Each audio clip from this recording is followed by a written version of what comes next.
Speaking of sound, that's what our first episode is going to be about. The landscape of sound in wild places like Yosemite. Most people don't pay much attention to the sounds here in Yosemite. The visual scene is so big and exciting. But the National Park Service has recently begun to pay attention to our acoustical resources as much as we've been paying other resources like water and air. Earlier this spring, I spoke with Dr. Kurt Fistrup.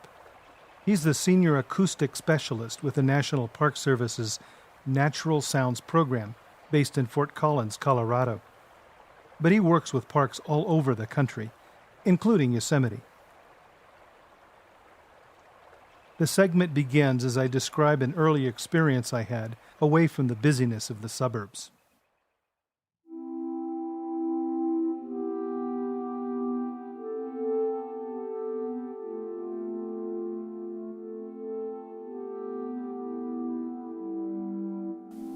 I remember as a child going to the mountains and getting out of the car and my dad saying, "Listen, it's just so quiet, you can't hear anything." And you can't. And then all of a sudden, at some point, you start hearing like the gravel under your feet, which you never would hear your footsteps in the city.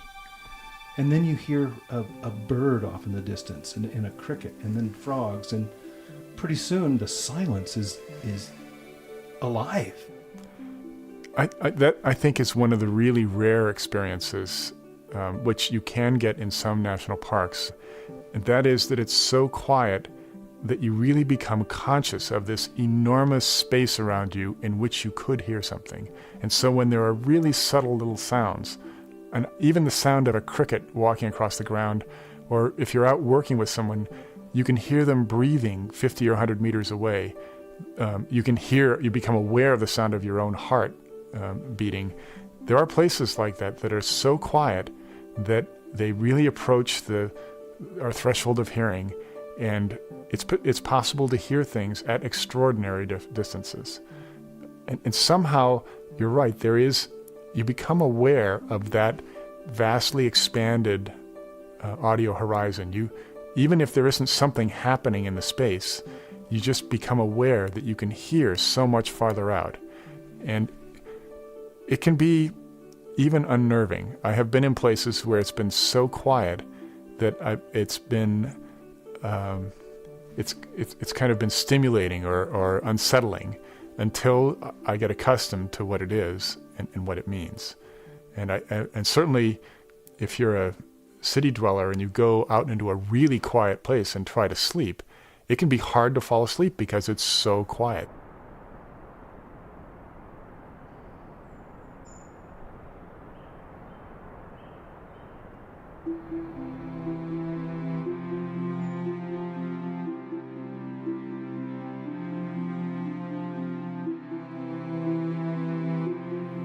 We share with all other mammals the same basic sensory package. And in fact, we have quite good hearing, especially at lower frequencies. We have better hearing than most other land animals. But I think Aboriginal man probably relied on both senses equally. Because in all other vertebrate animals, sound is the primary alerting sense. It's what keeps us informed of things that are happening all around us, regardless of where we're looking, or even if we're looking.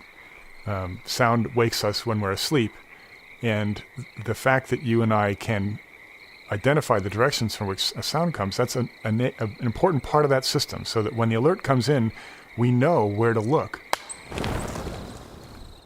To make not a big leap here, I think that's one of the important things that can happen in national parks, that in our urban settings, very often you want to turn your ears off just because there's so many irritating or distracting sounds around you, and none of them is pertinent, none of them is relevant, except perhaps if you hear screeching tires approaching, to warn you of danger. But here in a park, sounds can alert you to the very things you come to see. They can alert you to the rare glimpse of an animal whose presence might be cryptic to your eyes, but quite prominent to your ears. In fact, most bird sightings start by hearing a song and then looking and seeing the bird. So I think we have a chance in parks to sort of reawaken a sense that we deliberately ignore in many urban settings.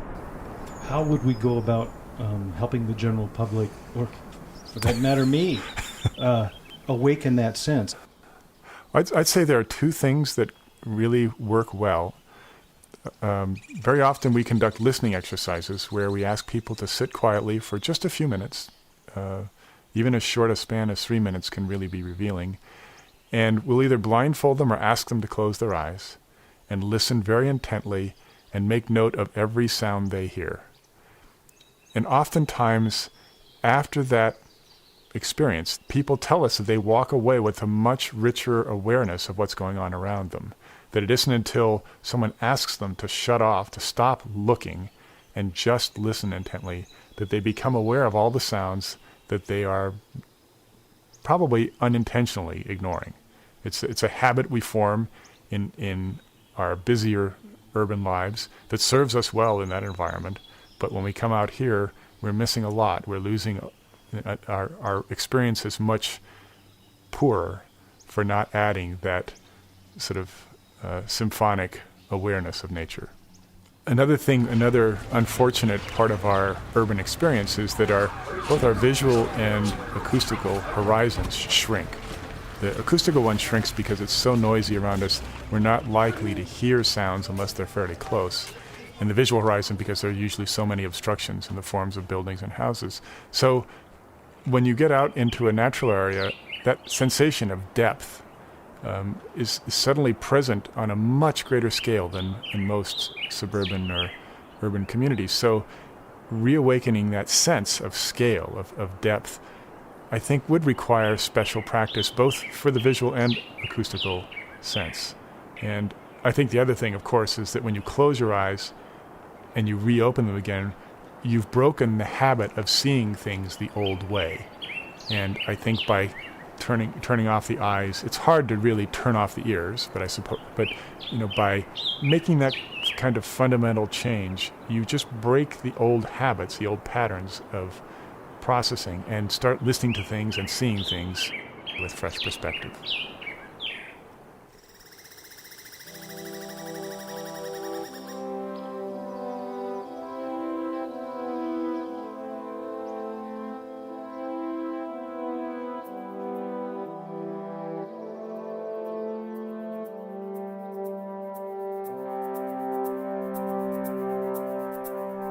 Well, these noises that we humans bring to national parks, generators on our RVs and just driving around on the roads, how might that affect wildlife? Noise acts just like smog. So on a smoggy day, you can't see as far, and those things you can see are blurred or less distinct than they would be in clear air. So on a noisy day, we can't hear sounds as far away from us as we might, and those sounds that we do hear are less distinct, less identifiable. So for wildlife, this means that instead of being able to continue foraging or looking for food or interacting with potential mates, animals have to spend a lot more time with their heads up in sort of a visual scanning mode, substituting visual surveillance for what their ears would have given them without all that effort. And as I said, those animals cannot completely compensate for that loss of aural awareness. And so even though they can, be a little more vigilant and offset some of those losses, many animals choose to be much less active, to hole up in sort of hiding spots when it's really noisy, just because they know they're at greater risk. It's really unclear, however, whether predators or prey are going to be more badly hurt by noisy conditions, because there are many predators that actually the way they find their food is by listening. And so if a given increase in noise level might cut a predator's search area in half, but only represent sort of a marginal decrease in the alerting distance for the prey items he's trying to find.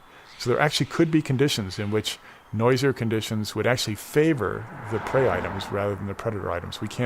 This is an area of new and largely unexplored ecological research, and it will take some time for us to know how often the balance shifts towards the prey or towards the predators. Owls, of course, can find their prey very easily with hearing. I've noticed coyotes up here, even when there's snow on the ground, they'll focus, and their ears are aiming at a point on the snow, waiting to hear that sound again. And when they do, up they go and down through a foot of snow, and they'll get a mouse. An everyday example that many Americans would have in their front yards would be the red-breasted robin. When you see a robin running along a grassy surface and pausing, they're listening for prey with their ears. And it's been shown in numerous experiments. It's not vibrations through the ground. It's not vision. They actually hear the prey first, and then they get close enough to see where it probably is going to be, and then they grab the worm. So it's very likely that in places that are noisy, they aren't able to find to sense these incredibly quiet little accidental sounds of earthworms and other prey items.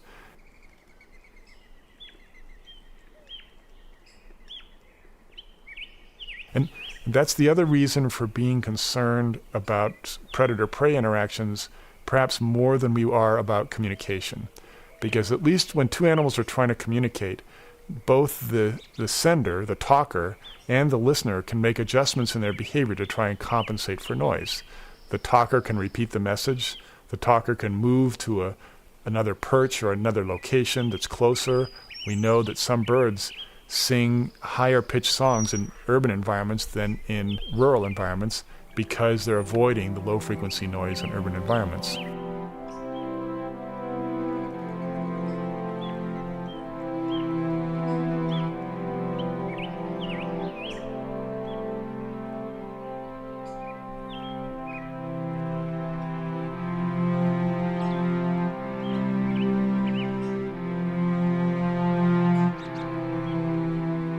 Generally speaking, road noise or aircraft noise is not in the same frequency band as a lot of bird signals.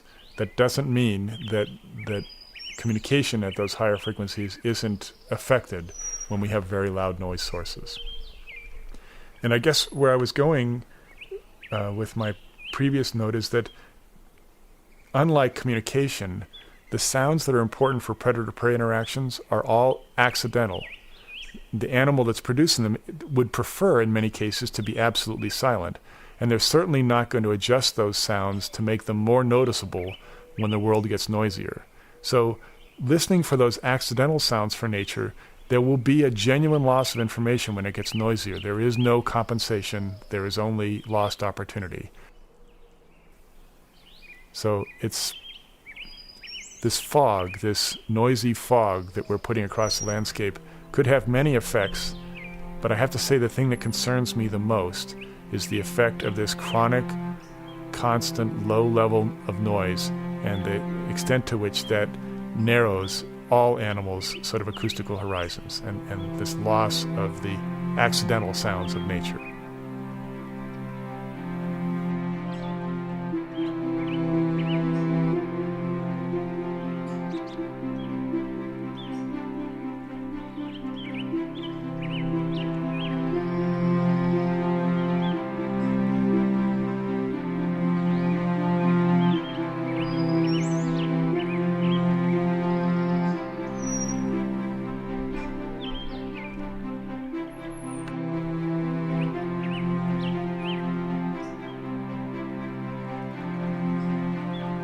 The quality of visitor experience will be heavily dependent upon noise and the natural sounds, just as the quality of a cinematic experience is heavily dependent on the quality of the soundtrack.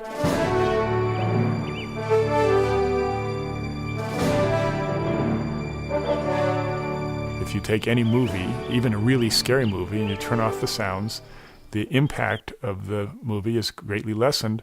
The same thing is true in the parks. the most beautiful scenes will lose their power and their sort of potency to evoke awe and wonder and contemplation if you embed them in a noisy environment. And we know this. There are actually good studies that show that ratings of scenic quality go down in noisier environments, so that a completely different mode of sensing can nonetheless impact people's impressions of visual resource quality.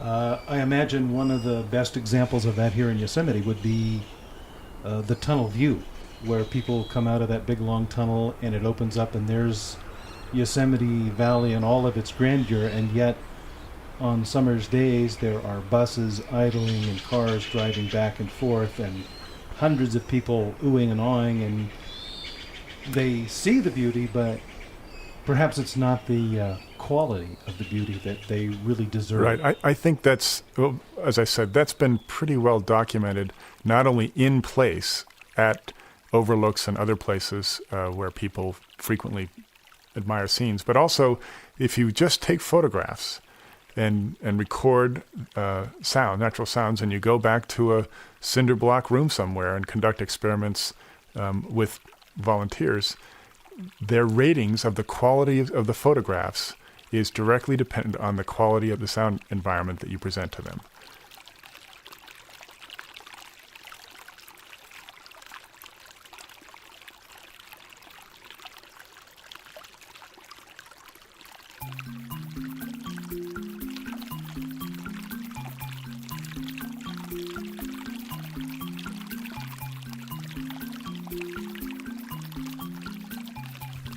When we spoke earlier, you said something about a negative effect on blood pressure. Yes. How loud the sound has to be, and it's not very loud. This room is fairly quiet. I would guess that if were we measuring this, it would be in the 30 decibel range somewhere. And you're lucky because most houses don't enjoy that kind of silence.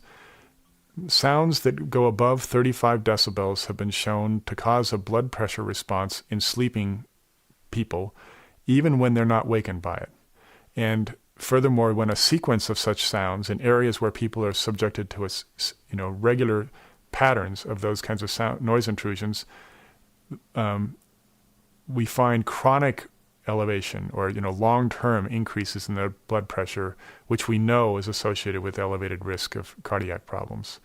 At the noisier end of the scale, there are many studies in Europe which show that people who live in environments where the daytime noise level is on the order of 65 decibels, or about the sound of my voice if you were standing 3 feet away from my mouth, sort of the loudest that conversational speech routinely becomes. If sound levels are chronically at that level, there's actually a measurable increase, substantial increase in risk of heart attack and other cardiac problems. So we know that substantial portions of our big cities actually have negative health consequences for the people living there. That's kind of scary when you think about it. It's like most environmental health problems. The effects are remote in time. You're exposed for decades before there's a consequence. There are many other possible explanations for heart attacks, diet, many other factors. And in fact, I shouldn't say possible, all of these are contributing factors. But what these studies show is that when you control for all of those other factors, noise exposure does have a bad effect, a harmful effect on people when it's high. And what we can also say, but which has not been heavily studied, is there are probably beneficial, salutary effects of really quiet environments. And just as meditation and some other forms of intentional relaxation have been shown to have health benefits for chronically ill people, it's very likely that for those of us who enjoy good health, periodic visits or periodic experience of really quiet, beautiful places is likely to have beneficial effects.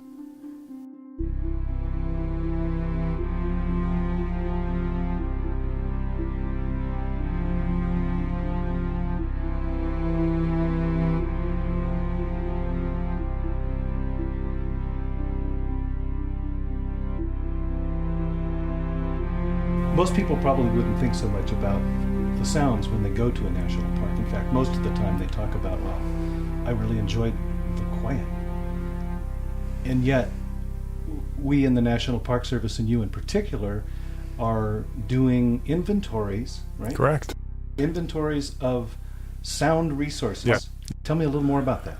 Well, there are at least two ways of thinking about sounds in national parks. The first is from a purely physical resource, just like we worry about air quality or water quality or the integrity of geological resources.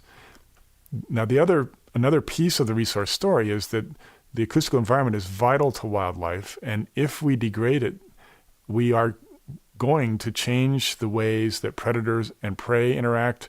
We're going to alter their opportunities to communicate with each other, and in doing those things, it's certain that we'll make changes in the internal functioning of the ecosystem, and also in the availability of those animals for wildlife viewing. So we need to worry about the physical resources in their own right. We need to worry about the impact of noise on the biological resources.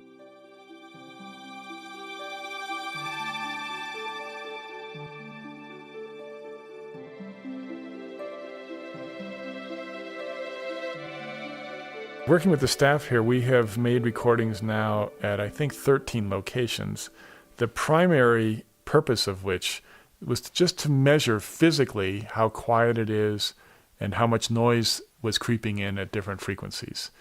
But along with those recordings, of course, and at each site we were recording for over a month, along with those noise measurements or sound level measurements, we picked up lots and lots of natural signals, and including some sounds that experts really hadn't heard before. In our earlier conversation, I played what is probably a bleat of a bighorn sheep.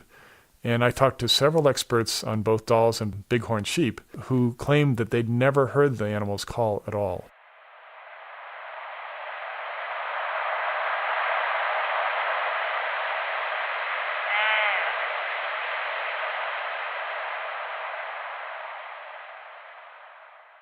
Here's that sound again, but repeated a few times.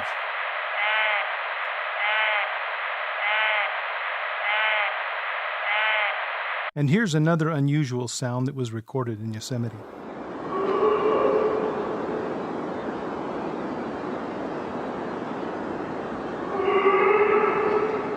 That other sound I played earlier today, that was probably a juvenile bear being driven off by its mom at the end of the season and producing that loud protest call. That's a sound that none of the bear biologists I've contacted could identify as having heard before, but it's a fairly common animal here in Yosemite, and yet it's a sound that probably hasn't been recorded.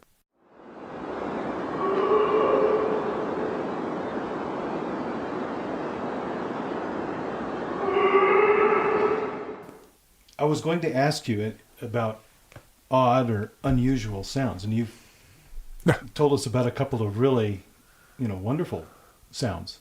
How about oddball sounds? Well, we do record sounds that a park visitor will never hear. One class of sounds is animals eating our equipment. For some reason, deer and elk and moose love the foam that we put around our microphones to shield them from the wind. Usually they don't damage the microphone, but after they eat the foam away from the microphone, the recordings we get are almost useless because every slight puff of wind blows out the recording. But we do also have problems with bears, and often when they decide to munch on a system, they completely destroy it. They'll also get curious about battery cases and smash those. So those kinds of sounds are just accidents of us being there and trying to measure something.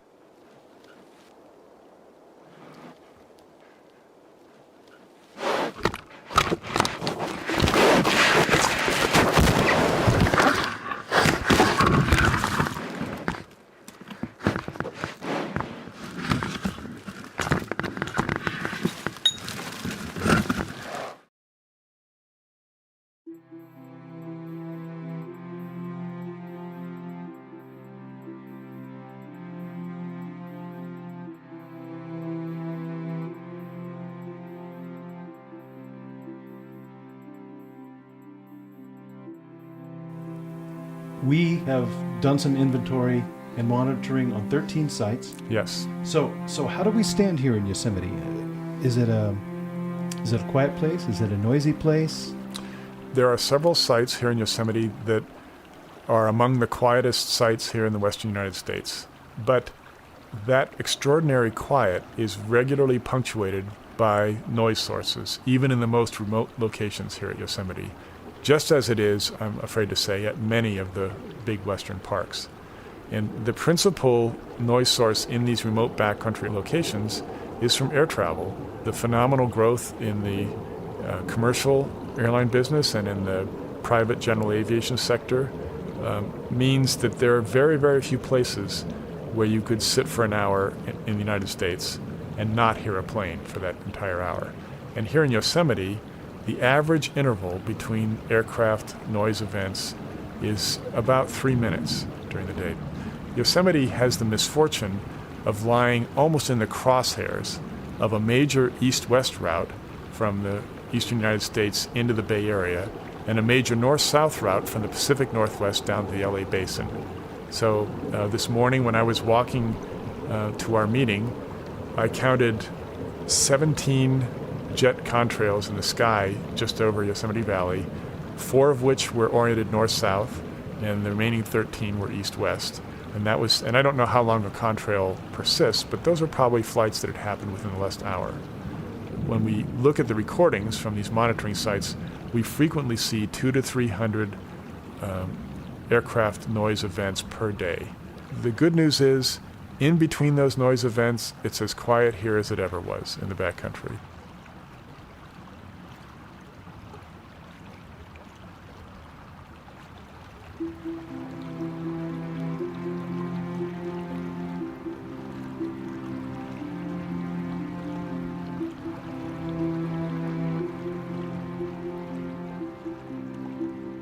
When people talk about why they come to parks, they come for respite, for inspiration. To speak to the value of a quality scenic or acoustic experience, there are really 2 components. One is the aesthetic, but independent of that, there is a physiological response. Our pulse slows down, our blood pressure drops. All of these things are going to be related not just to our appreciation for what the resources are, but probably on the work that that environment does on our physiology. We respond really in a involuntary way.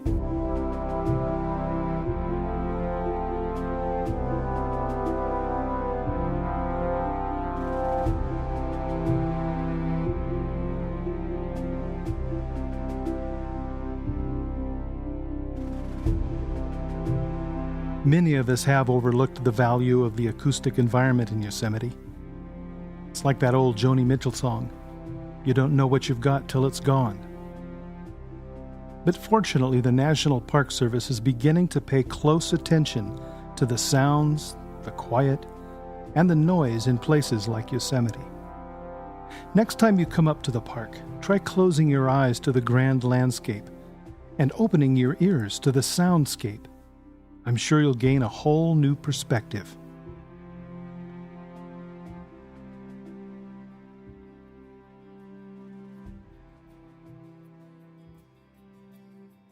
Well, that's it for today's Yosemite Voices.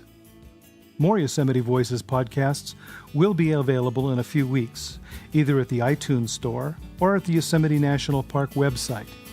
That's www.nps.gov/YOSE. You'll also find other multimedia there, including a new video podcast series called Nature Notes.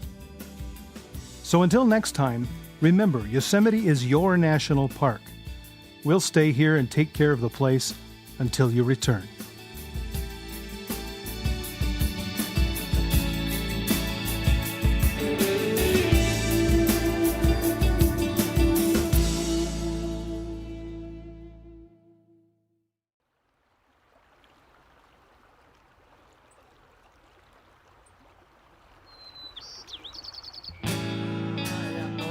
long time ago, when the earth was filled with water, there was a raft. Oh, get up, raft.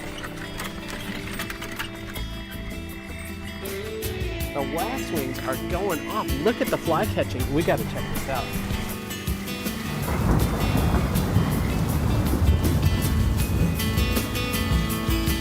She mostly recalled one soldier as she repeatedly said, "The man with the red shirt, the man with the red shirt."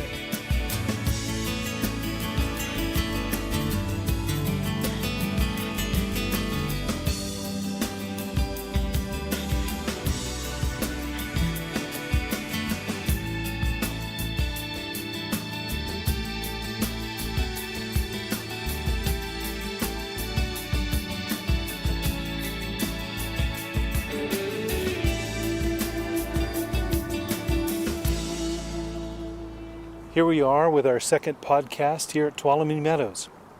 Tuolumne is at about 8,600 feet elevation in the High Sierra in Yosemite National Park. It's a very large subalpine meadow. Well, as I face west, I'm watching the sun slowly set. The shadows around me are getting longer and longer.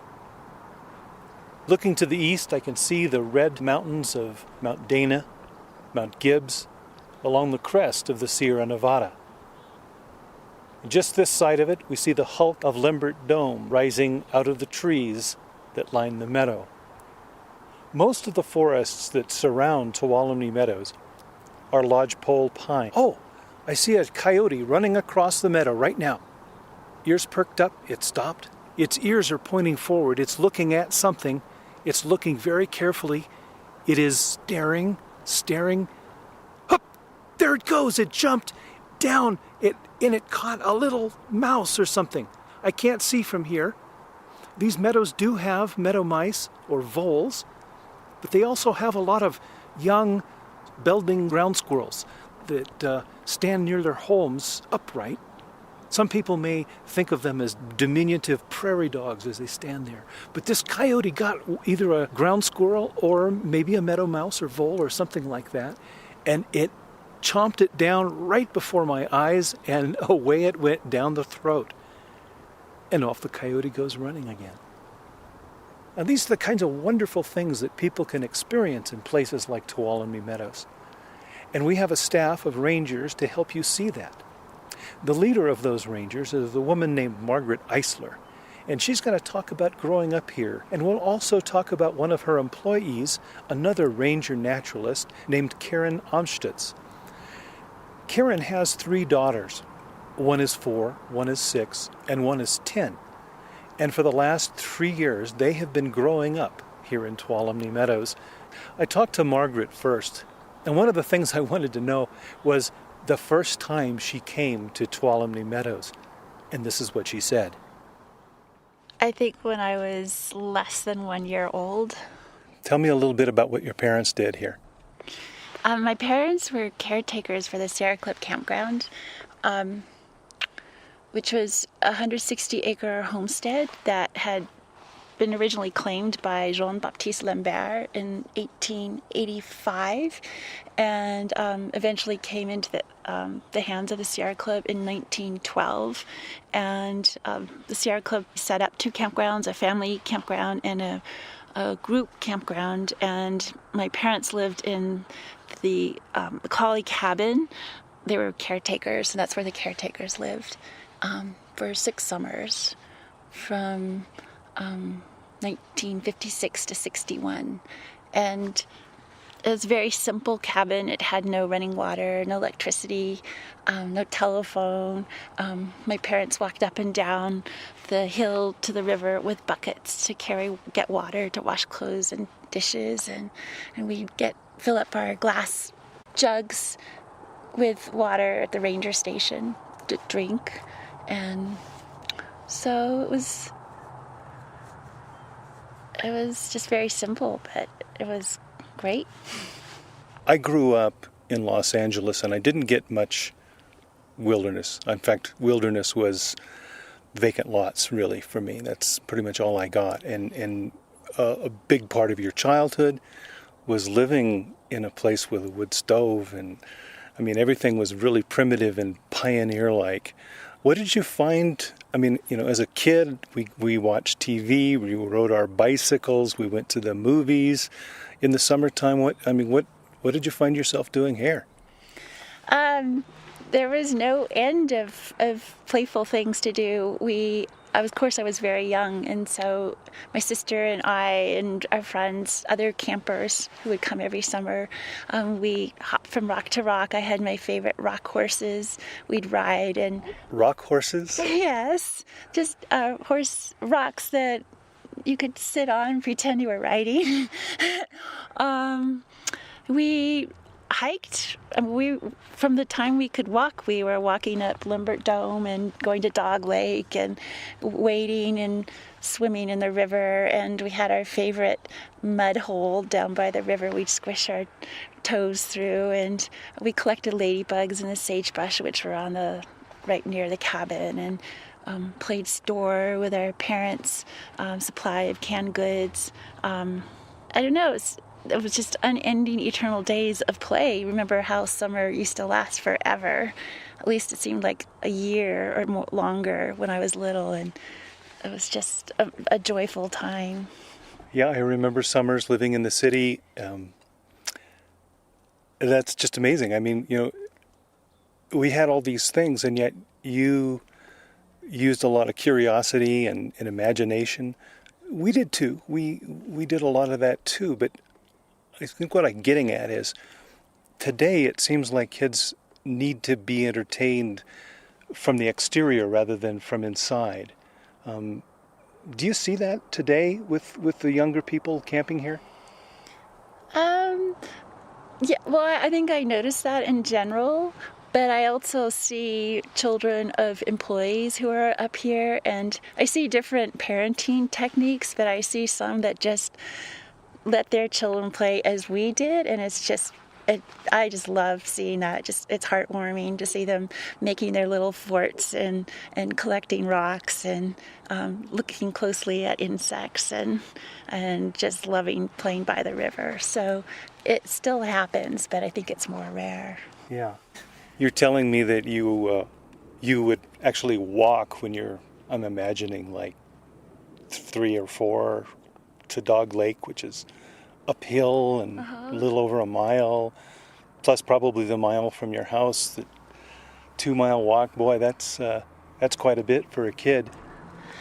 I think kids can do a lot. I think parents often think that they can't and then limit them, but it's amazing what kids can do. If you were to talk to parents and they were coming up to Tuolumne Meadows, what would you have them do with their children? I suggest that they go out across the meadow on the old Tioga Road out to the river, and if that's as far as their children can go, then that would be a great spot to go, or up to Soda Springs, the area that I grew up, or to Dog Lake, which is a wonderful lake to play in. It's warmer than some. It's 1.5 miles. Going uphill, but you take your time and you get there before you know it, or up to the top of Lambert Dome where you have a fabulous view, also 1.5 miles. Yeah, or any of those. I'm sitting here looking at Lambert Dome over your shoulder, and it's way up there. It's this big high rock standing up in the sky, and it looks really formidable from here. Where's the trail? Well, there are 2 trails, one just right over here to our right, and then another up through the forest on the other side. But actually, when I was little, we used to always go up the front, keeping to the right. Scary. I don't remember thinking it was scary, but much later I was trying to figure out how we had done it as a family, and I had a hard time figuring it out, but I finally did. So it is a little, you have to pick your way up along the ledges. And yeah, but it's exciting. It's fun. It's beautiful. I'm looking up there again at the glacial polish glinting in the sun.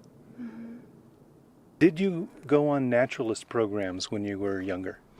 Yes, I clearly remember going on ranger walks with Carl Sharsmith. I remember one particular early evening walk with Carl Sharsmith up from May Lake. up over that little ridge just to the right of the peak, Hoffman. And I remember Carl pointing out this little tiny tree. It's like a little dwarf bonsai tree growing in the crack of granite. And I remember he calculated that it was 40 years old. And I remember thinking, oh, it's older than my mother. And now I think 40 years old, that's nothing. It's really funny how your sense of time changes as you grow older. Yeah. But it seemed so old to me. It was just a little tree, though, very tiny tree. Well, little tiny tree, 40 years old. The summer lasts a year. And now what do the summers last? Oh, it flies by so quickly. It's gone before you know it.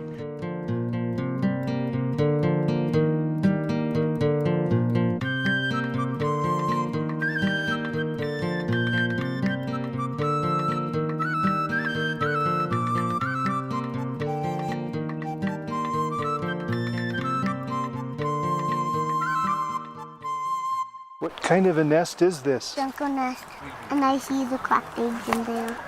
They're cracked eggs? What happened? There was a big rainstorm, and they cracked from that. And now the eggs aren't gonna hatch. They're not? Wanna see them? Yeah. Are they under that? Oh, yeah, I see. What do you think the parent birds did? I think they flew away. Yeah, you think they maybe made some more eggs somewhere else? Maybe they may be laying eggs right now. How old are you? 4. 4. So how do you like living up here? Good. Why do you think it's good? 'Cause it's pretty here. That was Lupin Amstutz. She and her 2 sisters, Sylvie and Eliza, live here with their parents at Tuolumne Meadows during the summer. She and her 6-year-old sister, Sylvie, like to watch ants. Do you girls like to look at ants a lot? Yeah. And under the log right there, there's so many ants, and there's a home of ants. There's a bunch of, and they like to bite, and I pick them up and make them bite me because it feels good. Sylvie, the ant, he bit me, but it didn't hurt at all. It just felt like. What other kinds of things do you like to look at besides ants? The birds and the deer. The older daughter, Eliza, told me about a new tradition she'd made up. Now we just figured out a tradition. We should hike our age every year. I turned 10 in May, and Leaf, who's staying next to us, Leaf just turned 10, I think, a few days ago. Then he was 10, so we were both 10. So the day before yesterday, we hiked from here to Tenaya Lake, and that was about 10 miles. So we hiked our age this year. Wow, that's a long way.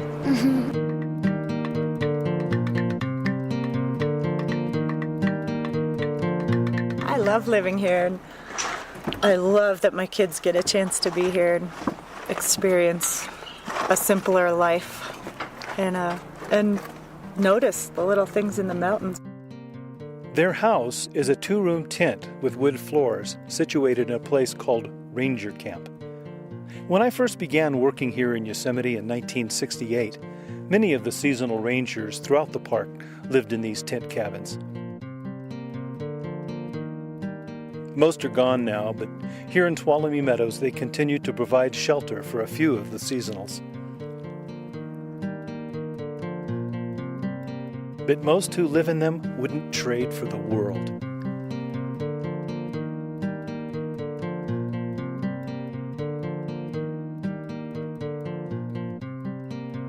Eliza gave me a tour of her tent cabin. Well, so what should I show you? I don't know. This is your house. Tell me about it. Well, the kitchen is here. And, well, that's a beer box where I keep everything. That big steel box on the ground there? Yep. Uh-huh. And also, this is the sink. And that stove there is a 2-burner. Yeah. Looks like a hot plate. plugged into an electrical socket. Because it's sort of frustrating to always cook things on the fire. Oh, really? The fire? Where's that? It's over here. And sometimes we can put pellets in here. Show me how that works. Wood pellets. And you lift this, there's a little door, and see there's pellets in there. And you put them in, and you can start the fire with them, and the fire sticks. And so then you can have a fire, but there's also a little oven that we sometimes bake things in, but because you have to get it really hot. What about those pellets, Liza? What are those pellets made out of? They're made out of little pieces of wood. And this is our little stereo thing, but it doesn't work very much. So we usually use the computer to play music. This is really interesting to see a house with an old wood stove and a wood floor and canvas top and a picnic table here in the kitchen and big steel boxes to keep your food in so the bears don't get it. And then you have a computer. Yeah. It seems a little odd, doesn't it? Yeah. I don't like having a computer very much. Why not? You don't? Because it seems too modern. I wish it was still like the olden days. You like the olden days? Yeah, because everybody had horses. So. And that gets us back to your liking horses a lot. Yeah. Well, we have refrigerator locks, I think, because then bears might get in. So. Bears get in your refrigerator, so you have to lock it. That's pretty amazing. Are you worried about bears? No. Why not? Because they're cute. Because bears are cute? Yes. Have they ever come in the cabin? Well, they came in our house in Alberta once. Really? Yeah. Can you tell me about that? Sure. Well, it was eating cat food, and my mom was just sitting there, and it came in, and me and Sylvia and Lupin were asleep. We were asleep, so my mom felt really protective of us, and it was so funny that she just opened the door and kicked the bear out, and my dad said she made a sound that didn't sound like a human. Have you ever heard your mother make that sound any other time? No. Wow, that's pretty amazing. A lock on the refrigerator to keep the bears out. Oh, and I see climbing ropes up there on the shelf. We like to go climbing a lot. What do? Well, yesterday we just went bouldering, but we did some pretty hard bouldering, and I still am sort of sore from that.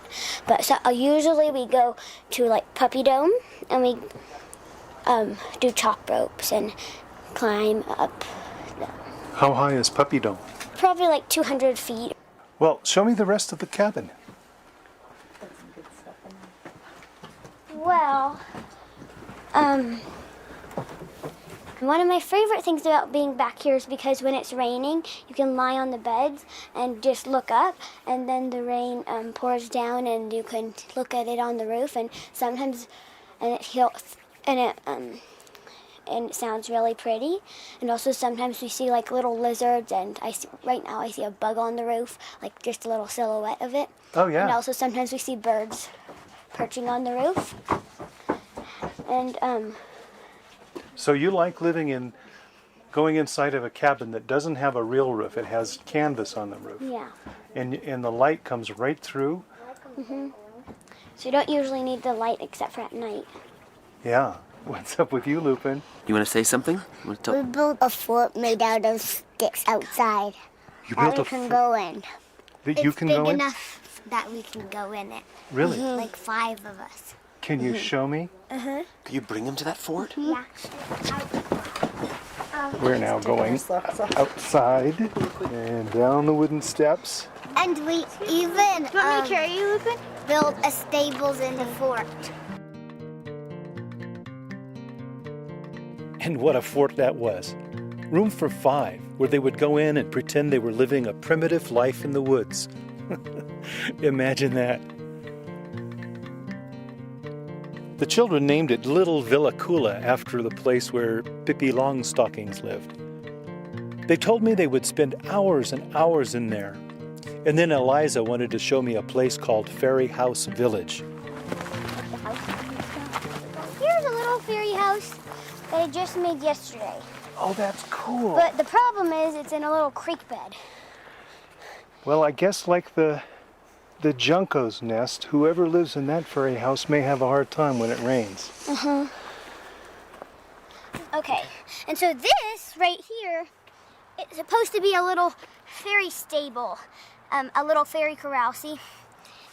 And so this is the little riding arena, and the horses live in there. But if they want to, like, Is that a horse right there? No, that's an ant. That's an ant. Oh, I'm sorry. And if they want to, they can like have horse lessons, and they have horse lessons in here. This is the place where they ride. This is the one I think I might have worked the hardest on, because like there's a piece of wood here, and I made with a rock and 2 sticks. A flat rock, I made a little picnic table.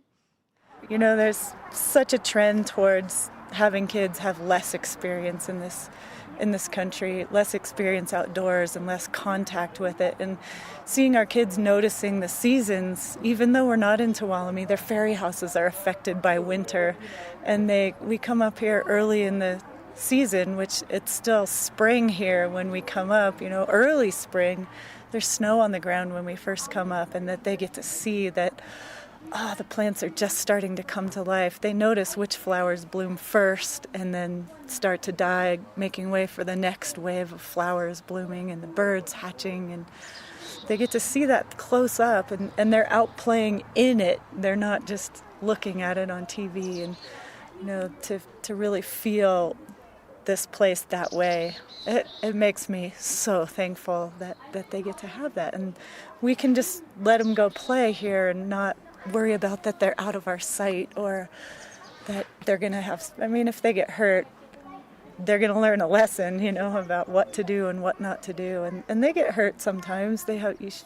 Can't see their knees are all scraped up, and they have cuts and mosquito bites, and I mean, we all have scrapes and bruises. Yeah. I always have cuts too, but it's just because we're out having contact with the earth. And sometimes the earth here is a little sharp and rough, like the granite that we sit on when we go swimming and climb up when we're climbing. But I feel like they have a realistic sense of risk, because they take lots of little risks in their fairy fort building and running around the cabin and all that. Occasionally guided by the parents. Put your shoes on, slow down a bit. That's a heavy rock, be careful. But the vast majority of the time they're on their own, figuring it out themselves, which is, I think, very healthy.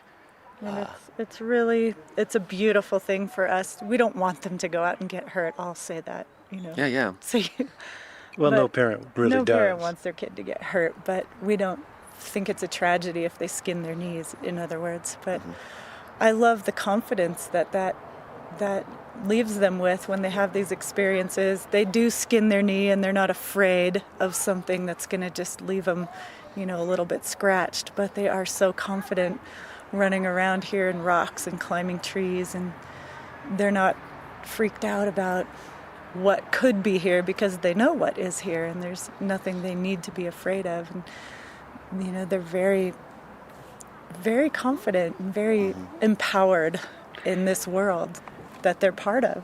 This isn't the most exciting thing, but it's pretty exciting that a bear came close to us at dinner time.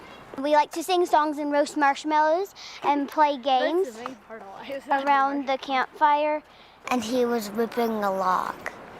He was ripping a log apart. There was a song that we learned in school about the 7 continents, and to the same tune we made up a song about Tuolumne. Okay, 1, 2, 3. Puppy dome, kitty dome, dog lake, dog dome, marmot rock. Don't forget lumber dome. Don't forget Cathedral Peak. These are the places of Tuolumne. These are the places of Tuolumne. I really enjoy the openness of the community that is inspired by these tent cabins. We have great rituals here. We have campfires, and we have, you know, our neighbors up there are going to have next Thursday night, they're going to have an art gallery opening where everybody's contributing art or some humor, poetry, performance, performances. But just little things like that. Good but simple, just community events that aren't based on technology, really, except for we did have a slideshow on the side of the tent cabin last week where we invited anyone who wanted to come see. Into Wallamy. Into Wallamy, You can fish. you can fish. All you catch are big ones. All you catch are big ones. Ha ha ha. Ha, ha, ha. Into Wallamy. Into. There was no end of playful things to do. It was just this grand adventure.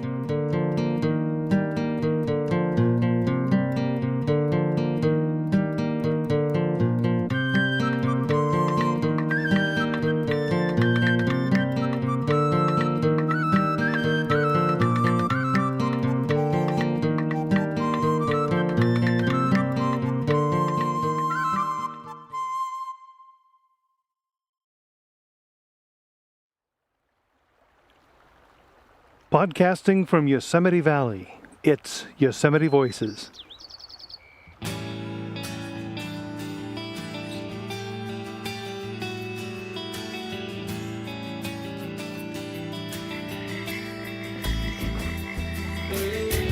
Vista, it would be view. Yes, spectacular, beautiful, awesome.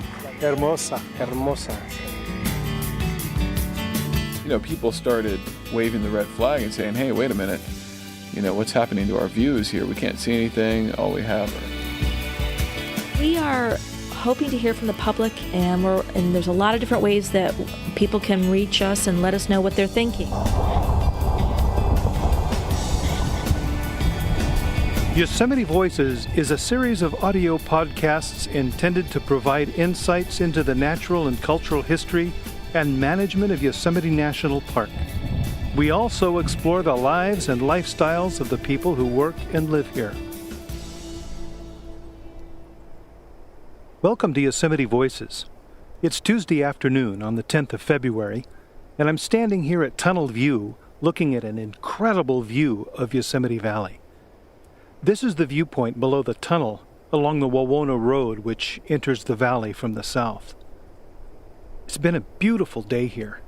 The trees are still holding the snow that fell yesterday, and the stern face of El Capitan stands there on the left side of this incredible vista.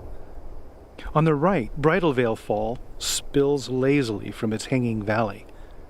In the distance, Cloud's Rest, rising to nearly 10,000 feet, is clothed in snow. And Yosemite's signature icon, Half Dome, is also capped with snow. It sits to the right of Cloud's Rest. And from here I can see Sentinel Rock, Sentinel Dome, Cathedral Rocks, and Leaning Tower. Dappled sunlight floats across the scene as clouds drift across the sky. This view is spectacular. Today we're going to talk about the views, how they've changed, and what we've done over the years to maintain them. Now, some people call this Inspiration Point. It's the most recent of a line of inspiration points that began high up on the mountain behind me. Historically, the first inspiration point was along a trail up there. When the wagon road was built back in 1870s, Inspiration Point moved down the mountain with the road, and the original appeared on the maps as Old Inspiration Point. And now here, Tunnel View is the inspiration point on the route into the valley. A civilian militia called the Mariposa Battalion entered the valley near here on an expedition to rid this part of the Sierra of Indians. Among those first non-Indians was a man named Lafayette Bunnell. He wrote of his first experience upon looking into Yosemite Valley from near here. None but those who have visited this most wonderful valley can even imagine the feelings with which I looked upon the view that was there presented. The grandeur of the scene was but softened by the haze that hung over the valley, light as gossamer, and by the clouds which partially dimmed the higher cliffs and mountains. This obscurity of vision but increased the awe with which I beheld it, and as I looked, a peculiar, exalted sensation seemed to fill my whole being, and I found my eyes in tears with emotion. Ever since Bunnell's first view, Millions have been inspired by views of Yosemite. Scenic vistas can be life-changing. I know my first view of Yosemite Valley back in 1967 surely was. About a month ago, as the full moon rose, a life-changing event occurred here. I just happened to be standing nearby when it happened. Well, said we've been together for quite some time, and I can't think of a day without you. So, as I'm for a loss of words, will you marry me? Yes.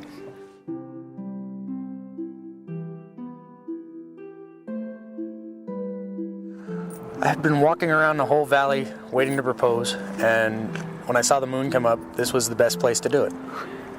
You can see the entire valley from here, under moonlight.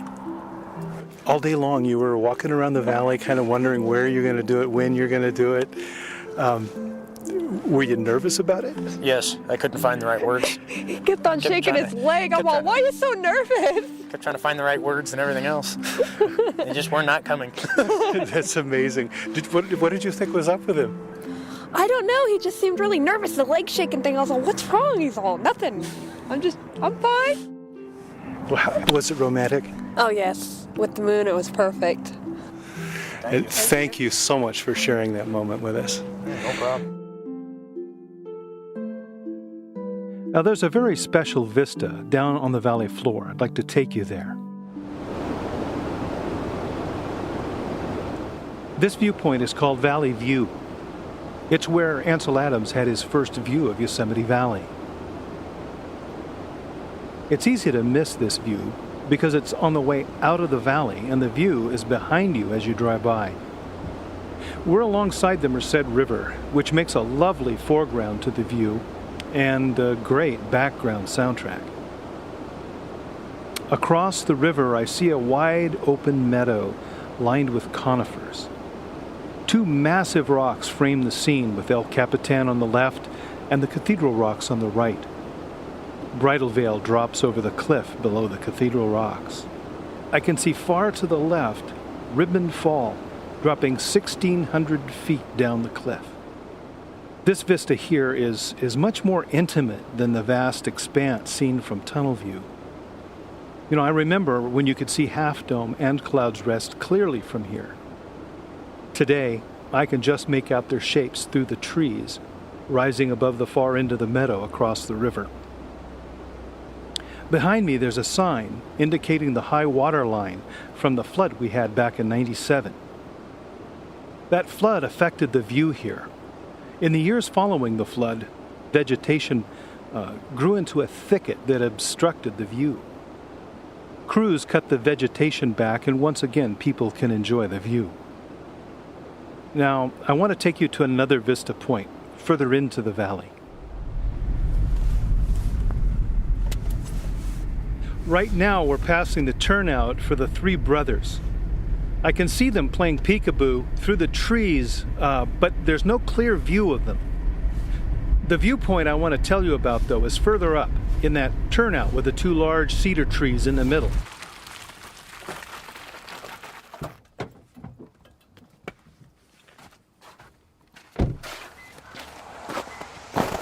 Back in the 1930s, the U.S. postal system issued 10 stamps celebrating the national parks.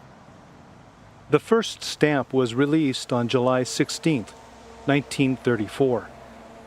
It pictured the view from here. You can easily find a picture of that stamp on the internet. On that stamp, you can see the entire profile of El Capitan, all the way down to the base. A few trees are silhouetted against the massive stone face, but they cover very little of El Capitan. Victoria Mates, one of my colleagues, told me about her experience with this view. One of my duties here while I've been working at Yosemite has been to manage and create and install interpretive exhibits, and that includes the wayside exhibits in the park. And after being here for a year... Now the waysides, those are like the signs that people...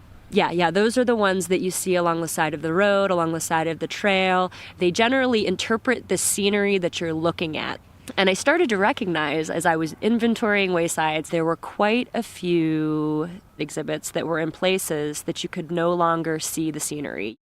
And it was difficult to understand what was being described in that exhibit without being able to actually see what it was talking about.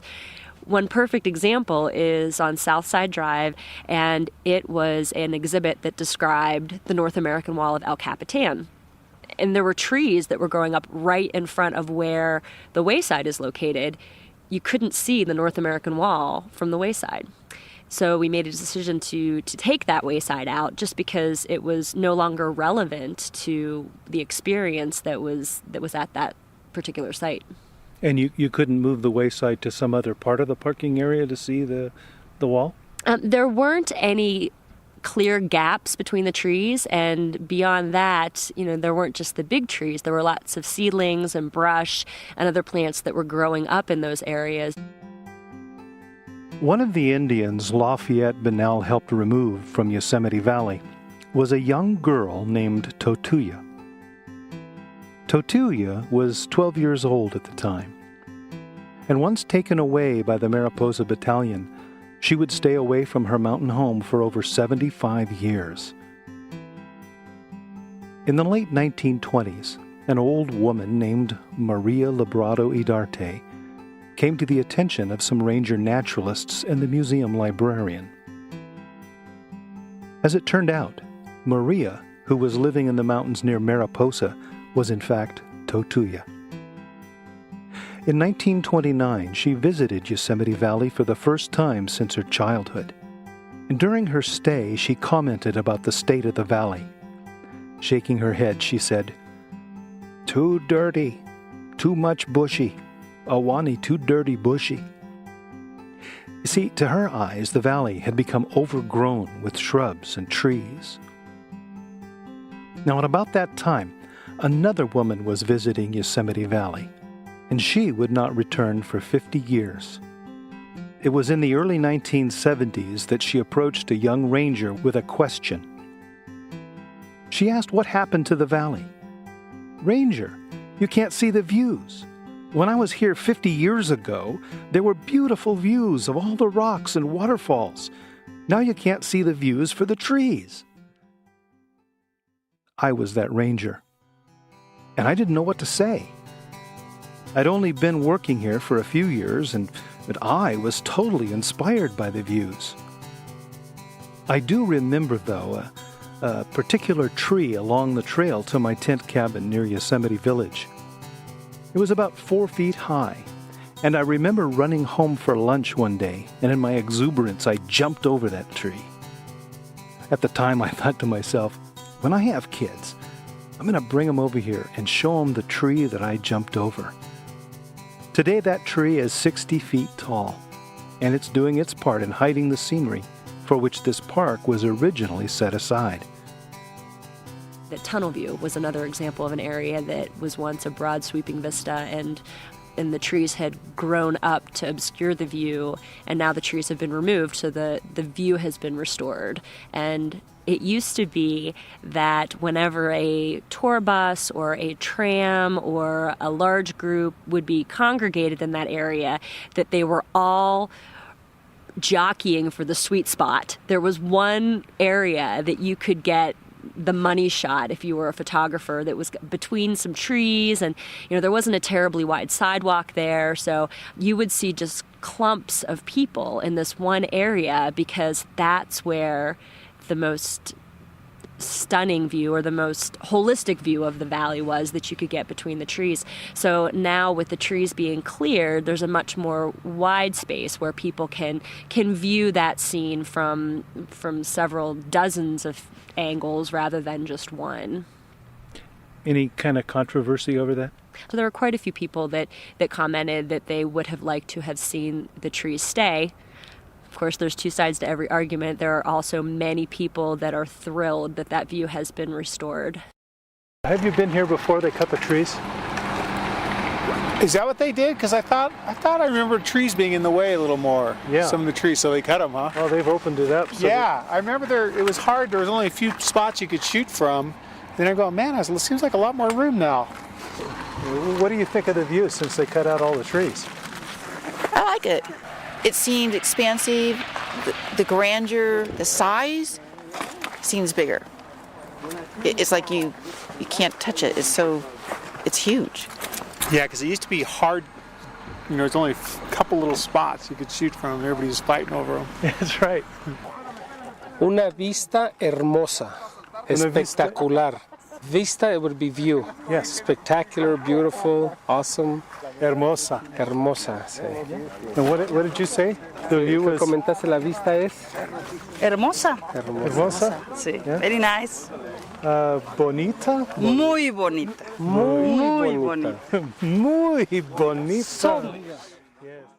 I spoke with Brian Mattis, our park forester, about changes to views in Yosemite.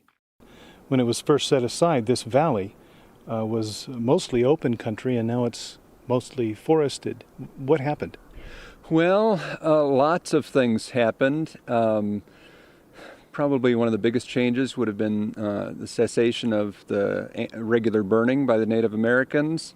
And then when Europeans got settled in here and decided there were too many mosquitoes and they wanted to lower the water table, blasting the terminal moraine down by Bridal Veil, dried things out to where the trees could much more successfully invade the edges of what had been wet meadows or even just the open woodlands that were there that didn't have a lot of trees in them. And then further draining of the meadows through ditching, and then there's been tree planting, and probably all of these activities had good intentions, but comprehensively they've changed the landscape. Landscape architect with Yosemite's Division of Resource Management and Science, Brian Chilcott, had this to add.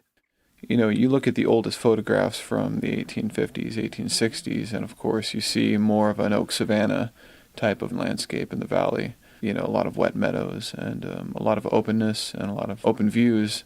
And with every decade that's passed since then, the conifers have succeeded the oak savanna, and now we have mostly a mixed coniferous forest in the valley.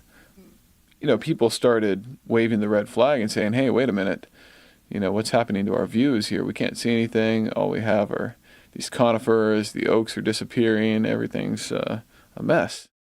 We've had piecemeal efforts. We had a complaint about the San Joaquin Overlook being on the road guide, but you can't see the San Joaquin Valley anymore. And so there was a very narrow scope project approved to open just this most scant corridor that you can stand in one place and see a little slice of the San Joaquin Valley again. As I mentioned, Hutchings View and the view from what was called the main viewing area over on the lodge side was reopened during the Yosemite Fall project. We did some vista reestablishment, really, vista maintenance at Tunnel View for that project, but we haven't put together any kind of programmatic plan. But we are now. Yosemite's Chief of Resource Management and Science, Dr. Nikki Nicholas, explains. We're now working on the Yosemite's Scenic Vista Management Plan, and the purpose of this plan is to guide management actions by the National Park Service to protect and restore Yosemite's historic viewpoints and, of course, the natural processes that created them. We also want to preserve the historic and cultural settings in which the viewpoints were established. I think that most people, when they come to Yosemite National Park, are awed, stunned by the views that they see. When they look up and see these amazing granite rock faces, and because of a lot of past management practices, a lot of those vistas and viewpoints just aren't even visible anymore. My responsibility has mostly been in a technical capacity, where I've been doing a lot of the background research in the archives. So I've also been in the field doing a lot of documentation at historic viewpoints and documenting vegetation encroachment in the valley, looking at historical pictures and getting them side by side with current pictures to be able to compare differences. I asked Brian Mattis what sort of techniques we might use to rehabilitate and maintain these views. Well, you really can't beat the chainsaw for the expediency of instantly opening up a small vista. In the longer term, and certainly on a more landscape scale, prescribed fire a lot. The Native Americans here used, what we would now call prescribed fire, but regular burning to keep areas open. We can't preserve every view. We can't just run around willy-nilly and deciding where we'd like to see something from and start removing trees. The 1980 General Management Plan says that we're to let natural processes prevail. Mm-hmm. How does taking out shrubs and trees to restore a view that people were getting 100 years ago reconcile itself with that? Well, I think the first thing that everybody needs to understand is that the landscape in Yosemite Valley in particular is not really natural. Processes that would have moderated the forest succession in the valley were cut off when the fire suppression began a long time ago. So the views were a byproduct of a different landscape. Before moraines were removed, before ditches were dug, before meadows were tilled and planted. The reduction in the groundwater table subsequent to various forms of hydrological manipulation and the suppression of wildfire are two major ecological processes that were changed. So the public will first be involved during our scoping. We will have it featured at an open house and try and get messages for the public to send us their ideas, what are their favorite vistas, how should we be managing them, and things like that. So scoping's coming up soon. We want to hear from them. Great. So what does scoping mean? Scoping is just the term that's used to go out and say, hey, here's our idea. What do you think about it? I think that having a plan helps to get everybody together to talk about what needs to happen and to formulate it in such a way that it happens with with everybody's good graces and in a sensible, timely manner. We are hoping to hear from the public, and there's a lot of different ways that people can reach us and let us know what they're thinking. We're accepting emails, we're accepting letters, we are having posters put out at open houses. We are going to have walks around the park where we're going to ask people to come and give us comments during those walks. Any way that people want to comment on this proposed plan, we want to hear from people. If you'd like to participate in our planning efforts, the public scoping period is from February 12th to March 20th. For information, the best place to go to is our website. That's www.nps.gov/YOSE/PARKMGMT/VISTA.HTM. If you want to comment by mail, address your comments to Superintendent, Attention Scenic Vista Management Plan, Post Office Box 577, Yosemite, California, 95389. The phone number is 209-379-1365, and our fax number is 209-379-1294. Well, that's it for today's Yosemite Voices. In the meantime, remember, Yosemite is your park. We'll stay here and take care of things until you return.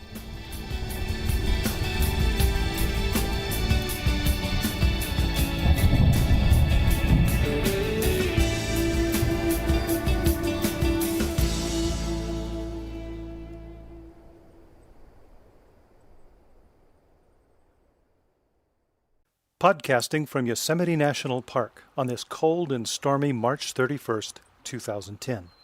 It's Yosemite Voices.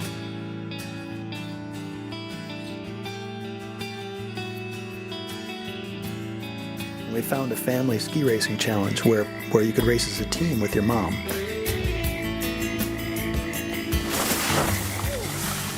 right. For kids to feel safe, to be able to venture outside.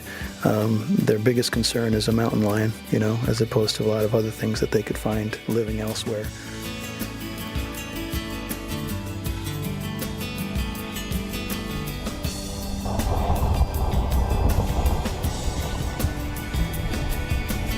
Yosemite Voices is a series of audio podcasts intended to provide insights into the natural and cultural history and management of Yosemite National Park.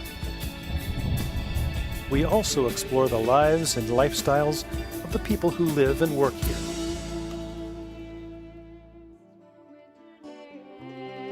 Spent the day at Badger Pass, skiing on a track. My nose got red, my feet got cold. I laughed and I skied back.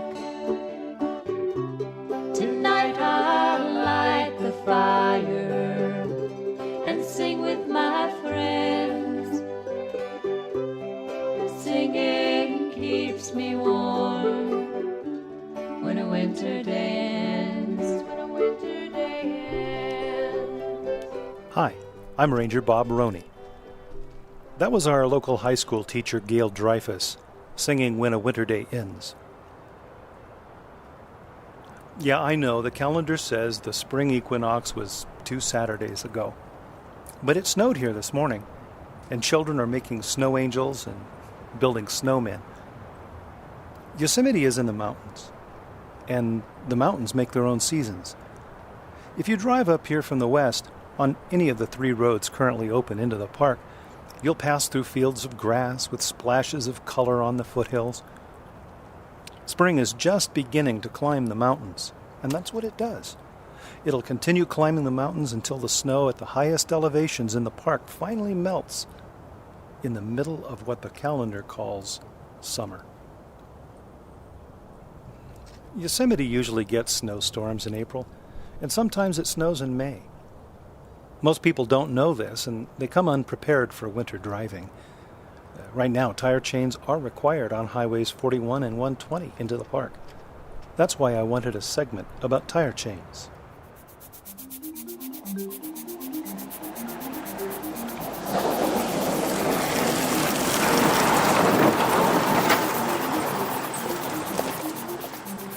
How's it going? Is this a 4-wheel, all-wheel drive vehicle? It is. It is. Do you have good mud and snow tires? I do. And then do you have chains in the back? I do. Okay, the speed limit is 25. Drive safe. Okay. My name is Jeff Gardner. I'm a law enforcement ranger. I work in Wawona District. I have a 4-wheel drive truck. I've owned chains for 3 years. It cost me $60. I've never put them on. I'll have them for another 15. May never have to put them on. It seems like a pretty cheap insurance policy in the snow. I think the most expensive chains I've seen are like $110, and most of the time you can get cables which work just fine for $60. Yes, the chain installer today was going to sell individual chains for about $125. So the R controls, what is the meaning of the numbers? For R1, the designation means that if you're a 2-wheel drive vehicle and you do not have mud and snow tires, then you're required to have chains on. Any type of vehicle better than that is fine. For R2 conditions, if you're a 4-wheel drive vehicle in 4-wheel drive, then you're fine. Any vehicle less than that in terms of your 2-wheel drive, then you have to have chains. If you're a 4-wheel drive vehicle and you do not have mud and snow tires, then you have to have your chains on. And then R3 conditions, there's no exceptions. So all vehicle types have to have their chains installed. Even if you have a vehicle that is fine for the current road conditions, should they get worse, you have to have the ability to put your chains on. And if you don't own them, then you don't have that ability. And so if a storm comes in and you're stuck, then I'm going to make you stay there. And then we'll figure out a way to ferry the people out, but the vehicle has to stay. I had the same vehicle in 2 accidents 2 days in a row. So the first one, he came around a curve. I mean, I can't really prove his speed, but I believe he came around too fast for the conditions. He was a 4-wheel drive vehicle. He did not have chains on him, and he fishtailed in the middle of the turn, and when he recovered, he ended up running the side of his vehicle into the oncoming vehicle in the opposite lane. And so they impacted and hit his side impact bags opened up. When I got there, our first thing was to move them off the road to get them to a safe spot, which can be difficult based on where it happens in the roadway. And he went on his way. The next day, the weather got worse, and then it changed to R3. So by the time he would have come out of the valley, it would be R3 with no exceptions. So when I found him in the bank by about a foot or 2 feet, stuck in the bank, he should have had chains on and he didn't. I already had chains on my rear tires. I put chains on all 4 tires. I hooked up a tow cable to him, and I had to drag him 200 feet to a flat spot. So then I had him install his chains, which at the time he had owned a previous Ford Explorer, and they worked on that truck, but he had never checked them on his new vehicle, and I talked to him about that the day before. And so when I left him still installing his chains, which were difficult, and I issued him a citation for failure to comply with traffic control device, which is requiring chains. When you came upon him the second time, he's got to be embarrassed. What did he say? And when I asked for his ID to work on issuing the citation, he's like, "Don't you remember me?" And I said, "Yes, I remember you. I just don't have the paperwork from the previous accident."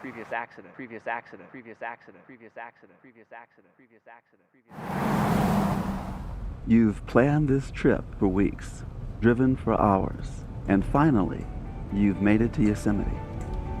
Your pulse quickens at the sight of snow on the mountain.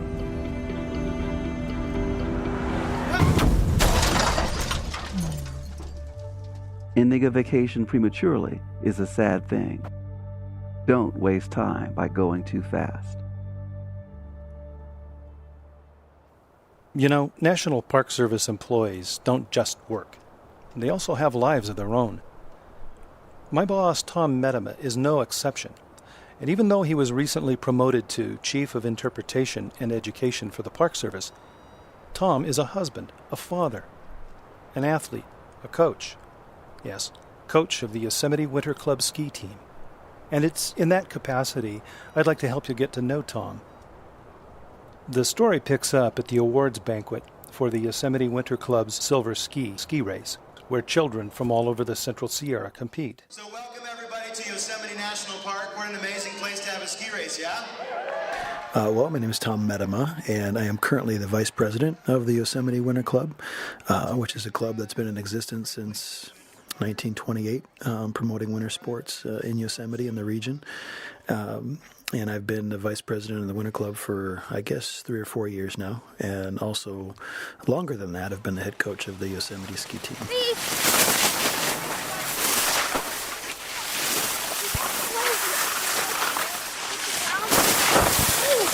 All right. Hey, great job.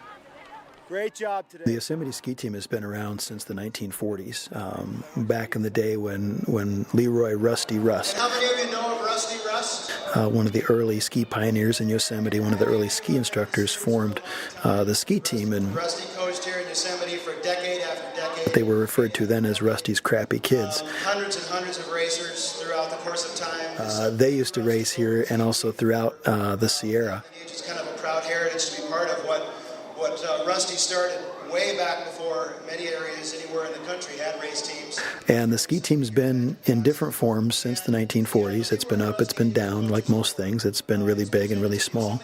And we've been kind of seeing a resurgence, over the last 6 or 7 years, with the ski team growing again to almost 30 kids. Had you coached skiing before? Yeah, I've been coaching for a long time. I grew up racing in Michigan with my brothers and my family, and coached back there when I was in college. I coached local high school teams there, and then got out here, and a year or two after we got here, the ski team needed a coach, and so it was a great opportunity to jump back in and do what I love. It's a volunteer position. I get to, work at Badger Pass and help the kids. We host a race every year.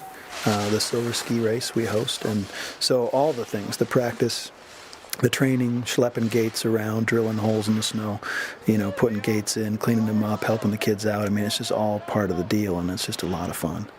You say it's fun, but it sounds like a lot of work to me. What's that all about? For me, family's one of the most important things there is, and ski racing and competition are one of those things that I grew up with in my family, and it was a tradition with my parents to spend our weekends together, to wax skis together, to load the car together and head up to the mountain together. We celebrated our races together. We celebrated our crashes together. It was just a tremendous opportunity for our family to grow and bond with each other. And that's something that I can find volunteering, to coach my own kids. And my wife is volunteers for the Winter Club as well, that we're all together on the weekends. And we're not going our separate ways and doing our own things. We spend our time waxing skis and traveling up to the ski area and hauling gear back and forth and on the hill together and celebrating the kids when they win medals and helping them out when they crash and burn. That's part of the deal. So it definitely keeps our family strong and carries on those traditions that I had as a kid, and hopefully my kids will coach their kids, and that tradition will continue when they're older as well. So how did that family tradition get started? In my own personal racing history, it's with when my parents both decided to race, even though they were both older and weren't that. They saw that the kids were racing well, and we found a family ski racing challenge where you could race as a team with your mom or with your dad. You could race brother, father-son, mother-daughter. And so we entered this competition, and we actually, we won with my mom, who had never raced before and didn't really care to, but she wanted to anyway, so that she could be part of the whole thing. I can remember racing, together with them, and that sticks out the most is when my parents actually decided to strap on the race skis and do it themselves and join the fun. That was an amazing time, and my own kids being able to find their success in probably the first time they ever got a trophy, ski racing, just seeing them on the podium and, what it meant to them and how proud they were. And they knew that it was part of a tradition, even though they're only 7, 8 years old, they've seen us race. They've seen the pictures at home, on the walls of my brothers and I and our trophies. And, so they get the meaning of the tradition for the family. Can you tell me a little bit about what you like about skiing here? I love to go fast, and I love to hit the gates. You get to race and get a chance at a medal, and it's just really fun.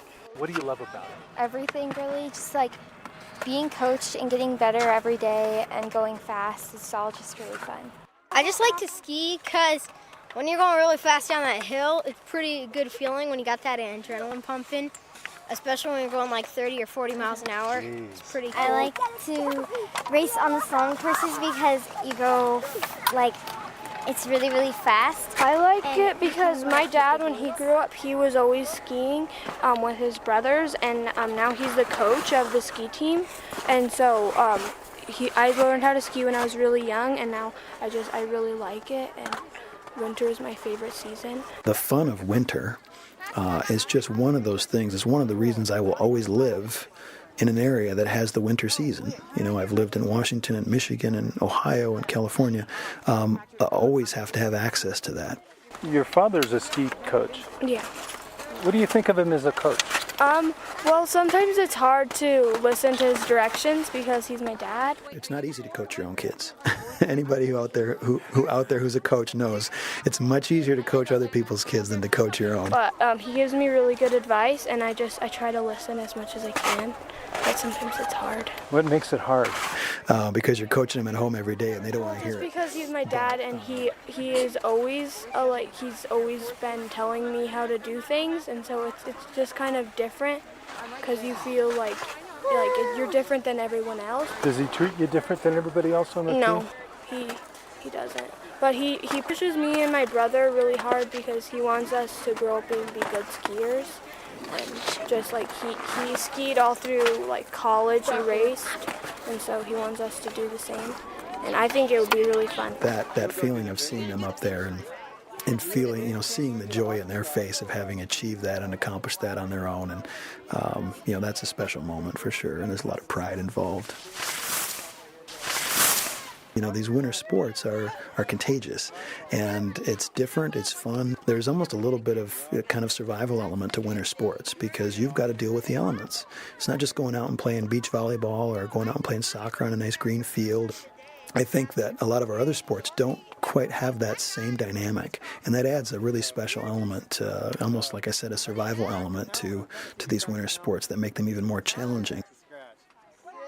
How do you think people from the warmer climates might relate to winter sports? I think people from warmer climates, I see them come up to Yosemite all the time. What's the first thing they do? They start throwing snow at each other. It's the first thing they do.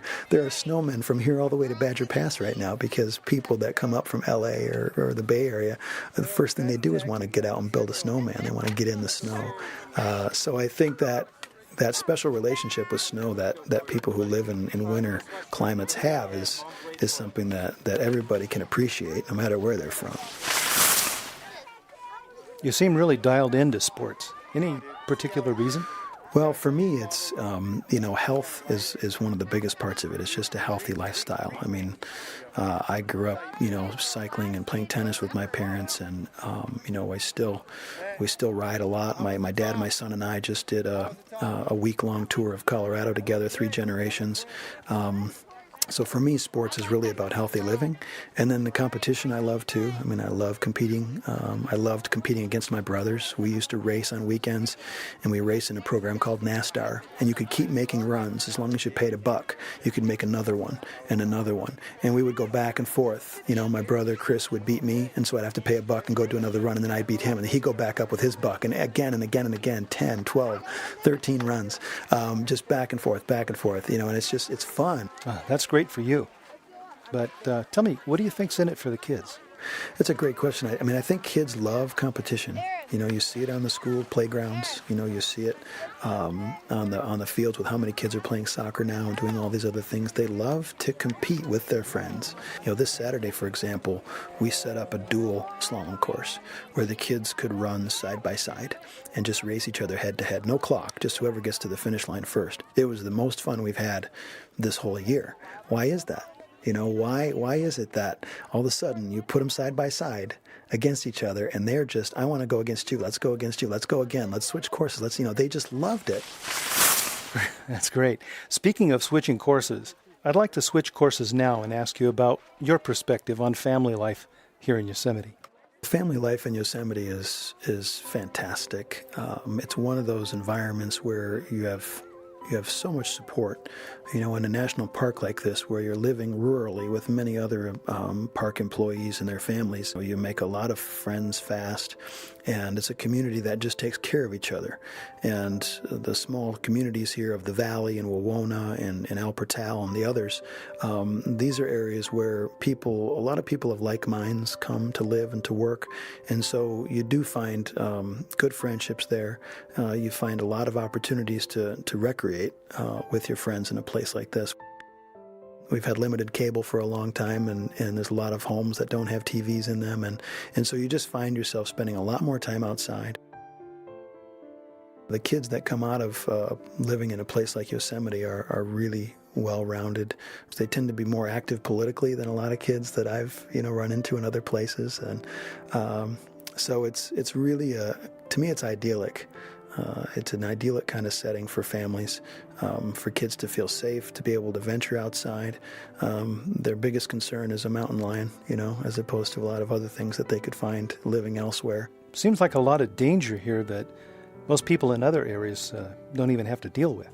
Yeah, it's one of those, one of those things that you can't really understand until you experience, what it feels like to live in an area where there are lions and there are bears, and that's where your kids are playing outside, and they're going to play outside. You're going to allow them to do that, and the kids have an understanding of what that means. They understand, that they're in lion habitat, and that lions have a right to be there, and that they're out there hunting raccoons and small deer and things like that. They're not hunting kids, but they have to be aware. They have to be careful. They have to understand what the consequences are, and it adds a whole nother element to their outdoor play. And so as parents, you're very aware, that where you live is inherent with natural risk. You love that, and you love living in a place that has wild animals like mountain lions, that has raging rivers like the Merced, the Tuolumne, but also teaching the kids that healthy respect for the environment and taking care of themselves while they're out there. And the kids become very self-sufficient. And I know a story of one young lady here who went to college, and she hiked all the way from Yosemite to Evergreen College up in Olympia, Washington on the Pacific Crest Trail. I mean, there just aren't kids coming out of a lot of places that are going to, throw their backpack on and walk to school 2 states away, Well, it's like that whole thing about when I was your age, I walked to school 2 miles uphill both ways. That's right. So this young lady's going to have the true story that, she walked 1,000 miles to school only once. But that's just, that's just the way that kids coming out of Yosemite have that connection to the environment that you just don't get in a lot of places. The schools are very small, and so we have small class sizes. Our local elementary school is about 50 kids, K through 6. Yosemite High School has about 6 kids in it right now this year, so it's very much an alternative kind of experience. Again, the academics, of course, are great, but the athletics too. The things that we do with the Winter Club, with the Yosemite Ski Team, with the youth hockey program. There's a figure skating program in the valley. So even though they don't have some of those traditional sports, basketball and football and things like that in the local schools, the Winter Club in the wintertime here in Yosemite provides exceptional opportunities for them to have outlets in sports and athletics that a lot of kids don't get in a more traditional school setting. So I think there's a lot of advantages to living here and to being a student here and to being a student here in the wintertime.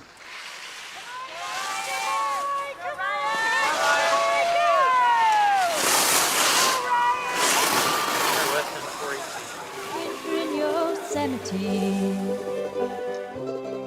makes me want to sing, but I look forward to wildflowers, the first sign of spring. Tonight I'll light the fire and sing with my friends. Singing keeps me warm when a winter day ends, when a winter day ends. All right, good night, everybody. Thank you.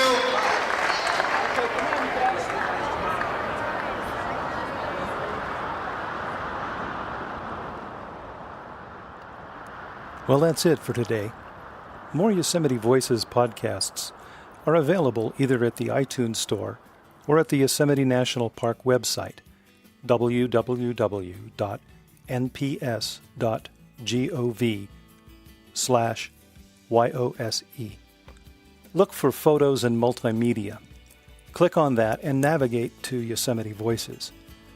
You'll also find other media there, including a video podcast series called Nature Notes. Until next time, remember Yosemite is your national park. We'll stay here and take care of the place until you return.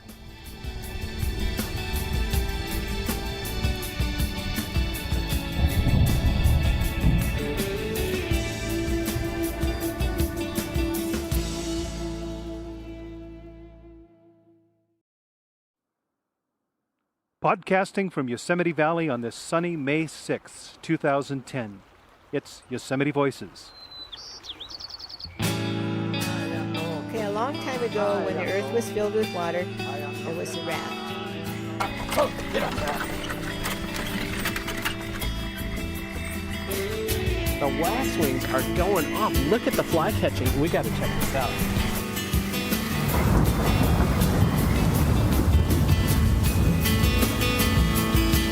She mostly recalled one soldier as she repeatedly said, "The man with the red shirt, the man with the red shirt." Yosemite Voices is a series of radio podcasts intended to provide insights into the cultural and natural history and management of Yosemite. We also explore the lives and lifestyles of people who live and work here.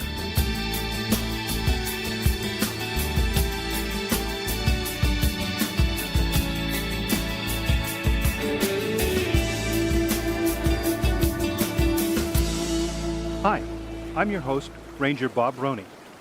Today we'll get to know Moose Mutlow, who works for one of our partner organizations, the Yosemite Institute. He also works with the Yosemite Search and Rescue Team. Right now I'm sitting on the bank of Tenaya Creek, right close to where it moves into the Merced River. From here I can see Yosemite Falls off in the distance. The upper fall is backlit by the sun, and it is absolutely gorgeous. I remember reading a story about John Muir, who thought it would be really great to take the upper Yosemite Falls and freeze it and then carry it out into the center of Yosemite Valley, where people could walk around and enjoy all of its different features. After a dry spell of several years, it's great to see all this water, with plenty more in the high country in the form of snow. The May 1st snow survey showed about 140% of normal snowpack in the High Sierra here. This snow is critical to agriculture in the Great Central Valley, where much food is grown for our nation. Of course, while the water is here, it contributes greatly to Yosemite's beauty.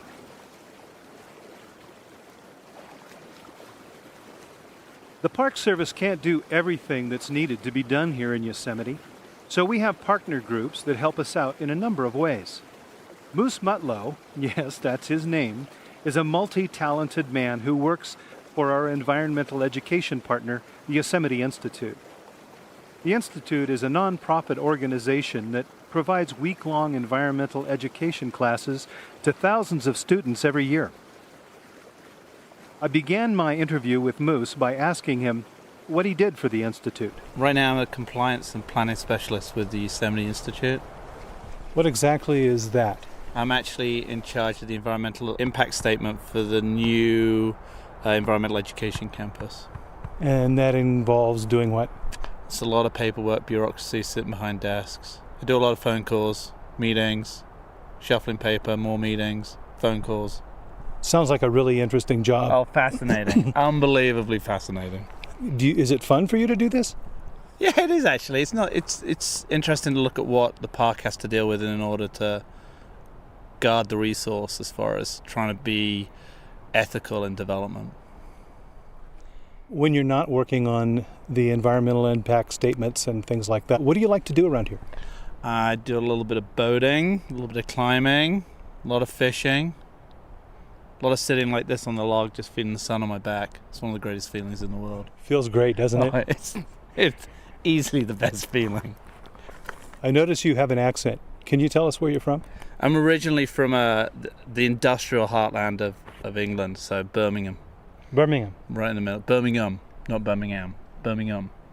Birmingham. Yeah. Brummy. It's great where I come from. They all talk like this. Is it right? It's really, really nice. Nice. It's great. It's great. It's bloody great. Well, how does a person from Birmingham find themselves in Yosemite? I used to be a wilderness guide, working all over the States and other countries, and I just got an opportunity to become an education director in one of the campuses of the Yosemite National Institutes, and ended up being lucky enough to be based up in the Olympic National Park. And then as I sort of progressed in the organization, I got a chance to come down here and be the education director down here. So I was here in that position for 3 years. My recollection of when you were here before, you decided it was time to leave because you didn't want to spend a whole lot of time in any one place. And yet you have come back after a very brief disappearance. So tell me about that. After 3 years of being an education director, it's an intense job. You're kind of on all the time and a lot of responsibility. And I made the decision I couldn't do it at the level I wanted to. Genuinely do it at the level I wanted to, much beyond that 3 years. And I made a decision to leave Yosemite. And I'd only come to Yosemite because of the job. I didn't come because of the place. And then funnily enough, within 3 months of leaving, I got another offer and jumped at it and came back in a executive function, essentially working on the planning process. So don't do any program. And it's an extraordinary place. That's what I'd like to hear you talk about a little more, because I mean, you said you came here not because of the place, but because of the job. Did you know anything about Yosemite when you first came here? Not really. My first visit, there was a staff retreat down here, and I came in, and I was driven down into the valley from the north side, and you start to get an inkling about what you're coming into. And I'd seen it in books and magazines, and hadn't really understood what an impact it would have. I mean, it's an amazing sight to come around and just get glimpses and glimpses, and then finally get down the valley and see El Cap and the waterfalls and the river. It's an amazing setting. And I've been to a lot of places. I think there are definitely wilder places that I've been that I've loved, but there's something that at times you can't quite put your finger on it about Yosemite. Every time you think you're going to go and find another opportunity, something makes you stay. I think it's the place. Come for the job, stay for the place. It kind of is. I mean, it's kind of funny. It's like this silly season right now. All the visitors are coming back. There are people whipping by on bicycles. There are people stopping in really alarming places on the road. Each day I drive in the valley. I come from the south, and as you come through the Wawona Tunnel, there's this magnificent view opens up, and it's just been restored to the original historical view from the 1920s, I believe. And you kind of have to back off vehicles now because you have to be well behind them, because as they come through, they tend to swerve across the road because this view just boom, it opens up out of nowhere, and it's stunning. It's an amazing vista. Your plans for the future? When this job ends, are you going to move on? I think so. I mean, I think that Yosemite's always going to be here. I can always come back to Yosemite. And there's an interesting cross-culture of people that are here. There's people from a wide range of interests and backgrounds who all share their sort of vision of Yosemite and what Yosemite is, and it's more a state of mind sometimes.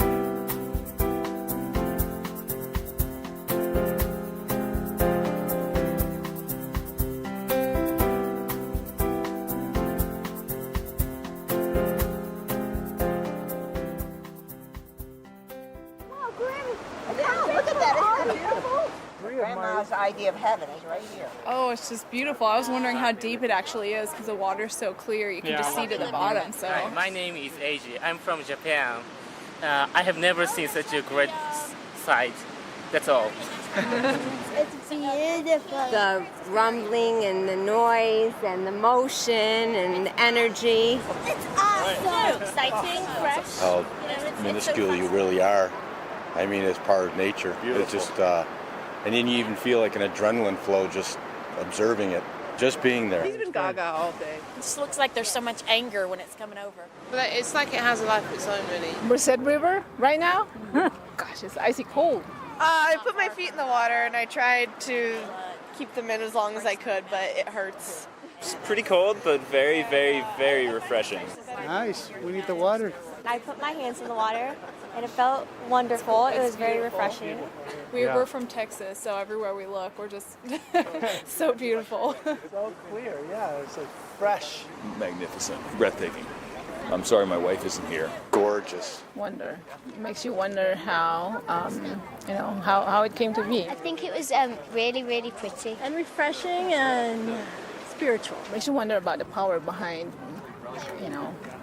all this. It's very soothing. I like the water. It's like so clean looking and beautiful. It's refreshing just to look at it. It makes you feel relaxed.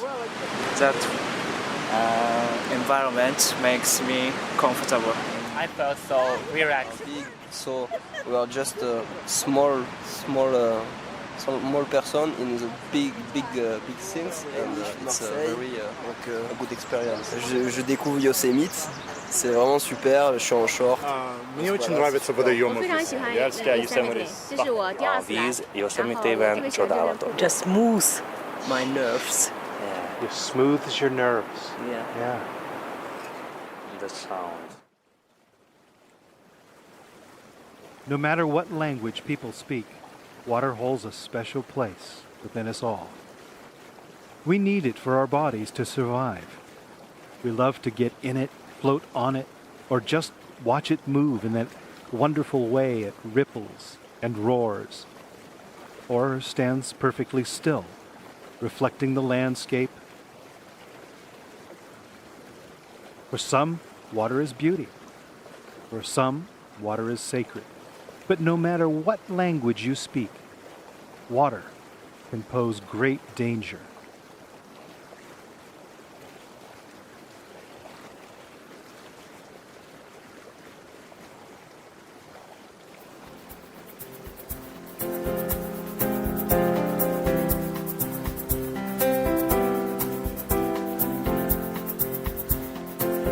There seems to be something about water in whatever environment you're in that people absolutely underestimate how quickly things can go wrong. We deal with families launching in areas that are closed in the valley a lot, and they'll sit there and be quite incensed that we've pulled them off the water, and yet we consistently go to a couple of areas and we're always pulling people off of those areas where they've wrecked in their rafts and getting stuck and hung up on timber, and they're just irate that their raft is broken. They don't look at it as, wow, I could have died here. Moose Mutlow grew up in England, but has lived here in Yosemite for 5 or 6 years. He makes his living with the Yosemite Institute, an education partner, but he is also a member of the Yosemite Swiftwater Rescue Team. The way this is going to work is, Moses, you're going to be the IC. There's going to be a scenario on the island, and there's going to be a scenario in the creek. There's triage that goes on with this. You've got 3 victims, and you're going to have the clock on this. We spend a few days each year with search and rescue, running over different techniques that we use in potentially rescuing people. For the most part, what we end up doing with the Swiftwater team is recovery. It's essentially you prepare for the best option, which is that somebody's alive, but the reality is that for the most part we're doing body recovery. Oh, that's a pretty sad way to end a vacation. Yeah, I don't think anybody expects to come to the park and have a one-way ticket. What are the factors involved? It's the speed of the water, the steepness of the drainage, massive boulders with flow not just around them but underneath them, large amount of timber in there, and it's incredibly aerated. It's what you see as the surface. The white water is a mixture of air and water. It has less buoyancy, so people float below that, even with a flotation device.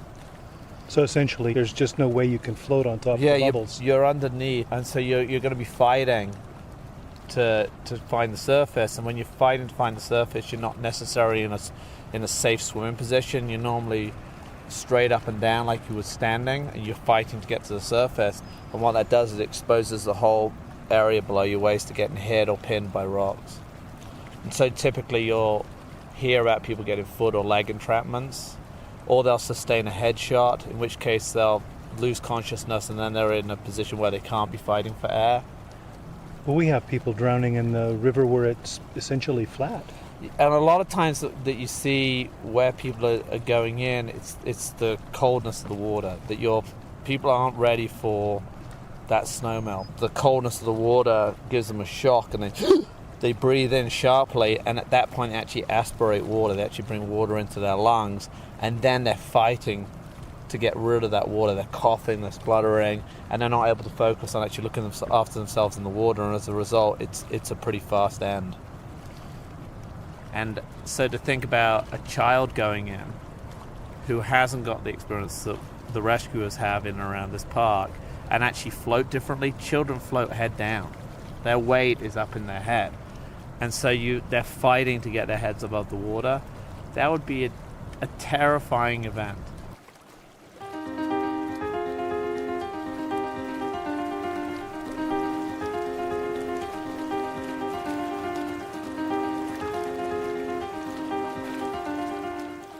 There are incidents that have happy endings. And in fact, some can be a bit comical when people realize they've done something pretty foolish. There are 2 rescues I can think of now. There's a classic area up by Mirror Lake where people jump off the shore. They're able to get a little bit of speed up and they're able to sort of take a running jump and then land on a boulder. Well, they're on the boulder with the water ripping by them. And they turn around and they realize that the only thing that got them out there was those 2 or 3 steps beforehand to get the momentum up to be able to jump on it. Well, they're now standing on a rock that's the size, the top of it's a dinner plate. And they can't get the momentum to jump back. And they just have to sit there until we go and get them. And that's one that sort of comes to mind. There's always a fairly sheepish individual sitting on there who's relieved to see us and understands it probably wasn't the best decision. Or the other one I think about is people launching with inadequate gear when they go rafting, and it's super cold and they fall in and they get out on an island and they know they don't want to go back in the water again, and they know they don't want to get back in their boat again if they have their boat with them because they're scared. And you go out and swim out and get them, and the first thing you say, you look at them and you say, how are you feeling right now? And they're like, I'm a little embarrassed and cold. And it's better to be embarrassed and cold because they didn't get back in the water, but they should never have got themselves in that position in the first place. Embarrassed and cold is better than dead and cold. Yeah. Up until last year, I said for most people who had accidents, it was either stupidity or bad luck or a combination of the two.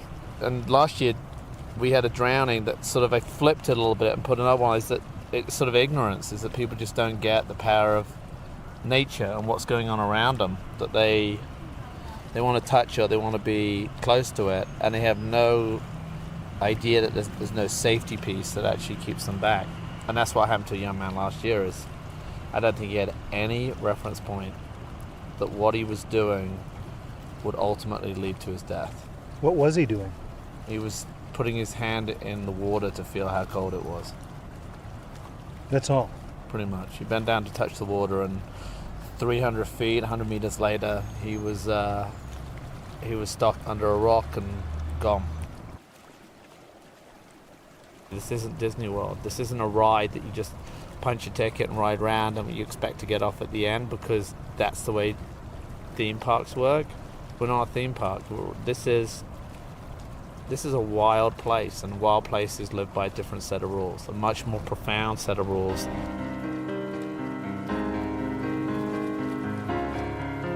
More than 200 people have either drowned or gone over waterfalls since 1870. And certainly more people died in prehistoric times. We get pulses on drownings. We had one last year. We've had higher numbers, 5 and 7 in other years. The demographic is typically young males out on rocks in places they shouldn't be with bravado and invincibility. And then 99.9% of the time, they don't even think about it and they have a great story. But the other 0.1 is it's absolute heartbreak, and a family will never get over it because it was absolutely pointless. Jeez. And I think about the young man who went off the top of Yosemite Falls, who was posing for photographs. And the first photograph gets taken, and he's pretending to fall off the edge. And his buddy says, hey, let's do another one, make it more realistic. And he went off the edge as that photograph was being taken. It's an interesting thing because I think if you drew a comparison with, would people stand right next to a interstate? Would they stand so close that they could be hit by the mirrors of the vehicles going by? They would say no. And would you stand right on the edge of a cliff that was 1,000 feet? No, but if you put them next to a river or walk them moving at 20 miles an hour and it's snowmelt and it's infinitely more powerful than they can ever be, people don't have the same buffer in their sort of consciousness of saying, hey, this might be a dangerous thing to be doing. And that's where people pay for it.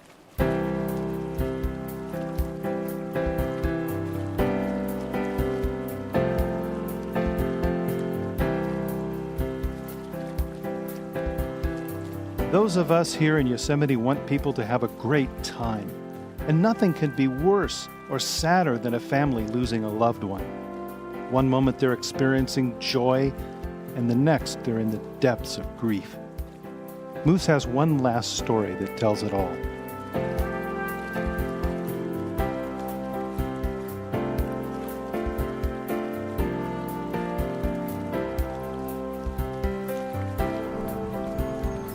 There was a drowning near Mirror Lake, and if you look at that water, it's a very narrow stream. It's funneled through a pretty defined area, two big rocks, and a young man was just clambering around on the rock. Him and his buddy had come to the park with his buddy's family, and they were going to climb on the rock to look at the water. And there's actually a video, the family's shooting a video, and you see his buddy get up on the rock and sort of scramble up, and he struggles to do that, so he goes round the corner, and he maybe goes out 12 feet to the left of where his buddy was, and he looks back at the camera and he's smiling, and then he goes to climb up on the rock and he loses his footing and he falls in the water. And the last shot, as they're sort of realizing something's going wrong, is him so tantalizingly close to the shore. And you see him reach out, and it's a matter of inches, and he's just swept away. And he went maybe less than 100 feet and got pinned and drowned.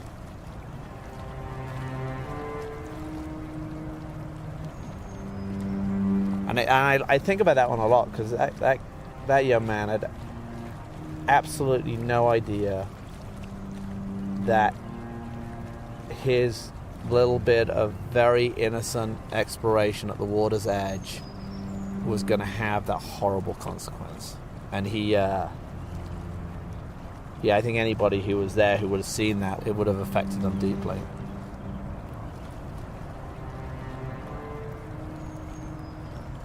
And it took us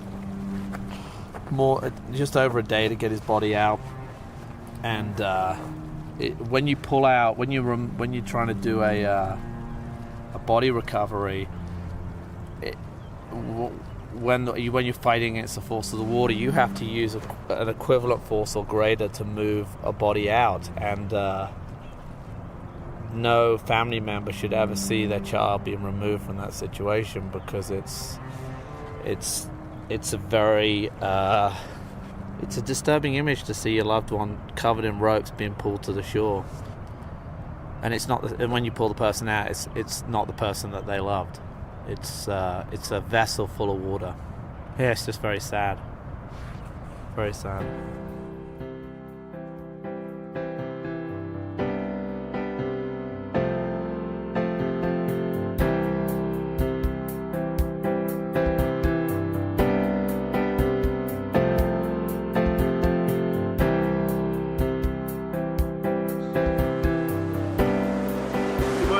Photo with you? Not at all. Thanks very much. And now I can interview you. Yeah? Yeah, you can tell me all about how much you love these waterfalls. Yeah, it's amazing, isn't it? So, where are you from? From London. London? UK, yeah. Okay. Yeah. The man who is going to tell us about the bad accidents that he's seen on the rivers here in the valley is from Birmingham. Oh yeah. Oh, we used to live in Coventry, all of us. We're a band and we're on tour here in California. Oh, is that right? And we went to a music school in Coventry, which is about 10 minutes on the train. It's cool. What's the band name? Trip to Dover. My name is Lewis Morgan and I play drums. My name is Johannes Staal and I play keys. My name is Rob Milichev. I play bass. My name is Olga Taal and I sing and I play guitar. So yeah, I front the band. Trip to Dover. Yeah. All right. Yeah. How long are you in the States?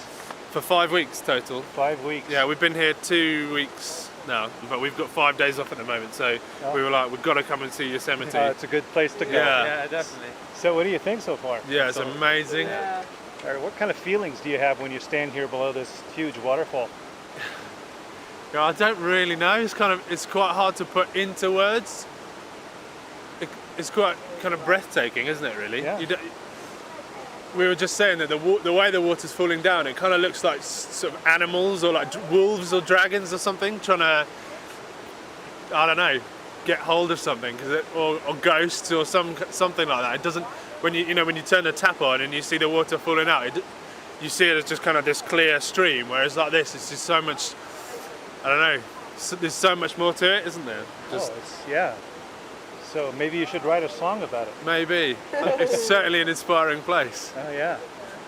So how much of the park have you seen? Did you just enter? Yeah, we got here about 2 hours ago, I think. But we keep stopping on the road every 5 minutes to take pictures and have a look at things. So, what do you think about this place? Yes. Yeah, it's really cool. As I was just saying earlier, like it's really, you can't really capture it, like you can't really take a picture of it, or like you can't even movie it and like show it at home because like it affects all your senses, if that makes sense.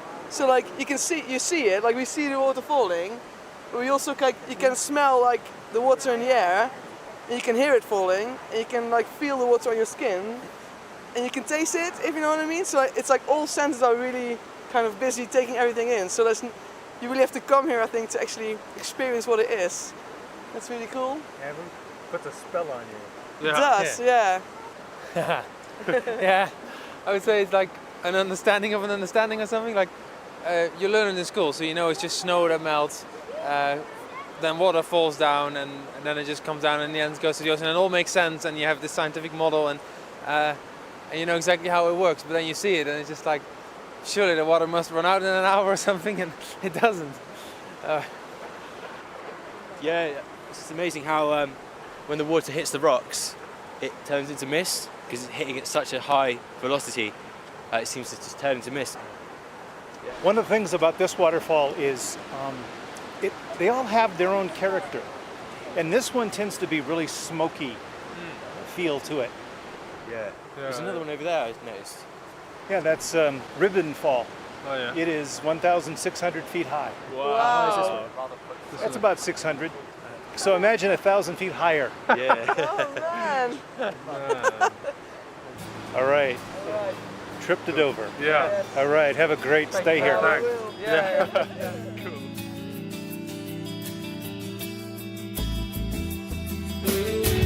Well, that's it for today's Yosemite Voices. Watch for our next podcast. I'm sure you'll enjoy it. It'll be interesting and informative, and best of all, it'll be about your favorite place and mine, Yosemite National Park.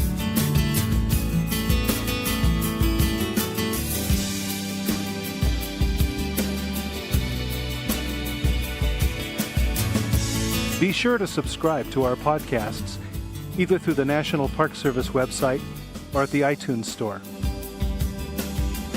So until next time, remember, Yosemite is your national park. We'll take care of things here until you return. So long. I'm Ranger Bob Roney.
In the heart of California's rugged Sierra Nevada sits Yosemite National Park.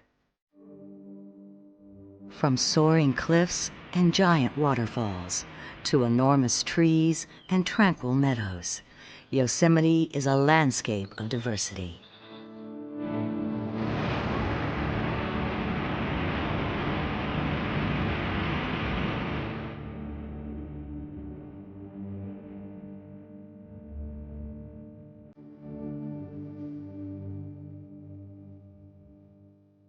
The park is the destination for millions of visitors each year, and with some of the finest scenery in the world, it's easy to understand why.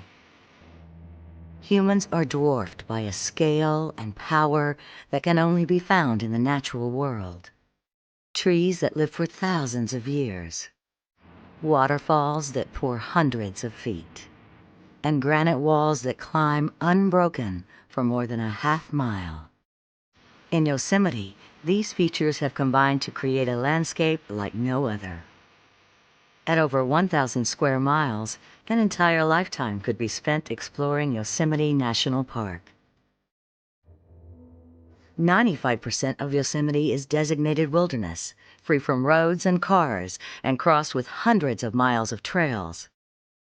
Outside of these wilderness areas, highways enter Yosemite from the west and south, while inside the park, the Tioga Road crosses over the mountains to the eastern Sierra. These roads provide access to many different areas in Yosemite.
Visitors, Yosemite Valley is the heart of Yosemite National Park.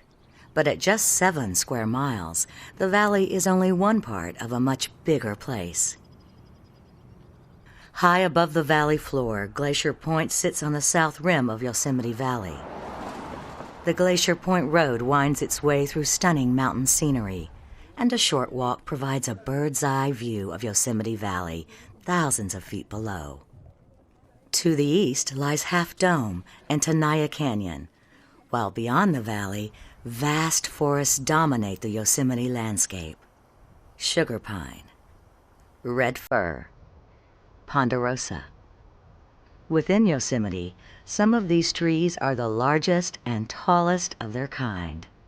But in 3 distinct groves stand the towering giant sequoias, the biggest trees in the world. At the southwestern corner of the park lies the largest and most accessible, the Mariposa Grove. This is home to some of the largest trees on Earth, and to be among these giants is a humbling experience. These big trees inspired protection of Yosemite nearly 150 years ago, and they still inspire visitors today.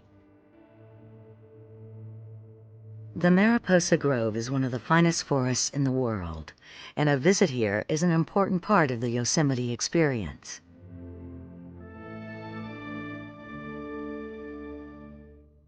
While the western slopes are covered with ancient forests, the high peaks on the east side of Yosemite present a very different landscape.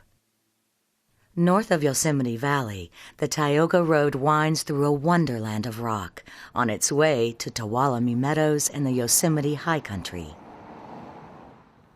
Along the way, the road passes Olmsted Point, where visitors enjoy an interesting view of Half Dome. Around the corner lies Tenaya Lake, one of the largest and most accessible lakes in Yosemite, and the perfect place to spend a summer afternoon. Over the hill from Tenaya Lake sits Tuolumne Meadows.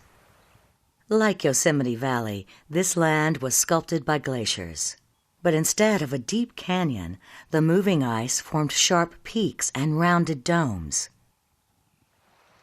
The wide-open scenery of Tuolumne Meadows is very different from other areas of the park, and many of the plants and animals found here are unlike those at lower elevations.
The more time you spend exploring Yosemite National Park, the more likely you are to experience change in Yosemite.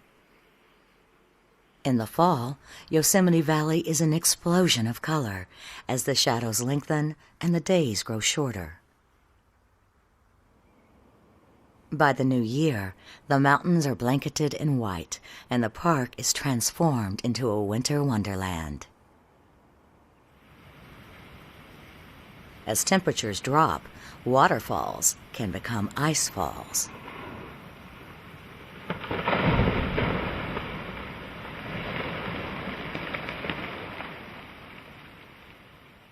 Usually, winter is a quiet time in Yosemite, but when spring comes, the park will experience its biggest change.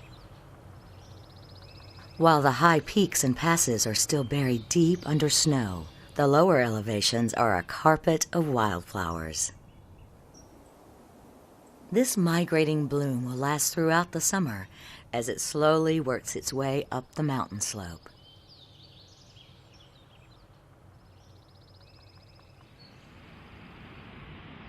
As temperatures rise, the snow begins to melt, and quiet waterfalls are brought back to life. By early summer, the sound of water thunders throughout the park. These high flows may last for months, but by summer's end, the rivers have calmed. Some creeks and streams will stop running completely, and even Yosemite Falls can run dry. Exploring a landscape as dynamic as Yosemite National Park is very rewarding. But the natural forces that make the park so compelling can also present some very real dangers. Water is one of Yosemite's biggest attractions. Generated from melting snow, the water here is cold and swift, especially in the springtime. Visitors must respect all warning signs and realize that wet rocks along streams and rivers can be very slick. Do not go beyond fences or railings, and never swim in swift water or above waterfalls.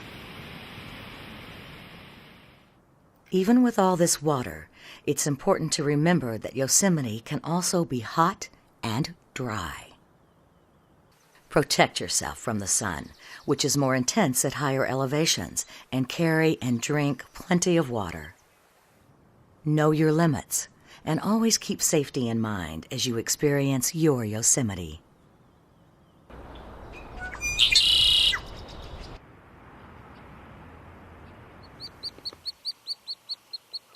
The mission of the National Park Service is to protect the park for future generations while providing enjoyment to today's visitors. This protection makes Yosemite a great place to see diverse wildlife in its native habitat. To further protect wildlife and yourself, do not feed or approach any animal. For the protection of black bears, visitors are required to store all food, garbage, and scented items properly. Protecting wildlife also means driving with care. Hundreds of animals, from squirrels to bears, are struck and killed by cars each year. Mountain roads are often narrow and winding, and driving conditions can change rapidly. In the winter, snow and ice can make driving difficult, and four-wheel drive and chain restrictions are often in effect. In the summer, traffic and congestion, especially in Yosemite Valley, can bring cars to a standstill. If you park your car, you'll find that there are many other ways to experience Yosemite National Park. In the valley, the easiest way to get around is on the Yosemite Shuttle. These free buses run throughout the day, and they stop at nearly every point of interest in Yosemite Valley. In addition to buses, bicycles are a great way to explore Yosemite. Miles of bike paths wind through the valley, and rental bikes are available throughout the summer. For those who are looking for more activity, Yosemite is a hiker's paradise.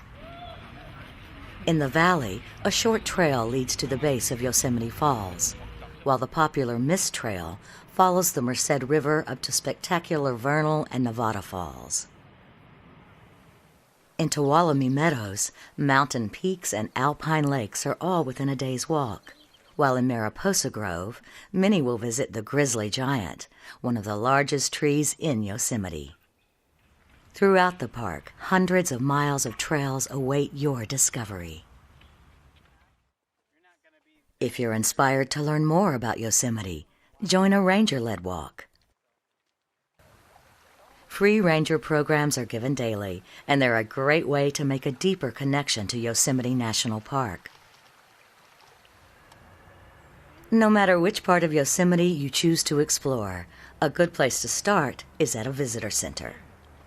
In the valley, an exhibit hall tells the story of Yosemite's geologic past, as well as its rich natural and human history. While in the theater, the film Spirit of Yosemite presents a dramatic overview of the park.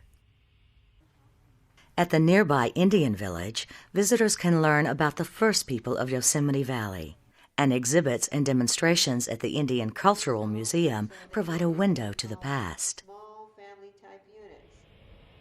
Near the Mariposa Grove, the Wawana Hotel and Golf Course reminds us of the early years of Yosemite National Park, while the nearby Pioneer Yosemite History Center brings the past to life.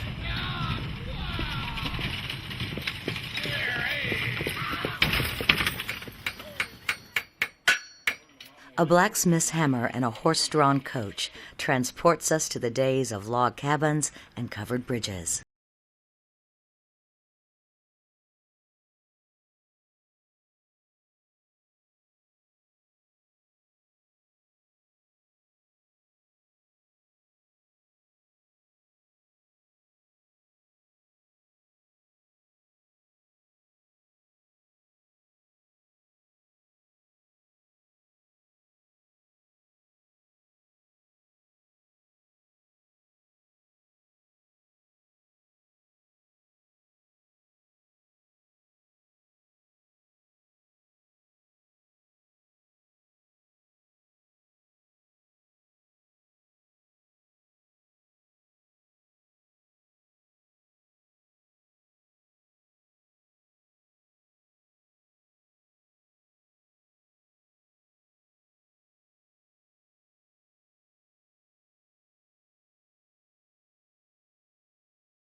is only going to produce a black and white image, and his exposure and his treatment of the darkroom was such to make it look like what he wanted it to be, not necessarily what you and I would see at that same time. The first photograph of that neon orange glow on Horsetail Fall that I know of, or I think anyone knows of, was made by Galen Rowell, very famous photographer, in 1973, I think. And he describes being here in the valley, being kind of on the other side of the valley, and seeing that light on Horsetail Fall and driving around the valley, exceeding the speed limit to get to a spot and photograph it. And I think his photograph is still one of the best that I've ever seen of it. Hi, I'm Tony Rowell. We're at the Mountain Light Gallery in Bishop, California. We're looking at my father, Galen Rowell's famous image of last light on Horsetail Fall on El Capitan. 38 years later, after thousands of people have photographed the fall, I think he would be flattered that so many people are coming to photograph this rare phenomenon. Well, we're here because we want to see the famous fire falls. I'm here because he wants to see it. I'm the photographer. Well, you don't get to see this in anywhere in the world, I think. This is a more special waterfall, glowing in red. Where do you get there? Yeah. Well, it looks a little bit like the old firefall that they used to have off of Glacier Point. The firefall basically was around 5 in the afternoon. They would build a bonfire, light a bonfire of red fir bark right on the edge at Glacier Point. And it burned down, and usually by about 9 o'clock, it was just a pile of red coals. And they had these long pushers. They opened the little gate and started pushing, and they tried to keep a steady flow of the coals going over the edge until all the coals were gone.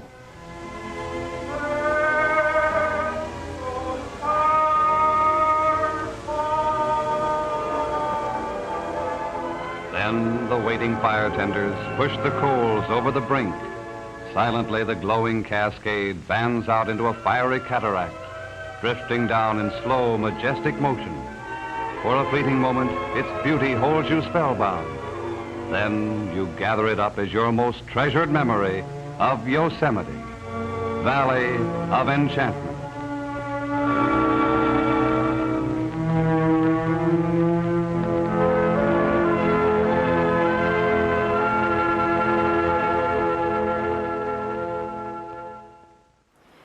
We're hoping to capture that fleeting moment when nature kind of comes together and produces something spectacular. I think if the sunlight cooperates and the clouds don't come in, we could have something that'll be really special. Trying to photograph Horsetail Fall gives you an appreciation for the movement of the sun, the changing angles of the sun during the year, the changing water flow from the snowpack and the temperature.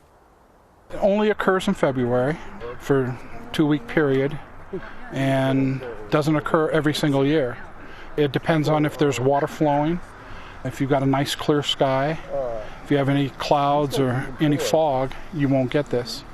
So you may miss it for years. It may not occur. That's one thing as a photographer, you learn more about weather than anything else. And just looking at this, I'm hoping that it doesn't get any more occluded, any more tight between those cirrus clouds. As the sun's starting to set, the shadows will run across the face of El Capitan. That light source will start to shrink in and just hit the hit the waterfall and cause the water to glow. Yellow, orange, red. Makes it look like lava. That makes the picture very special if you can take a good pictures, because it's nothing to do with your technique or with anything. It's just, the luck. You sit here and you watch this gray and silver and white, and pretty soon a little pink comes up, and then it gets redder and redder, and it lights up like someone put makeup on it. I mean, obviously there's the photography aspect, and then there's people who like Yosemite, and if you happen to like both the things, then that's probably why you want to keep trying to come back. I'm sure many of these people have come every year. They don't just come once. No matter what your level of expertise is, you're going to go home with pictures that you're going to love, because it's hard to take a picture of Yosemite that isn't great. Photography is probably an excuse to come out here, see the sights. Good excuse to come up here and spend some time. You can't go anywhere without getting something special. Everything here is special. Everything from the air you breathe to the sunrise, the sunsets, the fog in the valley. It just goes on and on. I don't know, it's just breathtaking to me. Just breathtaking. I think that's it. There's always another photo. There's always another experience in the exact same spot you're at. So you just need to be open. And it just keeps giving gift after gift after gift.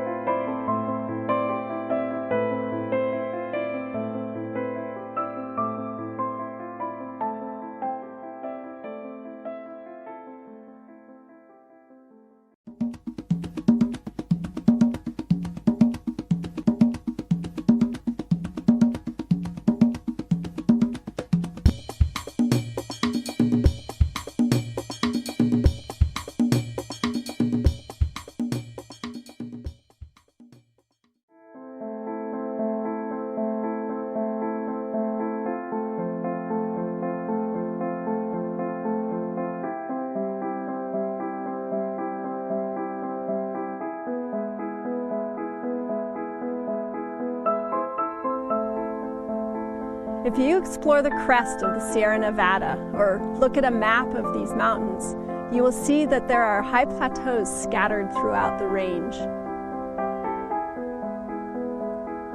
In Yosemite, at places like Mount Excelsior, Kuna Crest, Parsons Peak, we find these high flat plateaus up at elevations around 12,000 feet.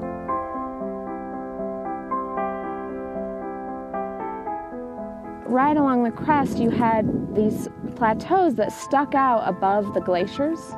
And so actually the glaciers were carving around them. So they've ended up being kind of these isolated islands where we find unusual plant species that don't occur anywhere else.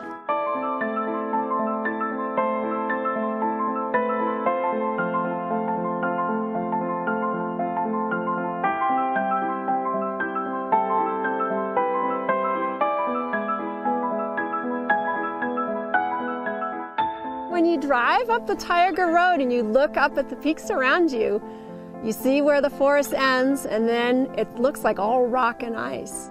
But if you take the trouble to get up onto that rocky summit, in between the rocks is just the most incredible rock garden of wildflowers of every color, of every shape.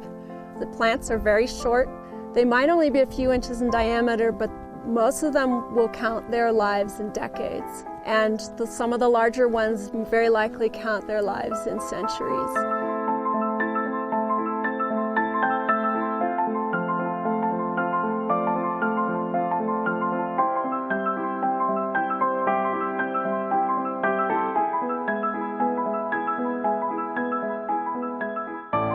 The diversity and the variety and the sheer aesthetic beauty of it is just overwhelming.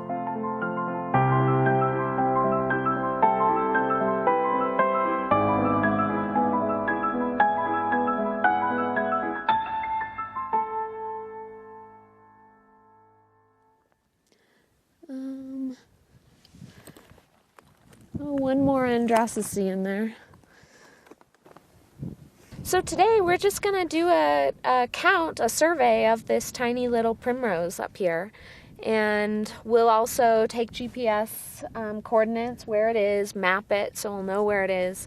And then also try to figure out what the associated species are that it likes to grow with. So one kind of plant will often co-occur with another kind of plant, and that can be an indicator of what kind of environment you're likely to find it in. We're working on a project funded by the Yosemite Conservancy to inventory the plants found in these sky islands. How many plants there are, where they're found, what habitats they prefer to live in. The purpose of this is to understand how these plant communities may change over time.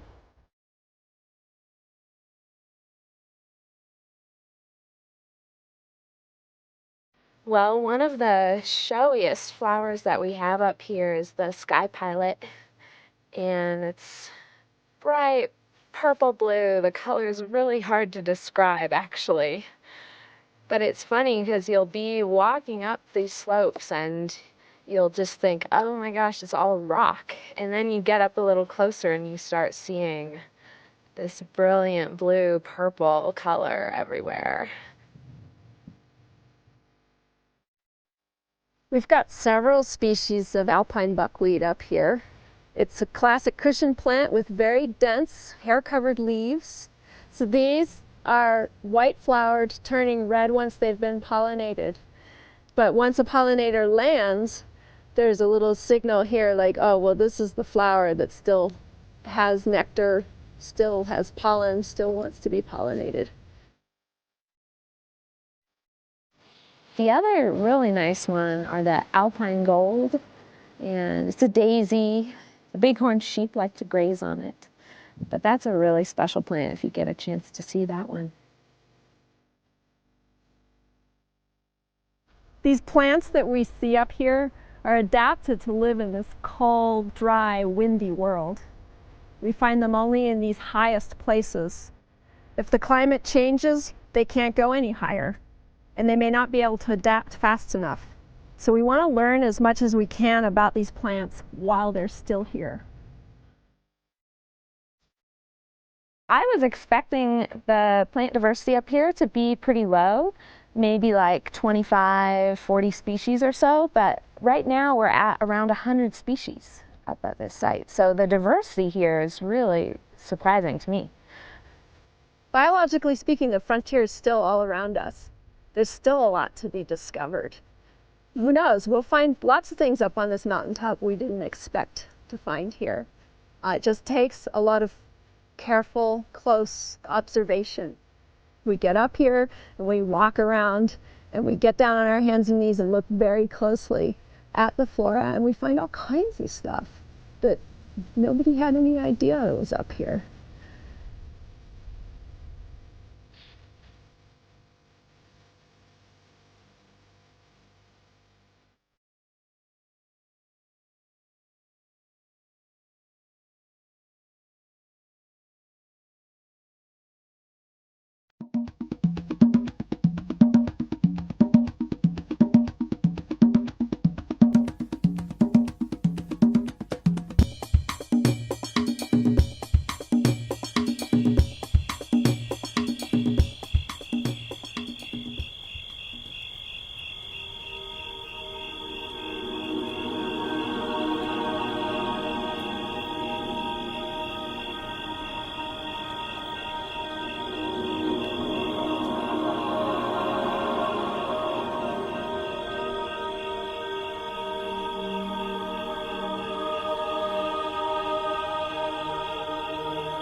The sense of scale involved in looking in the sky is enormous. You realize that we live on a tiny spaceship that's orbiting this average star in a galaxy full of 200 billion stars.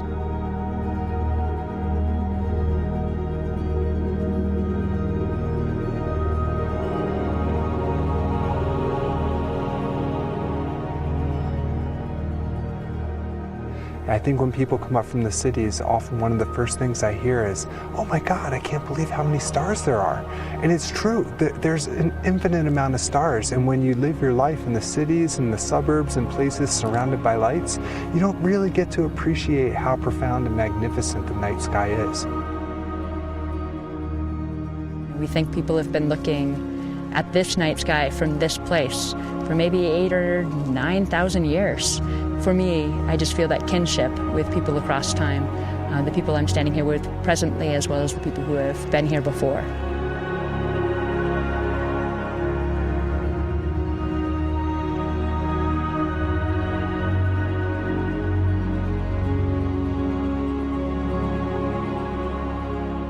This is Stars Over Yosemite, the Glacier Point Star Party. This is one of the best places in the country to observe the night skies. We have not only dark skies because we're well away from the city lights, but we also have steady skies.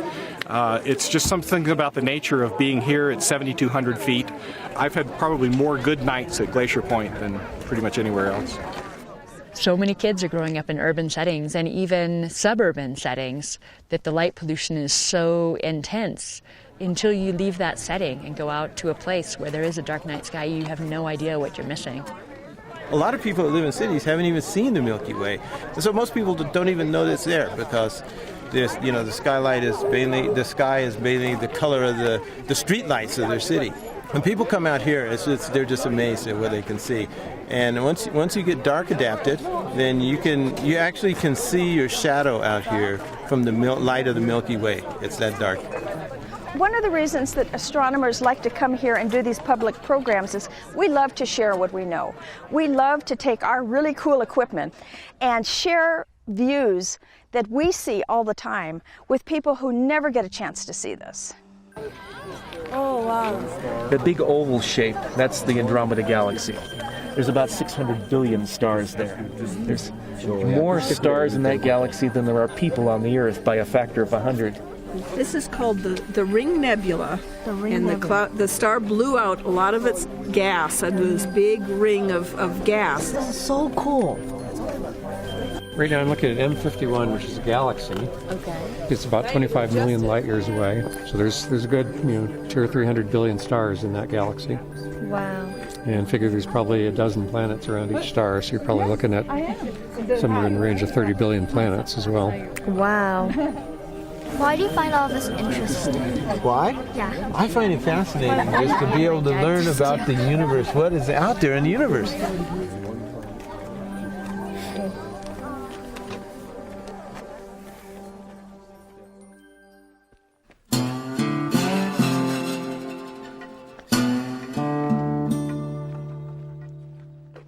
So I've come up here to Pothole Dome up in the Tuolumne Meadows region of Yosemite National Park because I want to shoot some time-lapse tonight.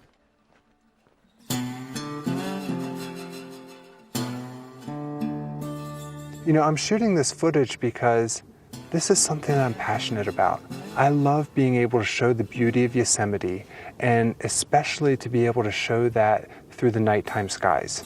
And I'm really excited because I've just recently been able to start doing longer dolly moves. So I'm going to go for a 12-foot move tonight, and the moon's going to come up about halfway during the move, which is going to give a really cool effect. And so when the moon hits, it'll light up the scene really nicely, and yet before it hits, we'll also be able to get to see the stars in all their glory in the Milky Way.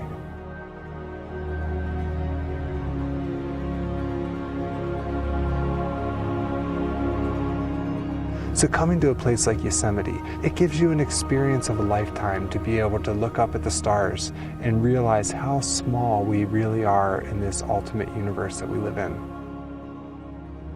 In the national parks, we really value this dark night sky experience, so we're actually quantifying it.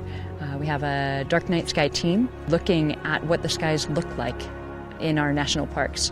Started taking digital imagery of the horizons to see what the light pollution levels were, to know if our dark night sky experience is improving or decreasing, and thereby be able to take measures with nearby communities to help preserve that night sky experience. Light pollution is something that we can change overnight. You can change the bulb that you put in your outdoor light. You can put a covering on it so it focuses just where you want the light, instead of putting that light out that we're seeing as light pollution. Fear of the dark is a very powerful thing, and for those of us who love the dark, we hope to convince other people that the dark doesn't have to be quite so scary, and that we can recover a lot of the night sky that we've lost. It's a very important part of Yosemite, and it deserves to be part of what's protected in this park.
Most of the national parks in the United States were founded on their geology.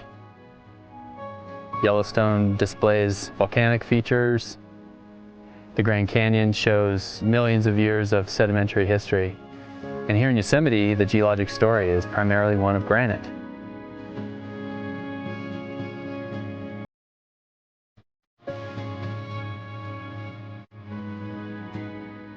Granite is what's known as an igneous rock, which means it's born of fire.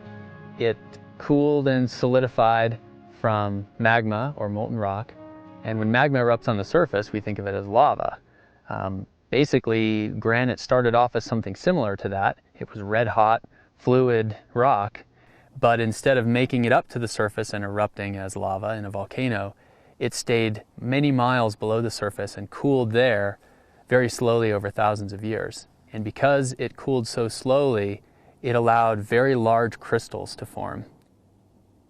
It's a very coarse-grained rock, and that's the key to its strength. This rock spent a long time at high temperatures, cooled very slowly, and that allowed a lot of the cracks to be annealed out of it, making a very strong rock.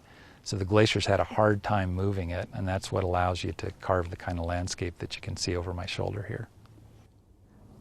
Granite is among the toughest rocks on the planet. I mean, it's very, very strong stuff. So when glaciers were moving through here, they certainly were able to erode and sculpt the landscape some. But a lot of the domes, the smooth ridges that we see up here in the high country, they're really a testament to the fact that glaciers weren't able to do a lot of eroding of this landscape. One of the things that makes Yosemite such a great place for us as geologists to work is that nature has taken these rocks and polished them for us. And so we can come out here and literally crawl around on our hands and knees looking at beautifully polished specimens that in places are polished almost as well as a commercial company would polish up your kitchen countertops for you. So we can see the relationships among these minerals. We can see into the guts of what was a magma chamber and see what was going on then, frozen in time for us. Every visitor to Yosemite, I think, experiences granite in some way. I mean, you can't hardly not experience granite in a park like this where most of what you see is granite. And that can range from just taking a quick stroll off the side of the road to a place like Olmsted Point, to taking the hike up Half Dome, up to the summit, to spending 4 or 5 days climbing up El Capitan. I think more than most visitors, rock climbers have a really good sense for granite.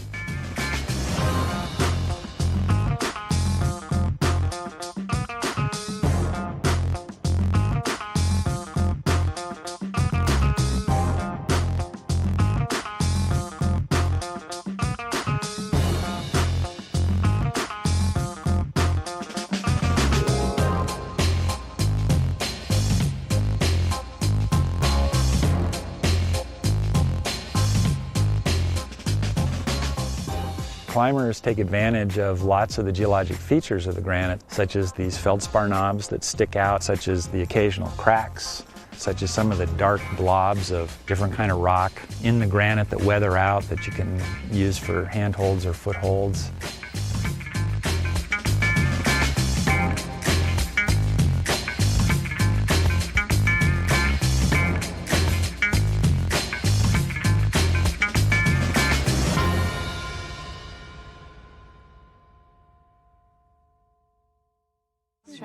Okay, so what minerals have you got so far? Biotite, quartz, and potassium feldspar. Okay. What else might you expect to be on this rock? Well, I got my class, it's a first-year seminar at the University of North Carolina. We come out here every fall, and we always bring them into Yosemite for at least a day because it's an experience that everyone needs to have as soon as possible in their lives. You know, Yosemite is a great place to just come learn more about granitic rocks. You'll see them everywhere. You can easily walk around on them, look at them closely, and I think it helps that you can be studying these rocks in such an inspiring place, you know, where the landscape just sort of opens your mind up to trying to understand it better. When I walk around here and look at the granites, I think I understand a lot about how most of the features that I see formed. I can see cracks that filled with magma. I can see blobs of a dark magma that were caught up in a lighter magma. Then we can understand that by studying it, by doing chemical analyses, by doing experiments to try to duplicate some of these things. But there are a lot of features out here that none of us understand. When you walk around on these glaciated surfaces, you can find a lot of really unusual things. Some of them I think we understand, and some of them are great mysteries. I've been to this place maybe half a dozen times, and I really have no idea how this formed. It's one of the weirdest things I've ever seen in a granite. Seeing things like this is kind of humbling. I think we understand a lot about the granites in Yosemite and how they form and over what time periods they form and so forth. But you walk around the corner, you run into something like this, and it's really humbling. It says there are a lot of mysteries out there still left to solve.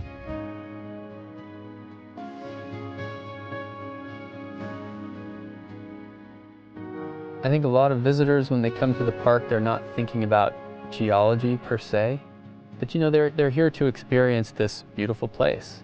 It's right here in the core of Yosemite that we have the best exposure of granite, and that's also where we have the most amazing landscapes in Tuolumne Meadows, in Yosemite Valley. They are a direct result of the granite here.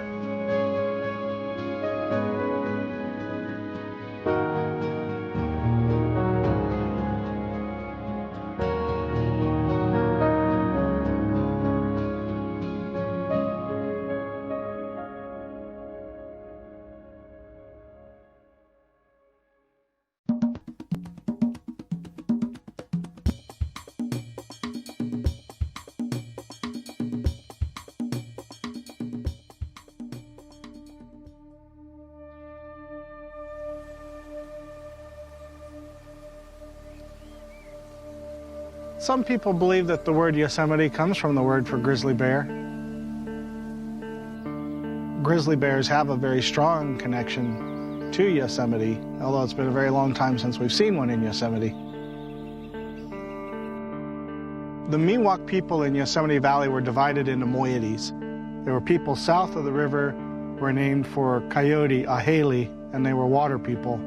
People north of the river were land people, and they were named for grizzly bear, or Uzumati. Mati referring to bear, Uzu referring to grizzly. The black bear is called Humati.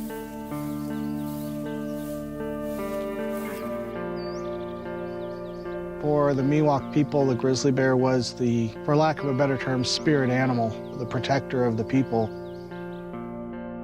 People are fascinated by grizzlies. They kind of embody these human traits that we as a culture admire. Persistence, never say die, undaunted. And so we raise the animal to this icon that we think exemplifies our better natures. This depiction of the grizzly as being heroic and iconic for the state of California.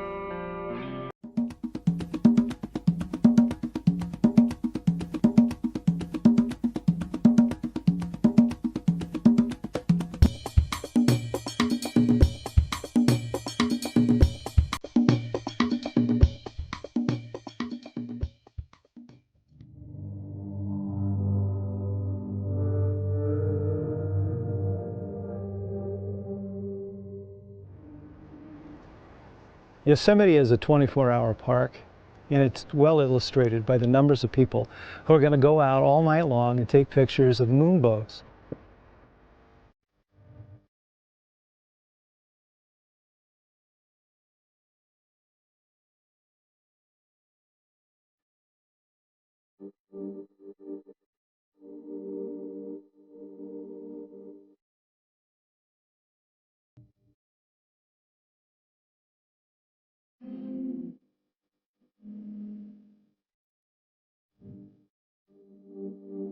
Yosemite is world famous for its waterfalls. A lot of people who come in the summertime are aware that we have all these rainbows at the base of these falls. A lot of people don't realize that we even get rainbows at night in Yosemite. If there's a full moon and the sky is clear, the moon, which is just reflected sunlight, is actually enough light to generate a rainbow at a place like Yosemite Falls.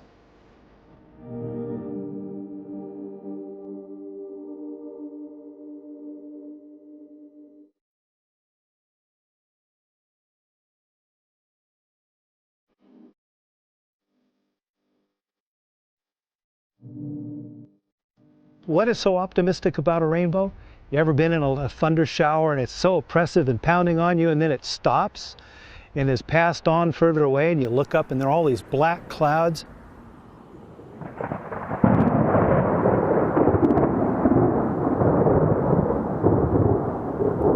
And then in front of the black clouds is this brilliant arc of color. Rainbows are often something that we associate with the all clear signal. After the storm passes, here's the rainbows. We're going to be fine. We're going to make it. You know, we survived the storm.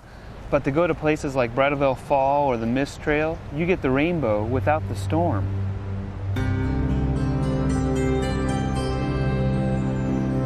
There are places where you can go and they're very predictable. Bridalveil Fall, Yosemite Fall, Lower and Upper, Vernal Fall, Nevada Fall. I've been to so many waterfalls. There are rainbows in every single one of them, and all you need is a little physics to figure out when to be there. It's just the way light goes into a droplet of water, bounces a couple of times and then comes back out. Going in, it's refracted a little, coming out, it's refracted a little, and that spreads white light to all the different colors in the rainbow.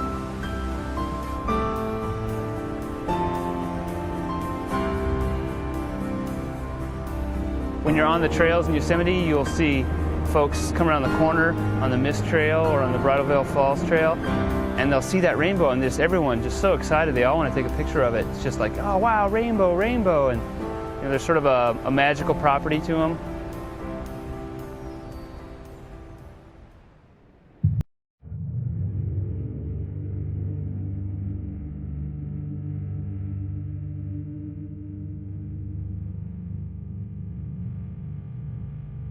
People have been experiencing and photographing the moonbows at Yosemite Falls for years. Even John Muir wrote about these lunar rainbows, or spray bows as he called them, back in the 1800s. Their colors are as distinct as those of the sun, and regularly and obviously banded, though less vivid. Fine specimens may be found any night at the foot of the upper Yosemite Fall, glowing gloriously amid the gloomy shadows and thundering waters, whenever there is plenty of moonlight and spray. The popularity of moonbows has increased as the popularity of photography has increased. Moonbows have now become a very popular subject for photographers, and on the full moon of May or June in Yosemite, you can literally find hundreds of photographers up at Lower Yosemite Falls taking photographs of this lunar rainbow. I tend to think of all the people who are up there. For them, that is a wild experience. The feel of the spray, the chill in the air, and the roar of the water, those are things that all add to actually being there. And it's a beautiful thing to see a photograph, but the photograph, it may as well be daylight and somebody painted a few stars, you know, in the sky up there.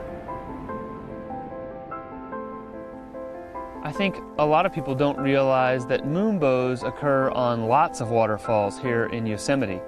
You can find moonbows on Cascades Waterfall, Ribbon Falls, Wapama Falls out by Hetch Hetchy, and even Bridalveil Fall gets a moonbow at the right time of year.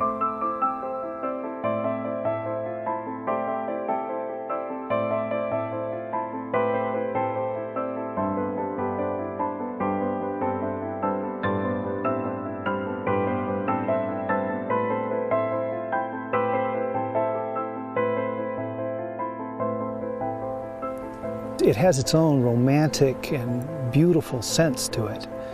It's ethereal. From the night skies and the Milky Way to the full moon rising to these lunar rainbows, the beauty here doesn't end when the sun goes down. You can have a unique experience 24 hours a day in Yosemite.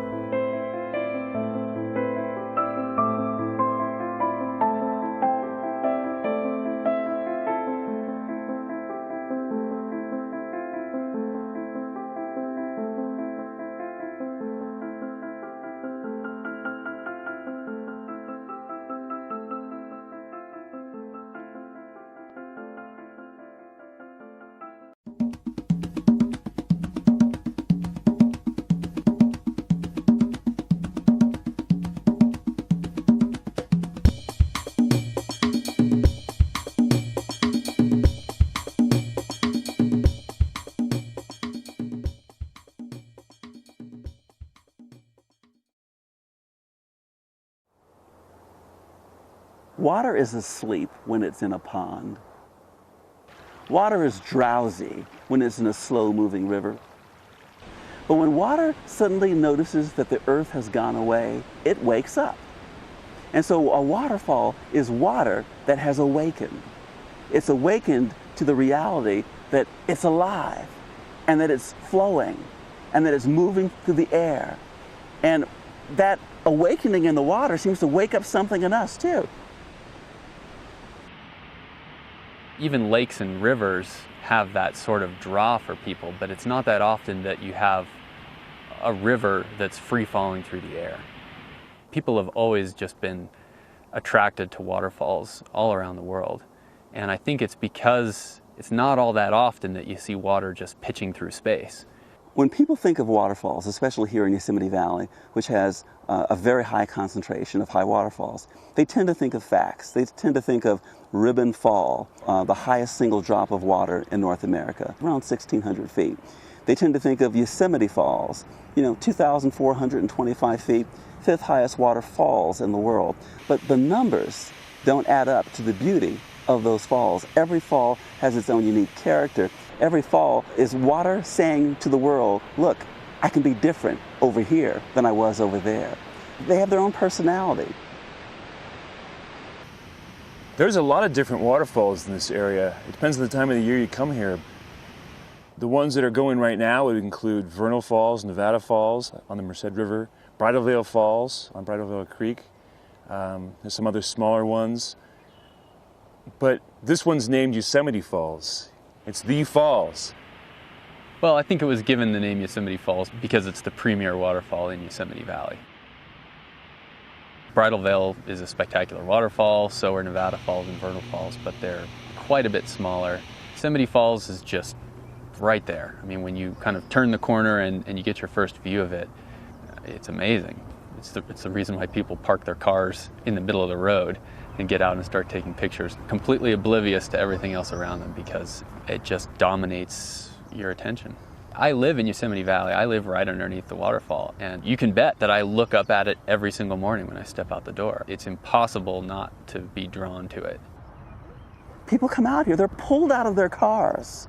They roll the windows down first. Then they can't get out through the window, so they open the door. Then they go out the door and they just start wandering off into the meadow, getting closer to the fall, getting closer to the creek, getting closer to the river. They can't help it. People tend to want to get as close as they can to the edges of waterfalls, I guess, to experience that rush, that energy of the water going from a placid little stream to a raging, free-falling torrent.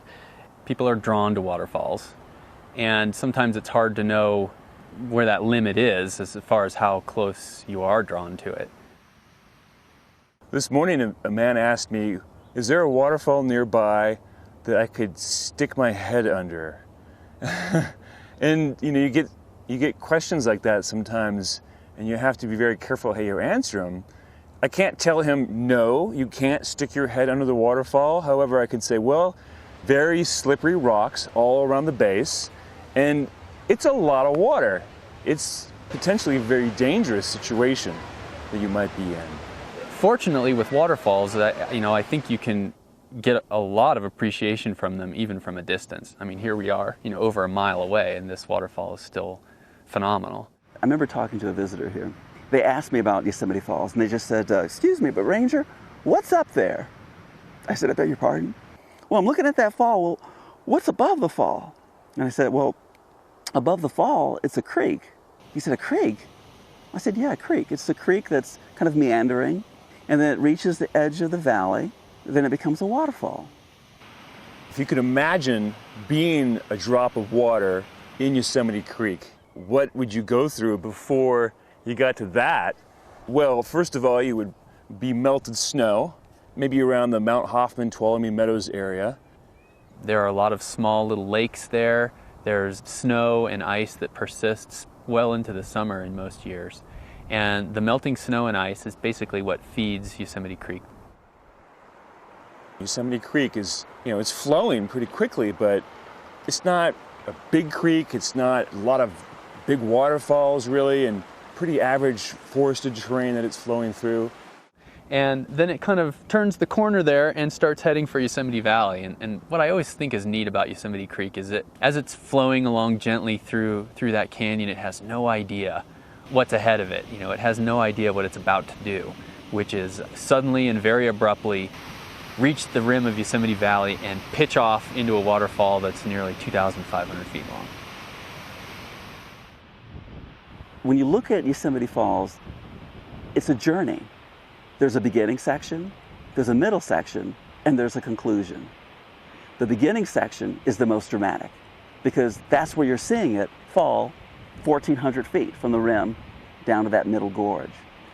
Once you're in that middle section, the part that I find very interesting is that it disappears.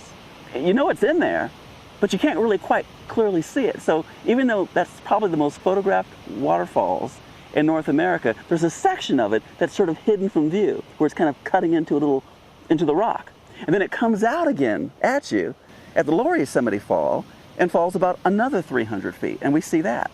So we see that lower stretch of 300 feet, we see that upper stretch of 1,400 feet, but there's 600 feet of mystery in there. Over the course of the year, the waterfall changes a lot. In winter, because the flows are low and the temperatures are cold, there's a lot of opportunity for water to freeze as it comes over the edge of the falls. And as water goes to its vapor state, as can happen as it gets atomized, as it falls, that typically supercools the water, and you get ice forming on the cliff, but also at the base of the cliff. And what will happen is when the sun comes up in the morning and strikes the cliff there at Yosemite Falls, it will start melting that ice, and then these big slabs of ice, I mean tens to hundreds of feet on a side, will come breaking off of the cliff and crashing down to the base of the falls, and they contribute to that big ice cone that's developed down there. But in the spring, it starts waking up. And how you can tell that it's waking up is that you hear it really before you see it. There's this increase in volume in the sound of the fall. And that also corresponds to springtime really arriving in full force in Yosemite Valley. So the meadows are green, the trees are leafed out, the dogwoods are flowering. From this point on, the snowpack is melting. It's not accumulating. There's nothing more being added to it. And eventually by late July into August, these falls will essentially dry up. Come here in the end of August and you probably won't see any water at all. You look at it now, it's kind of surprising that it runs out of water. So we call that an ephemeral fall. It doesn't run all the time. Once the water has disappeared, you can no longer see it, you can no longer hear it, you can no longer feel its presence. You start forgetting about it. And you don't even look over because you know it's not there. And then there comes a night where there are clouds and there's a little bit of rain, and then you come in the next day, and then there it is. It had been quiet and pretty much dry up there for months, and then that one big rainstorm rejuvenated the waterfall, and it was back, and it was thundering again even. I was sort of overwhelmed by this presence that was back in my life. You know, it's like this friend of mine had been gone for months, and then it just shown up on the doorstep. It's like, wow, I missed you, and I didn't even realize it. Sometimes I think the fall is never more beautiful than when you think it's gone forever. There's this sense that something that has passed away can return, that maybe there is life after death, because something that seemed so categorically gone is just there all of a sudden, just overnight.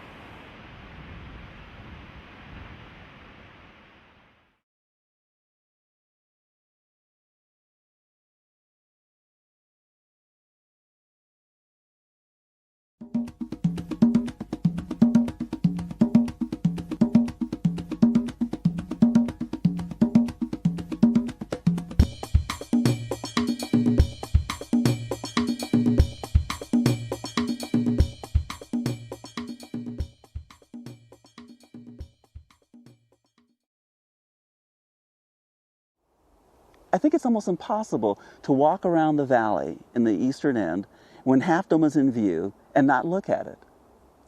How do you not look at it?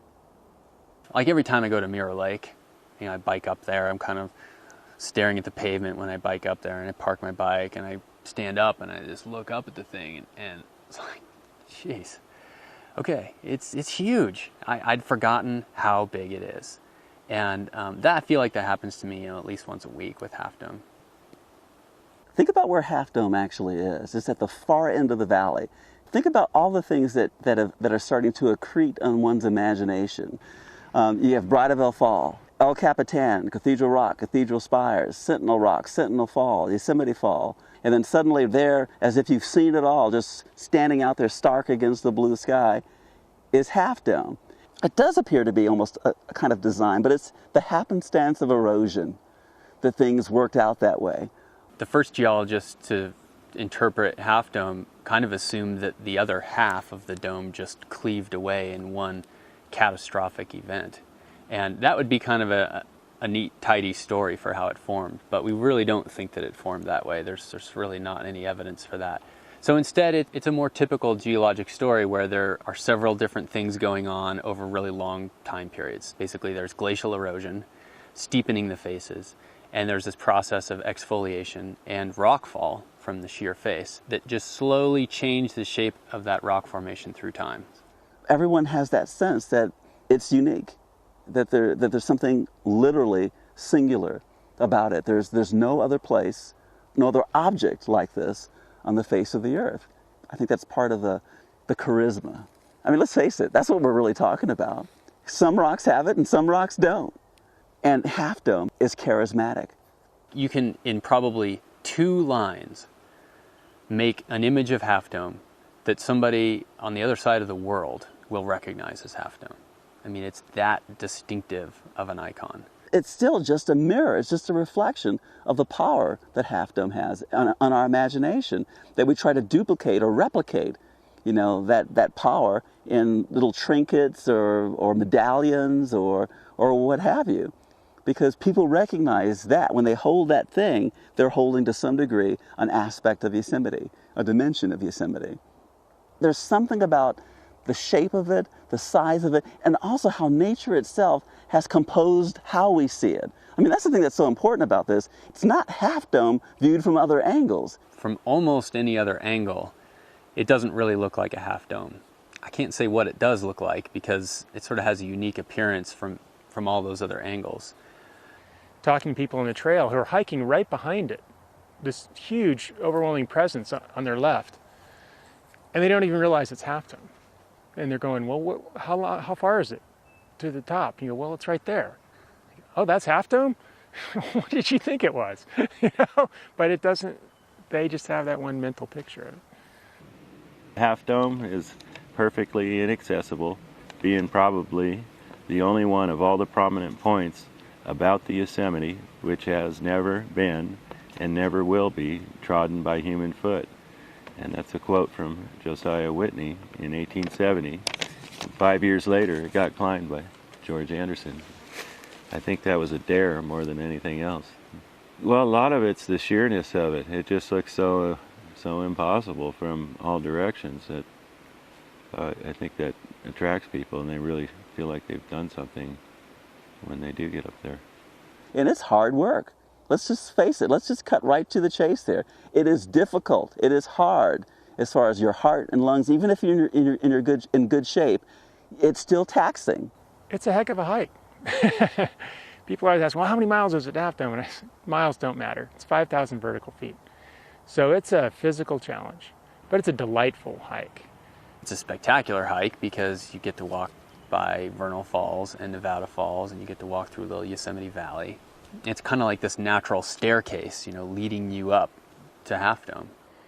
But then, boom, you arrive at the subdome, and there's the cables right in front of you.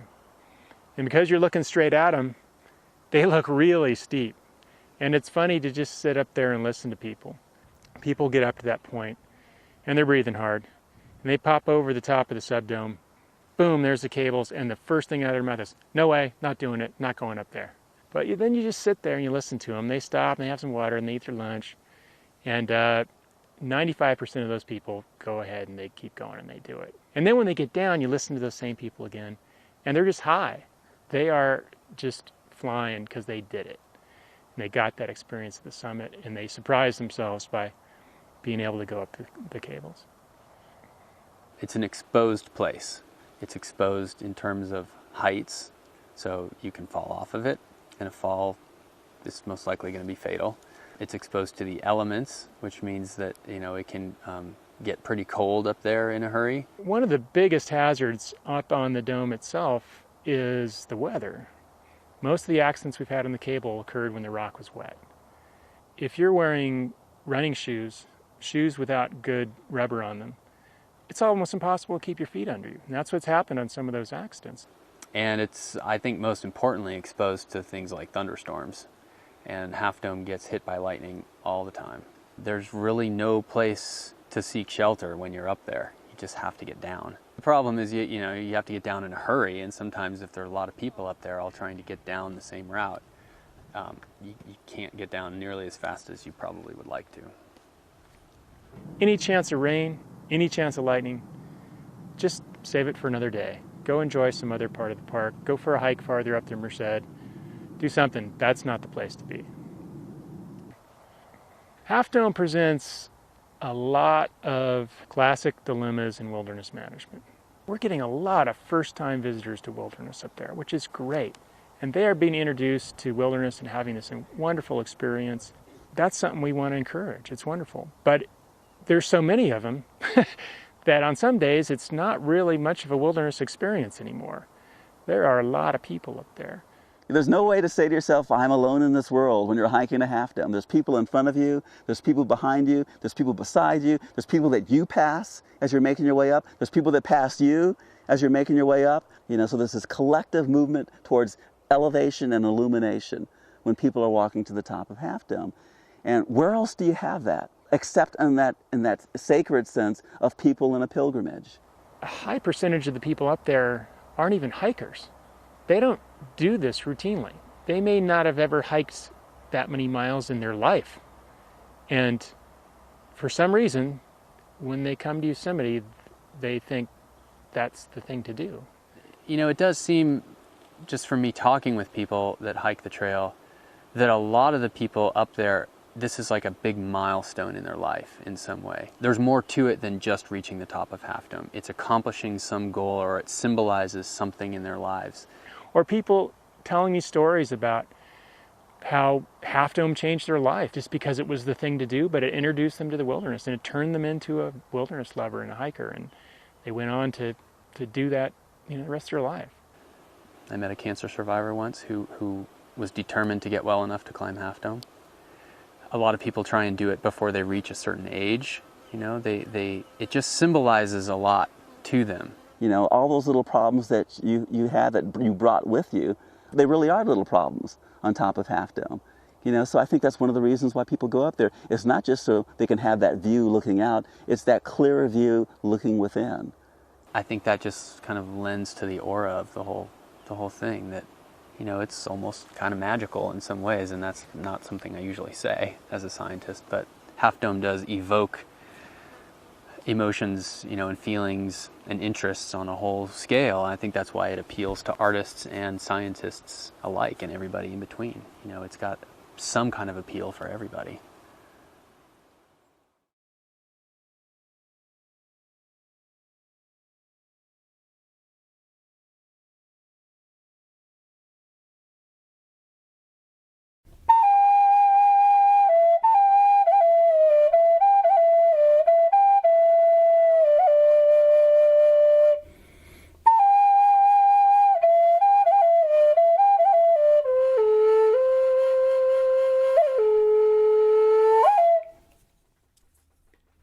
My name is Elise Bowman, Sergeant, Troop K, 9th Cavalry. And I'm sitting here at a table.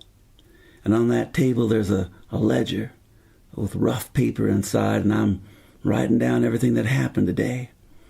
Today the sun come up, and it come up strong, burning through the treetops, and it lit up the world around me.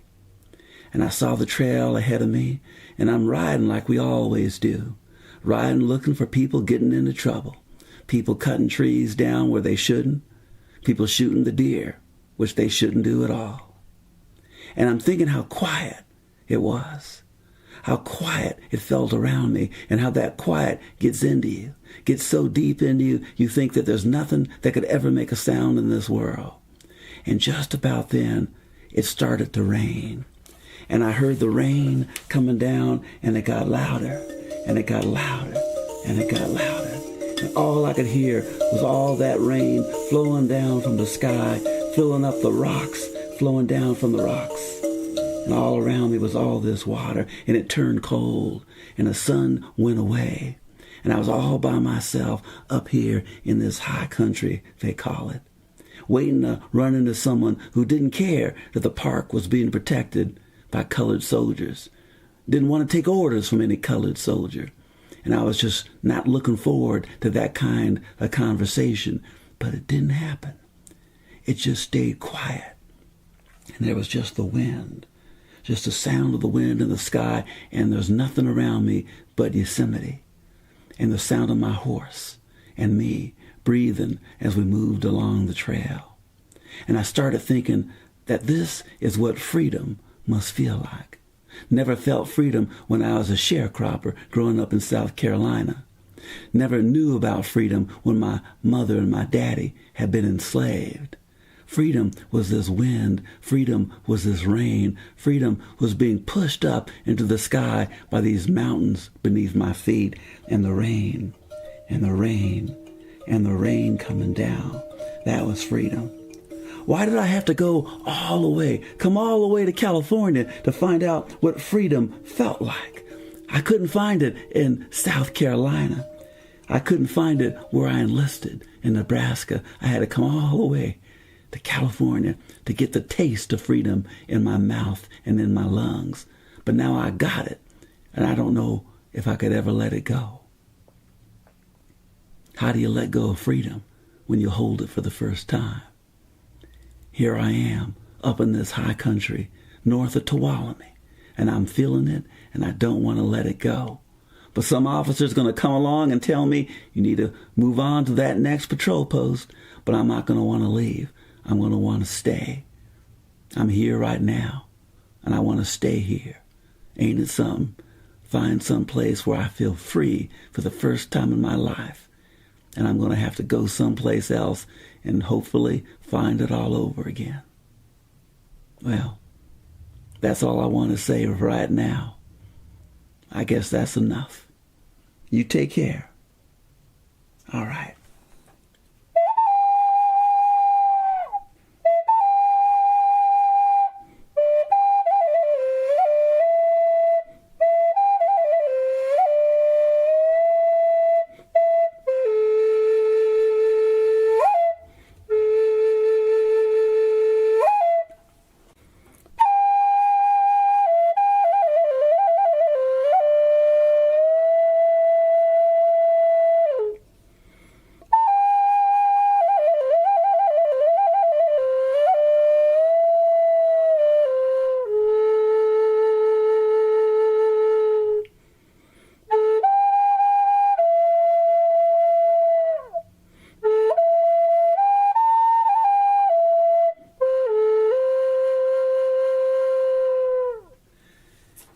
All right, this is Sergeant Bowman again. Oh, it's June 26th now. And you know what? I tell you right now, I ain't supposed to be here. You know, I sit here and I'm all by myself, but you know, it's funny how when you're in the mountains, you feel you're all by yourself, but you got all this country around you. You got these trees around you who whisper all around you when the wind starts to blow. It's as if the wind itself gives the trees their voice, and they can't speak until the sky is moving around them. And I'm sitting here right now, writing it all down in this ledger, and I ain't told you that I'm alone. I thought I should say that. I didn't say that last time. The rest of Troop K, well, I suppose they're back in San Francisco. Maybe they've headed north. But I spent the winter here in 1903 into 1904, and I'm still here. And the only reason why I'm up here in this cabin, up in the sky, is to carry a message, which I've done. But now I got an order. I'm supposed to head over to Hetch Hetchy. Guess there's some problem over there. I got to head there. And it's all right with me. It's all right with me to be on my horse moving through country that I ain't ever seen look like this. Not in South Carolina, not in Mississippi, not in Alabama, not in the Dakotas, nowhere. Nowhere have I seen country like this before. The sort of place that gets into your bones, it gets into your blood, and pretty soon you think there's no place else in the world but Yosemite. Because when you're here, there ain't no other place in the world. It just grabs hold of your eyes, so all you can see is Yosemite. It grabs hold of your ears, and all you can hear is Yosemite. And it gets deep in your heart, and your blood is flowing through Yosemite as much as it is your own heart. That's what happens when you're here too long. It's like getting too much whiskey. You just don't see right, and you don't hear right. You don't feel anything but where you are. Guess that means I'm a local now. Guess that means I've become part of this country. Not the way the Indians around here are a part of it, but for someone who's new, it's as close as you can get. I hope I run into you up here sometime. There's nothing but good weather in the summer up in the high country, nothing but a blue so deep you can fall into it, a blue so rich that the flowers here seem to get drunk on it, and they move back and forth in a breeze only they can feel. I hope you can get here, but maybe like me, once you're here, you won't want to leave. Maybe you'll look forward to an order to go to Hetch Hetchy. Now that's a pretty place, I've heard. I'm going to see it again. I'm going to see it for the first time. But when I get there, it'll be like I never left. It'll be like I've been there all my life. That's what mountains are like. That's what mountains will do to you.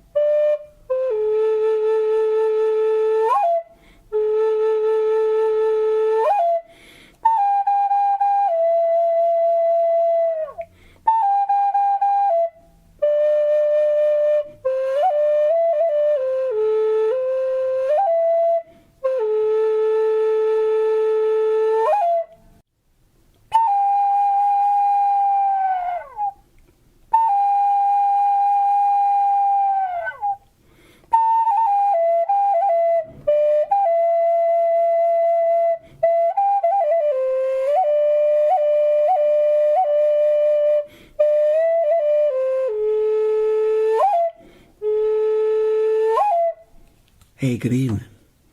This is Sergeant Bowman again, Troop K. Maybe I should stop saying that now because I'm the only one from Troop K that's around here. It's Troop C and D that are up in the high country right now. Makes me kind of lost not having my family around me. You know, when you join the cavalry, when you join the army, you get yourself two families. There's a family you left behind.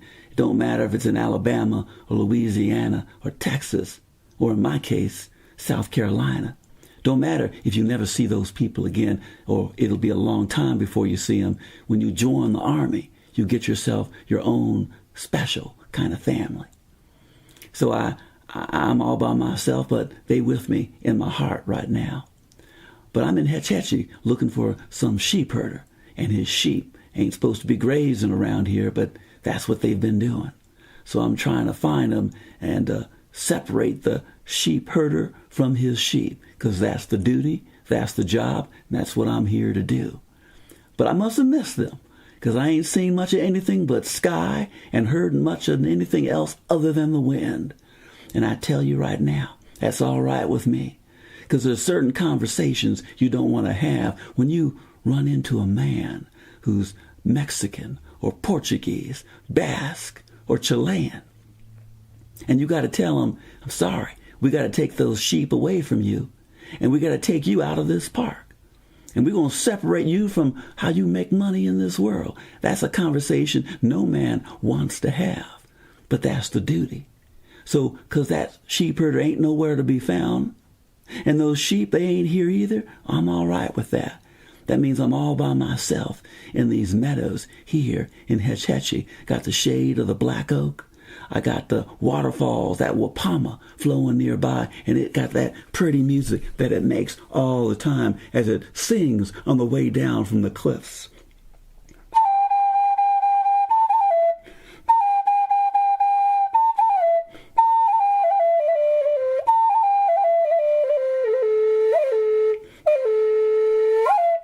It's all right with me to hear music like that. I can hear music like that the whole time. And you know what? There ain't no officers here at all. It's just me, my horse, the sky, meadows, flowers, the black oak, and the singing of those trees, and the wind itself to keep me company. That's all a man needs. How can you call yourself alone when you got all that around you? As a matter of fact, I think, personally, and I'll whisper this to you, Hetch Hetchy is kind of crowded with all that. How can a man ever feel alone? There's barely enough room here for God to come on in. But he's here too. That's all you need. I'll talk to you later.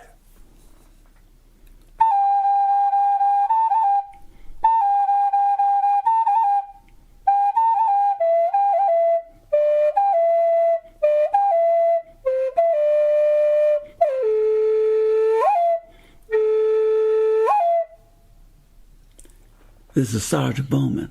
I'll talk to you next time.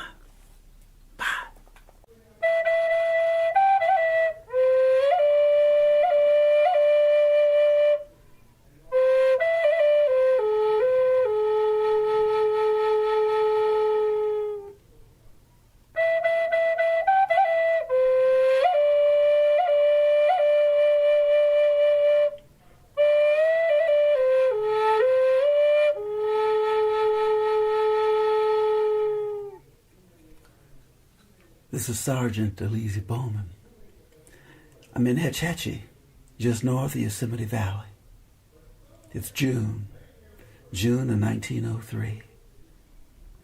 The sun is high in the sky, and the sky is bluer than any blue I've ever seen in my life.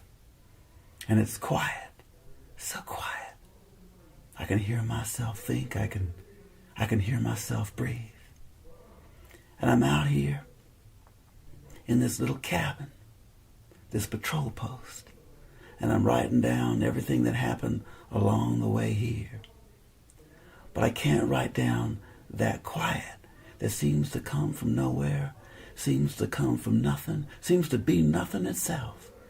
And that quiet has been seeping into my bones every day I've been up here in this high country. The wind has blown it into me, and the cold has let it seep into my bones, into my soul, until I don't know if it'll ever get out, if I can ever get this silence out of me. What do you do when you're in a country this quiet, this still? How do you get it out? And it makes me nervous, because before we were here in Yosemite, we were in San Francisco. And before we were in San Francisco, we were out there in the Philippines, in the jungle, and those insurrectos, those Filipinos were fighting for their freedom. And we were there. The 9th Cavalry was there. Troop K was there, trying to take it away. What kind of duty do you call that when you take a colored man from South Carolina who's never tasted freedom himself? And there he is, taking it away from people whose skin is as dark as his own, as dark as the soil, as dark as the earth itself, taking away something he ain't ever had. And the last time I felt quiet, like the quiet here in Hetch Hetchy, was that quiet in the Philippines, when we were walking and riding and walking some more and riding some more, fearing some bullet come whistling out of the dark, out of the green, out of the heat of those trees, right into us. It was that kind of quiet. And when we were there, I was afraid. Now there ain't nothing here to make me afraid. There's only silence around me. But something's happened to me. Being in a war has made me fearful of silence, fearful of stillness. And there's all these visitors here who are happy, who are laughing, who are singing, having a good old time. They hear that quiet, and it brings a smile to their lips, but I hear that silence. and it makes the sweat come off my brow. It makes me chill to the bone, wondering what piece of metal is going to come flying out of the trees at me. You can take a soldier out of a war. You can take a soldier out of battle, but you can't take the war out of that soldier. You can't take the fear out of them. And I'm up here all by myself in something that should be soothing, should make me feel comfortable. But I'm as tense as a wire that's been strung too tight. And any moment, I'm either going to start singing or I'm going to snap in two. And they call it a valley, and they call it a waterfall, and they call it granite. But all of it adds up to something that I can't see, and what I can't see is making me nervous, is making me scared. That's what Hetch Hetchy means to me.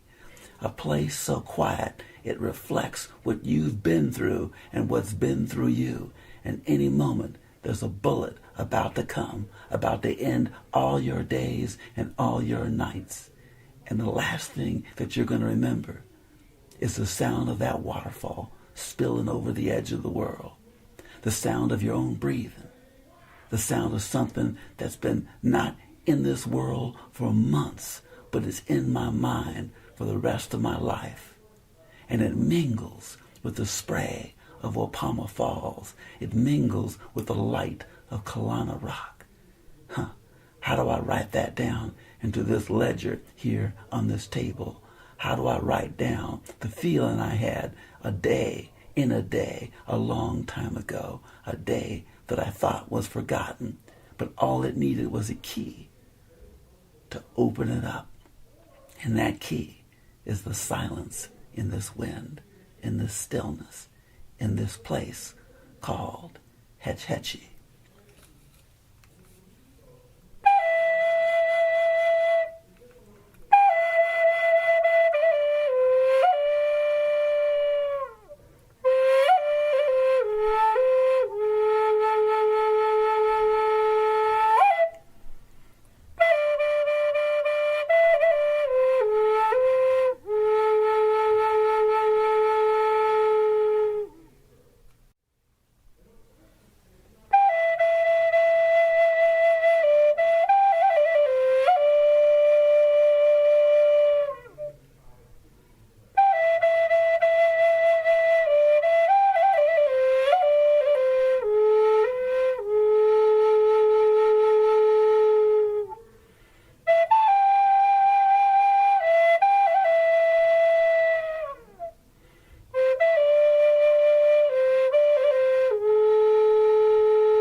This is Sergeant Bowman. It's June of 1903, and I'm in Hetch Hetchy. Or maybe I should say Hetch Hetchy is in me. How long do you gotta be in a place before that place becomes so much a part of you that there's no separation between you and where you are? Yosemite got this kind of power to it. You ain't gotta be here very long for everything that it is to become part of everything you happen to be. So something happened last night. I was lying here in this cot in this little cabin, and as I'm lying there, I can hear the sound of that waterfall, that Wapama Falls just booming and booming and booming, and it's this constant roar just reminding me of the ocean when it hits against the shore. And as I was lying there looking out through that little window, I saw the moon come up. And I saw the moon first in the waterfall before I saw the moon itself. And the waterfall turned all silver with the moonlight dissolving in it like it was some kind of acid draining away with that water, with all that snow. And over the sound of the waterfall, out of nowhere, I heard this cry. It was this cry, and I couldn't tell if it was a coyote, or if it was a woman. And then I realized it was a woman, not just any sort of woman, it was an Indian woman. And I can't tell you if it was a Paiute woman or a Miwok woman or whatever, all I knew, it was an Indian woman. And she was crying or singing. There wasn't much difference between crying and singing. It was a blend, a mix of the two. And it just made me sit bolt upright out of that cot. I'm lying there in my bed, and I could hear this crying and this singing. And I was trying to figure out, why is she so upset? What's she angry about? What's she sad about? And then it come to me. All the Indians that used to be here, right here in this valley, right here in these oak trees, gathering their acorn for who knows how long they've been gathering all that acorn, gathering that food for their family. Then the white folks come in here and they were all driven off or just killed outright. But you know, when you're in a place that's like this, that holds on to everything, even snow in the middle of August, maybe it holds on to the pain of the people who we hear. Maybe that pain is still here in Hetch Hetchy.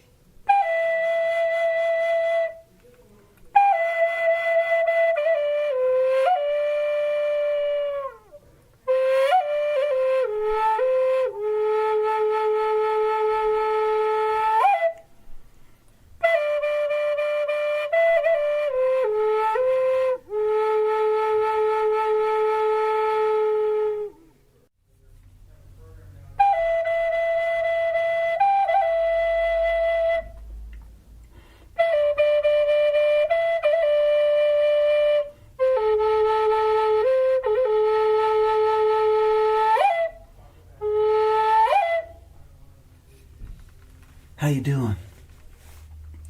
This is Sergeant Bowman. I'm here in Hetch Hetchy, and it's June 1903. And something happened to me here last night. I want to say something about it. We got this cabin here at Hetch Hetchy. And inside that cabin, there's yet another table and another ledger and a lantern sitting on top. And I finished writing my report about everything that happened to me on the way here. If I saw something interesting or needed to write it down, when I wrote it down into that ledger. And I went to bed. And I was lying there in the bed, and in the middle of the night, I remember hearing the sound of that waterfall called Wapama. And that fall was just flowing through my dreams, and it was flowing through the night, and it was flowing through me, all of me. And it was so much of it, I felt like I was drowning in it, just lying there in the bed, drowning in all that water that once was snow, and all that snow that come out of that sky, and all those clouds that brought it here from an ocean I don't know if I'll ever see again.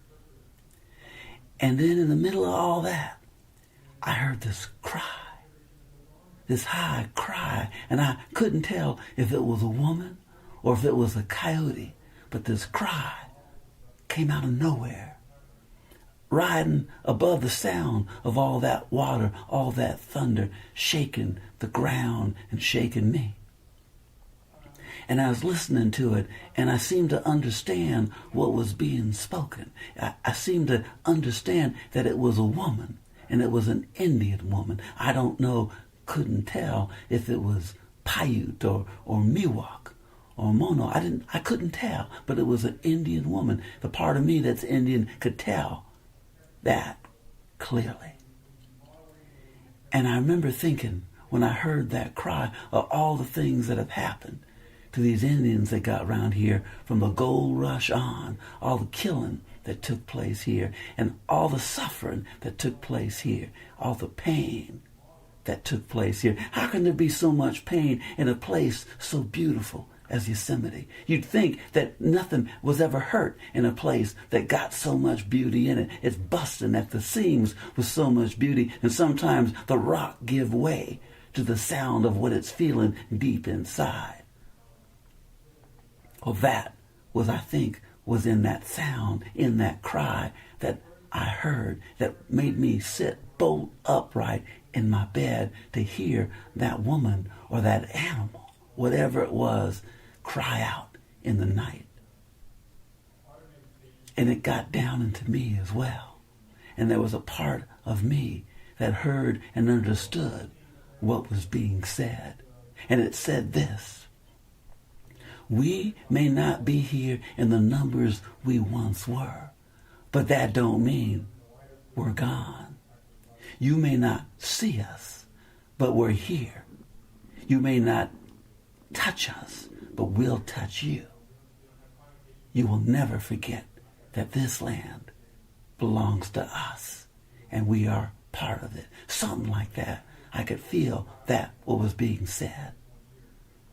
And all it sounded like was just a cry, but there was something in it that wasn't no cry at all. There were words, and I know it may sound crazy to say that there are words spoken by waterfalls, but there were words in that music.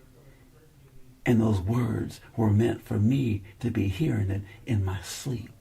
Sometimes things get said to you during the daytime. You can't make no sense out of it at all. But sometimes the most powerful things get said to you when you're asleep. And sometimes the speaker is a waterfall called Wapama. Now, I ain't going to write that down in that little ledger on that table, but it's written down deep in my soul. It's written down deep, and I don't know if I can ever get rid of that sound, of that cry, of that voice that was here in Hetch Hetchy last night. And it flowed with the light of the moon into the water. It became thunder. It became song. And I know the Tuolumne got it now. And then it'll be the San Joaquin. It'll get it. And the Sacramento. And then it's going to flow right down into that distant bay and become the sea. That's where it's going. And it's all going to come back. And I got a few more nights here, so I'm getting ready to hear the sound of those days that are gone away and those days that this place can never let go.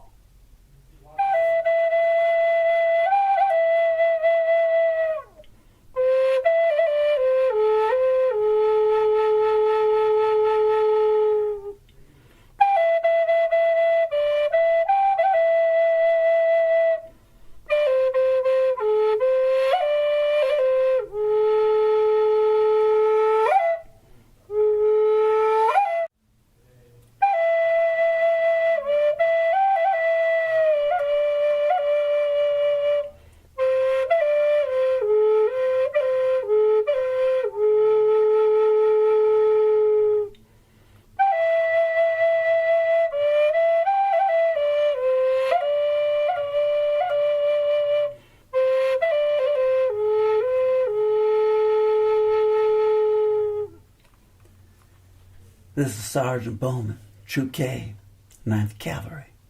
It's June of 1903. Well, yesterday I passed through Slide Canyon in that country north of the Tuolumne River. And it wasn't an easy time passing through that canyon. You see all these rocks, the size of houses and bigger, off to one side as you walk through. And I remember thinking what kind of sound that must have been. And sometimes there's things in this world that's more than just a sound. When the ground starts shaking and you think the end has come and that creator is looking down at you saying, your time is up. Well, that ain't a word that you want to use sound for. Sound ain't the right word for that. And I'm going by, just walking by on my horse, and I'm trying not to ease it up and go up into a canter to get away from there, because I know whatever happened there happened a long time ago. But around here, I notice these rocks got a tendency to remember everything that's ever happened to them. This place got a tendency to remember everything that has ever happened to it. Nothing ever gets forgotten in Yosemite, and everything in Yosemite is being remembered. And we call that an echo. We call that something over your shoulder that makes you pull back and look quick to see if you can catch it. But nothing that ever comes through this place is ever forgotten. And you ain't got to lie down in the bedroll for too many nights before you realize that it's all being remembered and it's all being held on the way sequoia roots hold on, as if they're afraid that the spinning of the earth beneath them is going to make them tumble over. I tell you right now, that thunder that was made when those rocks come down such a long time ago, it's still here. And sometimes it's the sky that remembers it for you. And you call it a thunderstorm. You call it rain showers, but not when you in Slide Canyon. That's just a memory that the sky got of what happened a long time ago. So I'm wondering this. Will this place remember me? Will it remember my shadow cast on the earth? Will it remember the sound of my horse as it moved through that canyon? Will that be remembered? Will only something as big as a whole side of a mountain coming down, is that all that will be remembered by Yosemite? I just don't know. All I know is somewhere deep inside me, there's a place like the one I went through, and that place also will never let go of all that it felt when I was here. Maybe I'll never leave. Maybe that's what Yosemite is saying. Once you get in its grip and it never lets you go, you may find yourself in another place, but you'll always be right here. You'll always be in Yosemite, and there's a part of me and a part of my horse that will always be riding through Slide Canyon.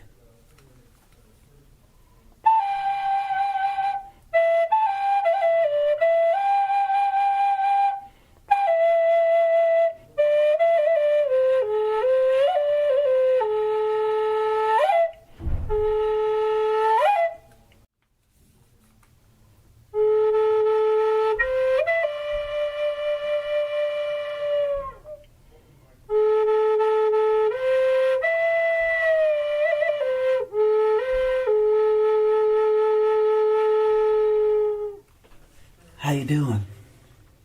This is Sergeant Bowman.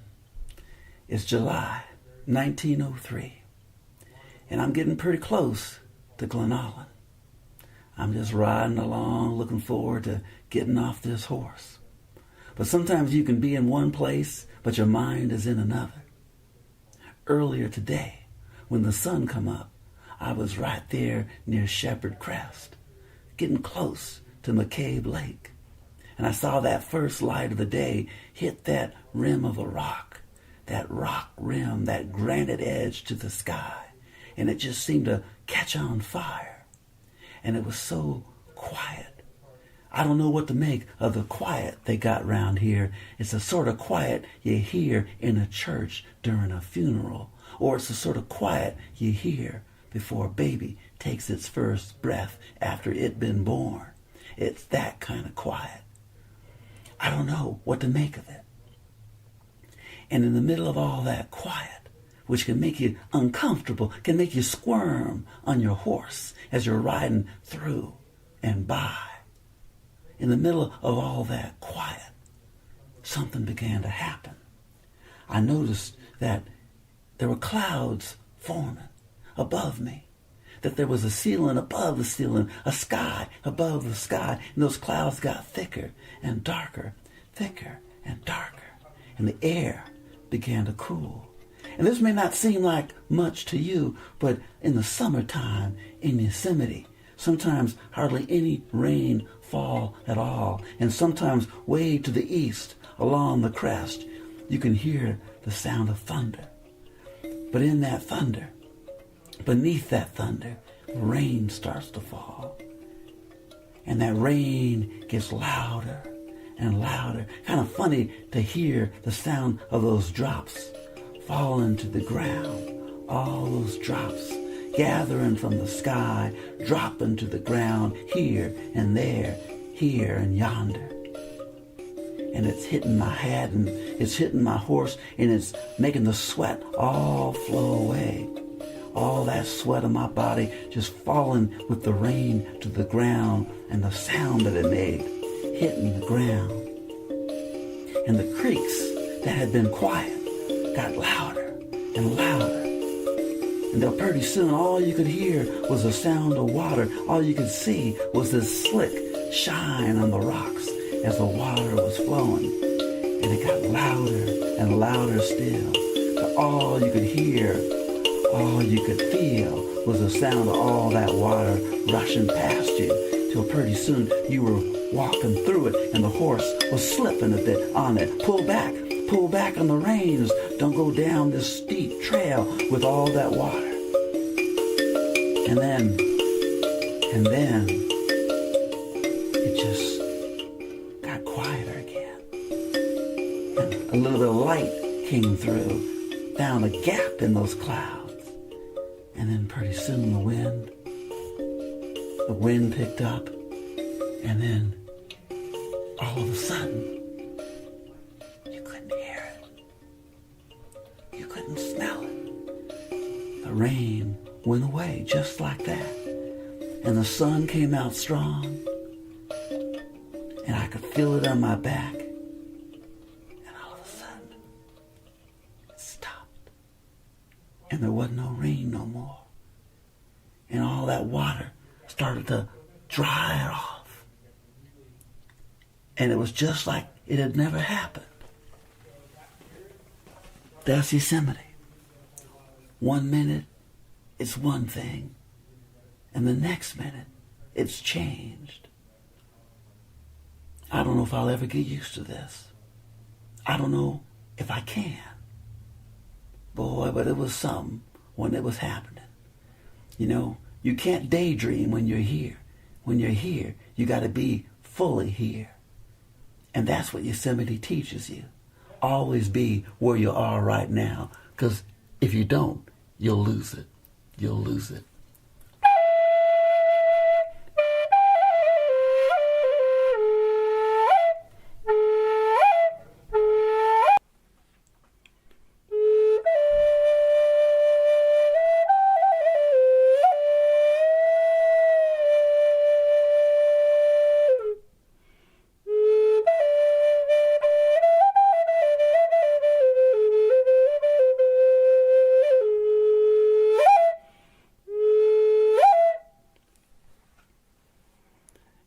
I was on the edge of the sky, and the edge of the sky is gray, and it's got deep shadows flowing down one side of it.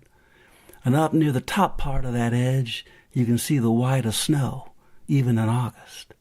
And that edge is hard, and that edge will hurt you, and it'll hurt anyone you know if you don't take it serious.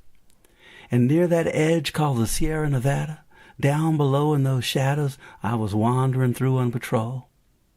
And it's just me and a mule. And I'm on my horse, and I see a man off in the distance. And a man all by himself. But I see around him a few sheep all scattered there in the light and in the shadows. And he saw me about the same time I saw him. And I figured he'd run off, considering, well, I'm a soldier. And he ain't. He didn't run off. He didn't even seem to even notice I was there, looked at me like I was a window he was peering through. And as I got closer, I kept expecting him to run off because he's herding his sheep in a national park, and that ain't legal. But he didn't run off. He just stood there, waiting for me to come his way along that trail, kicking up dust as I went, and the dust choking me as I leaned forward in the saddle, trying to catch sight of him running this way or that. But he wouldn't run at all. And when I rounded the last bend of that trail, way up near the edge of that sky, that deep blue of the Sierra Nevada, he was there waiting for me. He was Mexican, turned out. Could speak English, speak Spanish too. And so I asked him what he was doing. He didn't lie to me. He didn't make anything up. He didn't even say, well, I don't know how these sheep got here. They don't belong to me. He told me right off, yeah, these are my sheep. This is my flock. That's what he said. This is my flock. How can I help you? Just like that. Spoke kind of kind to me. I said, well, sir, it's illegal for you to be grazing your sheep up here in Yosemite. And he looked at me And he looked down to the ground, and then he looked up at the sky again, felt the wind against his face, and I could feel the same wind. He looked at me, he say, "There ain't no national park here, just the mountains. What's wrong with your sheep feeding on the grasses? Aren't many grasses growing here. What's wrong with me feeding my sheep up here in these mountains?" And I say to him, "Well, sir, these are mountains, you got that right, but this is also Yosemite. And in Yosemite National Park, you can't graze your sheep up here." And he looked at me, he looked me up and down like he was looking at one of his flock. And he said this to me, "What gives you the right, soldier, to tell me what I can or can't do up here with my sheep? And my sheep, they don't belong to you." And I said, "What gives me the right, sir, is I'm a soldier protecting this national park, and you are trespassing." It was quiet, just like that. And he's looking at me, and he looked and he said, quiet, and it was menacing, kind of like a knife being pulled out of a sheath. You can barely hear the sound it makes when that steel is moving along that leather. He say, "We all out here all by ourselves. Ain't going to hurt no one to let me just do what I've been doing before you ever got here with your soldiers, your cavalry. My sheep are hungry, they going to eat no matter what. What's the problem?" And I looked at him. "Sir," I said, "I don't got to repeat myself, and I ain't going to. You need to leave, you and your sheep." It got quiet again, and he rested his right hand on the pommel of a knife he had in a sheath at his waist. It was real casual the way he did it. Wouldn't draw much of attention. Just put his hand right there on the pommel of that knife he got. But the way he did it, it was a way of telling me, "Hey, I can take care of myself out here too. And we all alone. You consider that." That's what he was saying to me when he did something so casual with his hand to rest it like a bird coming down on a branch after a long journey through the air. He figured, "Hey, all I'm doing is putting my hand, I'm tired out here, I'm just resting my hand like a bird falling down to a branch." But when he did that, my hand raised up, my right hand right up to the pommel of my pistol.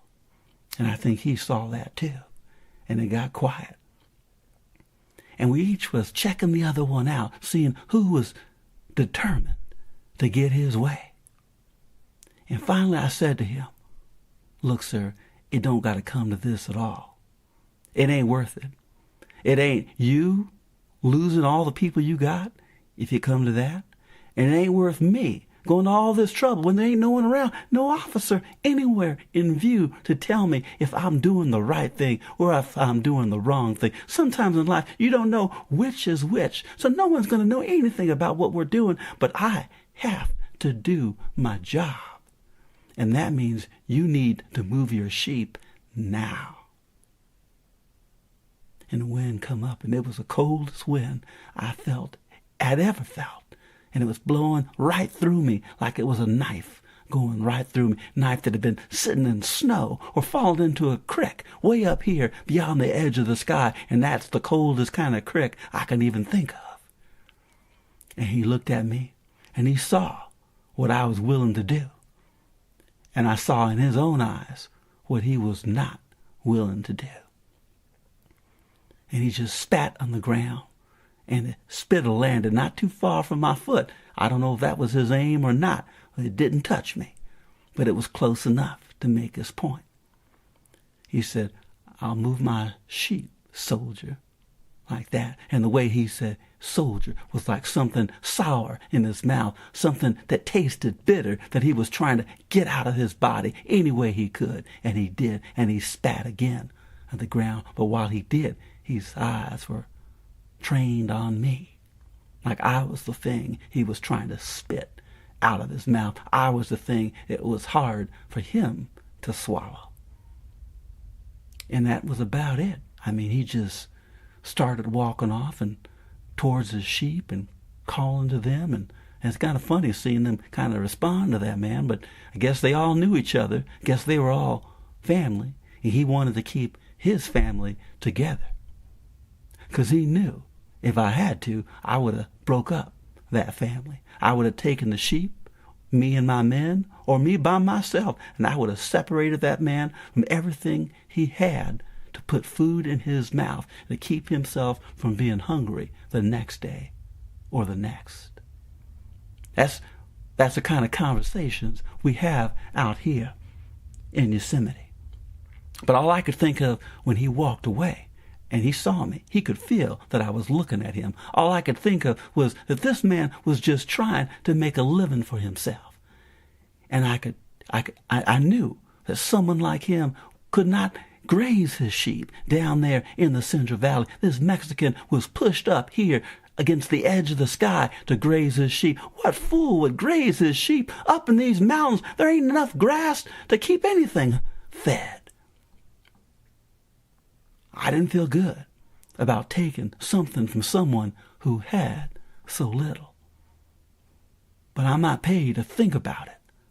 I'm not paid to consider the action. I'm paid to do a job. I'm paid to do my duty. And that man, I evicted him and his sheep from Yosemite. But I didn't feel good about it. And if I had been in his place, who knows? Maybe I would have pulled out that knife. Maybe I would have grasped it hard in my hand and done something, maybe something I would one day regret. I'm just glad it never come to that.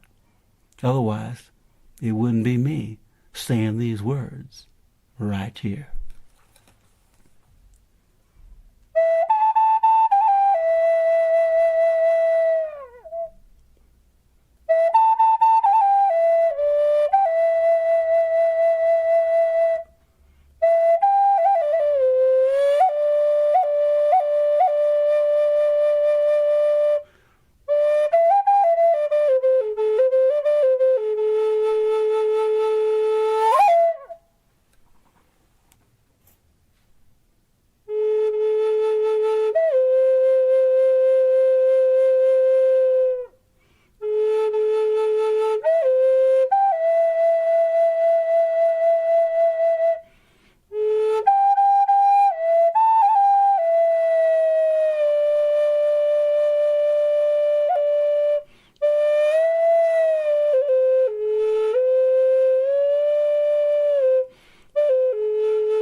How you doing?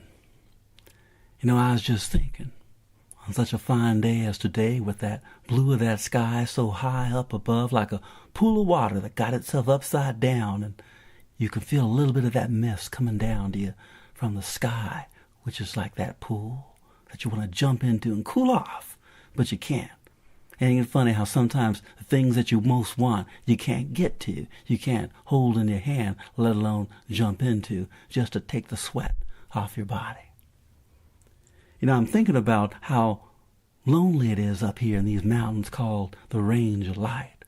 I'm thinking about how you look at everything that's alive around you and everything that's not alive around you, and it all seems to flow from one into the other, till pretty soon you don't see much of a separation. And everything means something up here. That's what I'm noticing. Nothing is just there for no reason. It's all part of something I've been trying to figure out ever since I've been here. And everything got something interesting about it too. Got a story to tell. And if you out here, there ain't nothing that seems to be going on. It seems like something that comes into this world will attract the attention of something else that's wondering the same thing that I've just been sharing with you. Now that happened to me. That happened to me up beyond Return Canyon, a remote part of Yosemite, but to tell you the truth, most of Yosemite seems pretty remote to me. I was riding on patrol, but I was by myself this time, and I was just heading to the next post, and I heard a flutter of wings above me. And I looked up, and there was a shadow that went over my head. And then I heard the sound of that raven, because that's what it was, laying on a branch in a tree right in front of me. And the tree looked like one of those lodgepole pines. I remember seeing some of them back east. And that raven just was tucking its head under its wing and then looking at me, tucking its head again, seemed to be nibbling away at itself like it was its own meal and it was time for it to feed. And the light on it made it look sometimes white, and yet it was the blackest thing I could see out there, blacker than any shadow on this earth. And yet, when it moved or I moved on my mule, I could still see it turn white before my eyes. And I just pulled the reins back, and I sat there, and I looked at the raven, and the raven just sort of stopped what it was doing, and it was looking at me. And then it did something I was not expecting at all. It started talking to me. I mean, just squawking and squawking. It'd look at me, and it'd squawk some more, make that sound. It'd look around me, made that sound. I said, "Well, how you doing, Mr. Raven? I hope your day is going well." And it just squawked some more as it stared at me, and the wind blew, and I could see the wind ruffling its feathers, and they kind of shone like you threw some diamond dust, if there's such a thing, in the air, and it broke up the light. The feathers broke up the light when the wind caught up against it. And it made that cawing sound again, looking straight at me. And after a bit, I got a bit bored by this, thinking, well, if you got something to say, Mr. Raven, just go ahead. Otherwise, I got a patrol to make. So I just put my spurs a little bit into my mule, and I started moving on the trail. And it just flew off, and I thought nothing else of it. And then I felt the sound of wind right at my neck. And I thought, oh, breeze just picked up again. But it wasn't a breeze. It was a breeze, not from the sky, but from that raven. It flew so close to me, and it landed on a rock just about 10 feet ahead of me on the trail, looked at me again, preened itself, cleaned itself, stuck its beak all over itself, and then it just looked at me again, tilting its head, and just went, "Gah! Gah!" just like that. And I pulled the reins back again. And I said, "Obviously, you got something to say to me. What is it you got to say? I'm here to listen." So I relaxed the reins, held my arms kind of loose against my legs, and I just stretched a bit because I needed to. I'd been in the saddle quite a bit, and so I just put my heels down and just stretched my shoulders and just waited for the raven to say what it needed to say, because something was troubling it. All it did was stare at me. And I'm trying to figure out, why is this raven doing this to me? I ain't done nothing to it. So we just looked at each other, and I looked at it, and it looked at me. And again, it went about kind of messing with itself and cleaning itself, and then without anything, it just flew off, just like that. And I just said, this is the most peculiar thing I can even think of.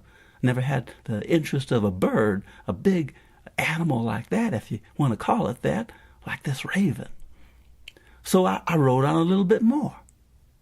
And I rounded the trail, or a bend in the trail, and on a low branch of a lodgepole pine, there it was, just sitting, like it was just waiting for me.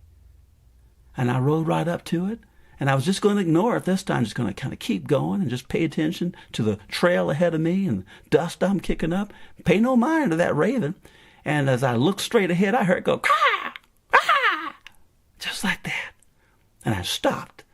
Well, really, my mule stopped. It seemed to get the interest of my mule. My mule shook its head back and forth, looked up at the raven. Raven looked at the mule, and the mule just sort of kind of made a sound that mules make when they got their curiosity up. And the raven just made that "ah, ah," at that mule again. And my mule just shook its head back and forth. And I said, "Well, now that you two got acquainted, can you share something with me? What's going on here?" Raven looked at me like I'd just kind of come out of the air. Like the mule and me were two different things. He finally saw that. And it just looked at me and said nothing. It was quiet, silent. And there was just the wind blowing past.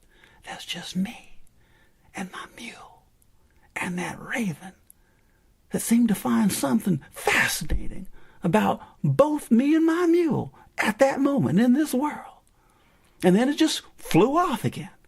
And I figured, this is something. I'd never seen anything like that. So then I just rode on a little bit more. I rounded a bend in the trail, and nothing was there. No raven. Just trees and shadow and the wind and the sun beating down out of the blue of that sky. That's all. I figured, well, back to my duty. And I rode on. And I rode some more. And I rode on longer and farther still. And eventually I'm thinking, yeah, I almost forgot about that raven. And I was almost done with that day's patrol, getting closer to that cabin that I was just waiting to see around that next bend. And before I got there, sitting on a log off the trail was you-know-who. And it just seemed to be sitting there. And when I showed up and rounded the bend, it made that sound. And I'm just looking at it. I'm thinking, I ain't something dead. I don't think I'm about to die. But I got this animal's attention for some reason. Why won't this bird let me go? And I rode up to it. And this time, instead of stopping, I just rode right past it, looking straight ahead. And it flew off. I heard the sound, the scurry in the air of the feathers hitting the air as it took off. It flew around me, up above me, and off to one side. And I could hear it off in the distance. Ah! Ah! And then I kept riding, and I knew I was almost done with this, and I was trying to figure out why that raven was acting that way. But I don't have much history with ravens, so I don't know what they're like. I just try to put it out of my mind and just focus on my duty, which is riding on that trail and making sure that everything's all right. Well, I rounded that last bend and I saw the patrol cabin right there. And that was a pretty sight to see. And I got up to it and, I dismounted and I got the lead and, I was just getting comfortable. Took the bridle off and was just about to tie my horse to the post and I felt something look at me. And I looked up, couldn't see anything. Looked in the other direction. And right there with the sun right behind it, so bright, all I saw was this dark silhouette of a bird with a blazing sun, hot as a furnace behind it. And it did it again. Ah! Ah! Like it was waiting for me. Right there, like it had every stop of that way. I looked at it. And it looked at me. I said, well, something you want from me, but ain't nothing I want from you, so you could either fly off or stay here, but I got work to do. That's what I said to it. And I turned my back on it, and it made that sound again. And I just ignored it. But a bit later, I turned around and just looked at it. And it looked at me, and I never realized what it was like to stare into the eyes of something that had about as much curiosity as I got about the world around me. I figure this. If you riding or flying or walking or doing whatever up here in these mountains, there ain't much going on. But all you thinking about is how are you going to make it to the next day. So when you see something that you've never seen before, you see something unusual, it deserves a second look. Maybe a third look. Maybe a fourth one too. And maybe that's why that raven was looking at me the way it was. Maybe it'd never seen a colored soldier before. Maybe it figured from my accent. I was from South Carolina. It ain't never seen a colored man from South Carolina in a cavalry uniform. That took it into a whole new idea of who could be riding a horse or a mule up here in these mountains. So I was something new for it, and it was something new for me. And I never realized that it was just as surprised to see me. Well, I wasn't surprised to see it at all. But it wouldn't let me go.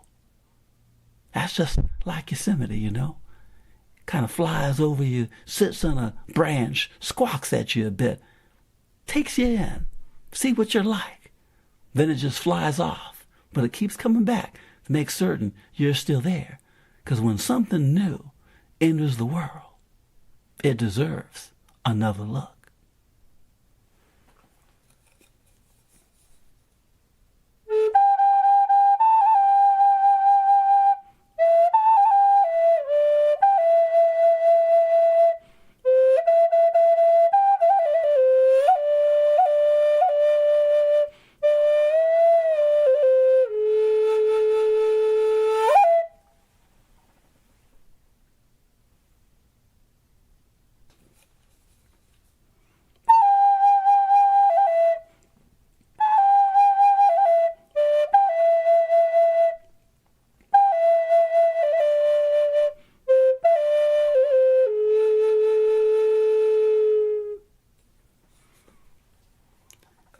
This is Sergeant Bowman.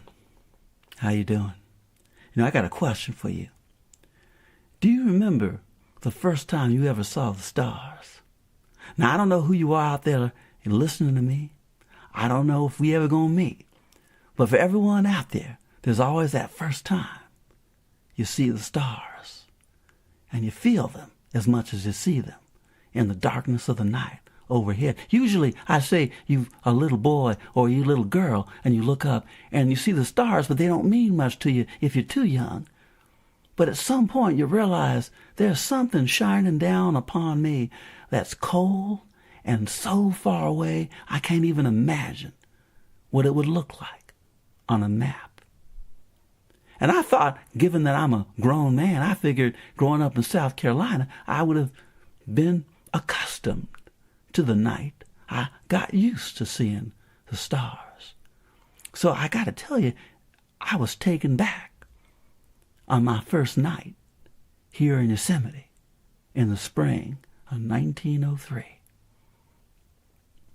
And it was the strangest thing, because it all proceeded the way it should have proceeded. The sun went down as it usually does. The wind picked up right around dusk, as it will. And a few stars started to make an appearance. That's all perfectly normal. I was used to that. South Carolina, saw plenty of that in Nebraska. But what I was not accustomed to was seeing these mountains become this jagged silhouette against the sky. I mean, they were gone. You couldn't see them anymore, but there was this black that had no stars in it. And the black that had no stars in it was the Sierra Nevada, off to the east. And then above that black, jagged darkness, there were more stars than I'd ever seen, and they were so bright. There were stars I had never seen before. There were stars where there shouldn't have been stars. And as I stood there beside my campfire, I looked up, and it was as if it was the first time I had ever seen them at all. Like right here, that moment, in the Sierra Nevada, in these snowy mountains, that was the first time I ever encountered stars as they should be seen, should be felt, should be experienced for the first time. I was so moved by what I was seeing, and so was my mule. You could tell with a mule when it's impressed by something. And I looked at my mule, and it looked at me. It could see better in the dark than I could. And it seemed to be saying, well, yeah, this is something right here. This is something to see. So I just stood there and took it all in. It was like something sweet with a little bit of alcohol in it going down your throat. But if it do that, it ends up in your gut. This was something sweet and got a kick to it, but it was flowing down someplace else besides my gut, flowing down someplace like my soul. That's where that light was going. And all I could think of was where that light came from. It wasn't Mississippi. It wasn't South Carolina. It wasn't the South. It was coming from someplace so far away. No one there maybe ever heard of slavery. No one there maybe ever heard of sadness, sorrow, pain. There's only light. That's all. Just this wind picking up and the coolness against my face. And this light, pure and filled with nothing in it but something that made you feel warm in spite of the coldness of the wind. Yeah, first time. It's got to be a first time to everything. But if you were to ask me, when was the first time you ever saw the stars? I'd say to you, wasn't when I was a little boy growing up in South Carolina. It was that first night in the Sierra Nevada where the mountains kind of disappeared and I saw heaven itself.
you doing? This is Sergeant Bowman.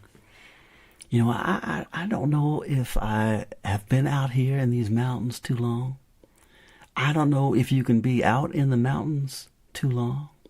I don't know if you can work too hard in your life. I don't know if you can open your eyes every single morning and expect to see something different, if that is something that'll get to you over time. All I know is today I've just gotten tired of the wind. Now, it may not sound like that's a problem, but the worst sort of problem is the problem you can't do anything about. So I'm always hearing the wind up here in the Sierra. I'm always feeling the wind up here in these mountains. And sometimes that wind is warm, and sometimes that wind is cold, and sometimes that wind is soft as your mother's hand moving against your cheek, and sometimes that wind is hard like my daddy, like Daniel's hand across me when I've crossed him. You never know what to expect from it, except there's one thing that you can expect from the wind here in this here range of light, and that is it never, never stops blowing. When you are above, where even the trees got the confidence to stay rooted to the rocky soil itself, the wind never seems to stop at all. It's always moving. And you can hear it, and you can see it when you can't hear it. And you can feel it when something else around you don't feel it at all, because it's moving right there next to you. And it's moving right there, yonder, moving that one little branch, just a little bit, just to remind you that it's there, that it's everywhere. And sometimes it's this roaring sound. You can't help but hear it in the trees, and you think there's some huge wave of the sea moving over the mountains that's heading your way. It sounds just like that. Or a locomotive heading your way. And all the trees just seem like they want to just lie down and go beneath the notice of the sky itself. It's so many different shapes and so many different forms the wind can take in your mind as it shapes itself to the earth below. And I just got to the point where I would just like the wind to just shut up.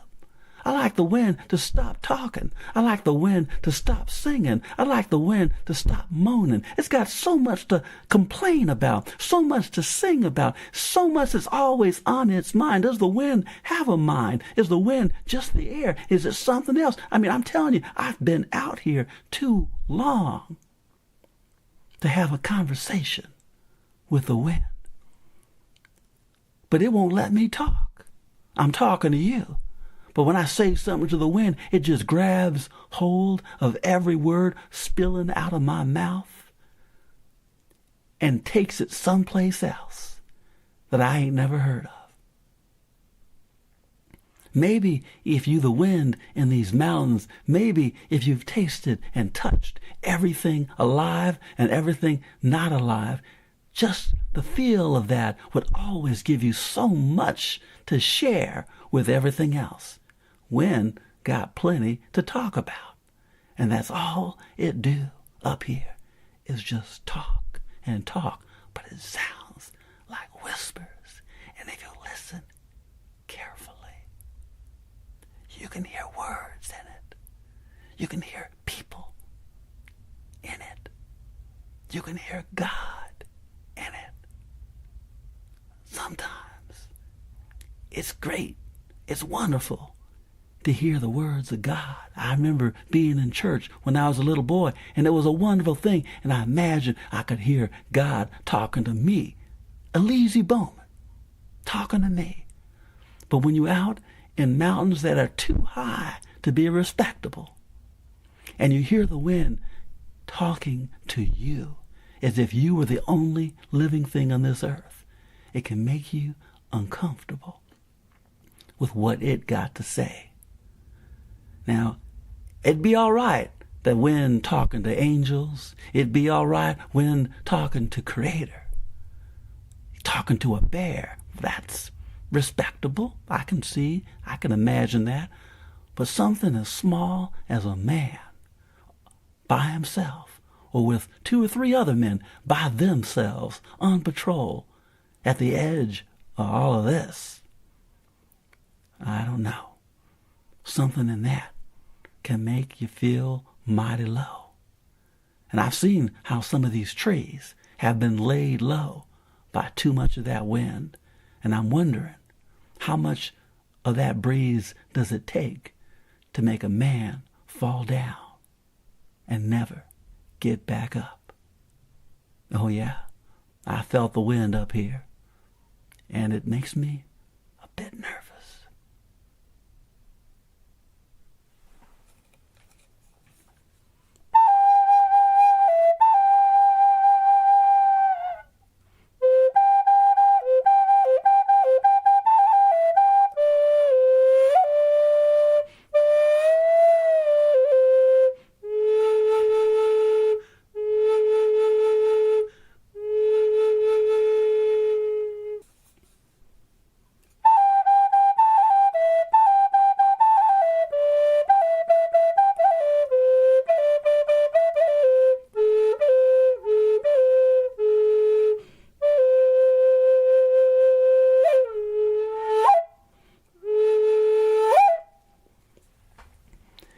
You know, I don't know if I should tell you this. This is, of course, Sergeant Elise Bowman again.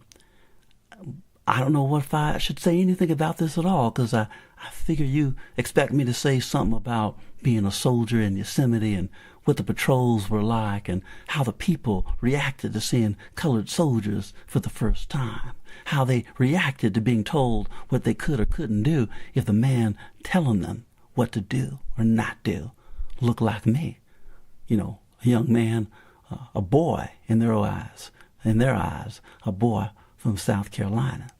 I could tell you all sorts of different things, but I'm going to tell you something that I hadn't planned on talking about at all, and it has everything to do with the scent that was in the wind on a particular day in a meadow way up in the high country. This would have been a bit north and east of Rogers Lake. And the meadow was unexpected, just like much of what you find in Yosemite is expected and unexpected at the same time until you take it all in. And it was just funny. I had a hint that the meadow was there because the wind brought to me this scent. And the scent was sweet. And it was like, I don't know, it was like something that blew through a lot of sugar, you know, and it picked up all that sweetness. And you could taste it on the wind. And there was a buzzing in the air. And you could just hear the wings, all those little wings of the bees just buzzing around. And they seemed to be drunk on something. And I knew I was getting closer to what it was. And I rounded, you know, the bend of the trail. And I saw color. I saw light. I saw so many different colors of all these flowers, tall and short and purple and blue and yellow and red. And they all just filled this meadow, not just with light, but filled it with this scent, this mingled scent of all those flowers there. And it wouldn't have been anything unusual except as I sat there on my mule and I drank deep of what that meadow was given to the air, I realized what it was. You see, before we rode up to Yosemite, we were in San Francisco at the Presidio. And you're a soldier, you got to do what you're told to do, but you get a little bit of time on your own. And I met this woman. And this woman, the thing that stood out, still stands out in my mind about this woman was her sweetness. There was some perfume that she either put on or it came from her. And it was sweet. And it was something, only word I can think of, and mind me for saying this, I'm so sorry, but it was delicious. And I still, to this day, can close my eyes and take a deep breath of that woman and that perfume that I wasn't certain if it was something that, like I said, that she put on or something that got put on her or what, or if it was just her. But when I rounded that bend in that trail and got into that meadow, it was that woman. It was the same perfume of that woman. And, you know, I'm not going to share with you her name because that's private. I'm not going to share with you what she looked like because that's private. I'm not going to share with you what her voice was like when she spoke, the music it made in the air, because that's private too. And I'm sharing so much with you, but I got to keep something of this world all to myself. Don't we all got to keep something just to ourselves? But what I will share is this, is that when I closed my eyes, riding on that mule into that meadow, that woman was all around me. I could just sense her all around me, and I took deep breaths of her all around me. And when I inhaled and exhaled, it was all about her. I didn't want to open my eyes again, but you know, if you riding a horse, and in particular you riding a mule, it's not advisable to keep your eyes closed. Horses can pick up on when the rider got his eyes closed, and they're all prone to give you a little bit of excitement. So I had to open my eyes, and when I did, felt like I had died, and this was the next world right there, because it was the sweetest, most beautiful place. And it was alive with butterflies and bees and little hummingbirds flitting back and forth, drinking deep of the sweetness that I knew was sweet without ever doing anything to those flowers, without touching those flowers. The hummingbirds didn't have to tell me that there was sweetness like wine right there at my feet. But when I closed my eyes, I saw that woman that I thought I'd never see her again, and maybe I won't. But 200 miles away from San Francisco, this must have been the place where she was born, right here in this meadow. This must be the place that she called her home. This must be the place where her kin live, because when I closed my eyes, she wasn't in San Francisco. She was right there, that perfume, right here. And I took a deep breath of her again on that day, on this day. And I wasn't in the Sierra no more. I wasn't in Yosemite no more. I was in the presence of that woman again. That woman who I hope one day to hold her hand and say, "How you doing, ma'am? It's been a long time. My name's Elise. We had a conversation a while ago. Don't you recall?" Oh yeah, that day will be as sweet as this one right here, this moment right here, because she's here right now. I may be by myself, but I got something for company right here. Smell that. Oh yeah, San Francisco.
You know, I don't know if anyone's out there, you can hear me, but I need your help.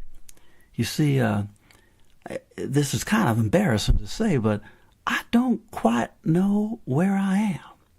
All I can say is I'm somewhere up in Yosemite, up in the high country. I ain't too far from Bloody Canyon, as far as I can tell, but I'm not quite certain. This is embarrassing because, you know, the soldiers are here, the colored soldiers are here, to protect the park, to patrol the park. And it's easier to do that if you know where you are. But when we come up here, we had no idea where we were. We had no idea what a national park was. So it took us a bit of time to get our bearings and to find out what place we had arrived, what place had claimed us. And now I've been here since 1903, and here it is July of 1904, and I figure I know my way around Yosemite. But it's embarrassing to say, but right now I have no idea where I am. No idea at all, and this is what's particularly troubling. I got no idea where I am, but it's so beautiful where I am, I don't care that I don't know where I am. Because my mule don't seem to be troubled by my disorientation. My mule seems to take it all for granted. There's a trail in front of it. There's a trail behind it. I guess it figures it always knows where its food is. It'll turn around and take us on back. But I'm thinking, right now, I ain't never been in this country before. I ain't never seen this part of Yosemite. It's all new. And when everything around you is all new, you are lost in a very deep and profound way. When everything is new, you are lost. But there's nothing that's negative about it. It's all a positive. It's all something good. And so I'm saying this, and you can't see me because I'm smiling as I say this. I am lost in Yosemite, and it's all right. Because part of the joy is figuring out how you're going to get back home and realizing you already there. You don't need to figure out how to get home. This is home. Maybe that's why I'm happy. I don't know. All I know is any other place but Yosemite, if I was lost, I'd be worried. I mean, I'd be sweating, and my heart would be beating fast, and I'd be thinking, am I going to get out of this alive? Am I going to survive? Because I'm lost. This is trouble. This is bad, and I'm a sergeant. The government don't pay a sergeant to get lost. But now all I'm thinking, because I'm lost, the lieutenant can't find me. Because I'm lost, the captain don't know where I am. Because I'm lost, I got an excuse to just look up and see the world around me and realize, God, that's right. God is right here with me. And if God is with you, it don't matter how lost you are, because something greater than you has found you and claimed you. And Yosemite has claimed me. So I'm lost. I'm disoriented somewhere in Yosemite. But that means I've been found. Ain't that something? I never considered you could be lost and you could be found on the same day, in the same moment. But that's what mountains, these mountains, will do to you. So don't come look for me. You know, I'm all right. Don't do anything to try to find me. It's all right. Yeah, I'm lost. Have no idea where I am, but it's all right. I hope I stay lost for at least the next 2 days, or even 3. What could go wrong? I got food with me. I got a mule. I can get to where I'm going. Just don't know where that is right now. So I don't know how long it's going to be before I communicate with you again, because I have no idea where I am. And that's all right.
This is Sergeant Bowman again. I got a question for you. You listening to me? You ever meet someone, or met someone? Guess that's proper. Met someone who seemed to be running from themselves? Have you ever known anyone that was successful getting away from themselves? You know, I used to think that you can't escape from your troubles because your troubles will follow you.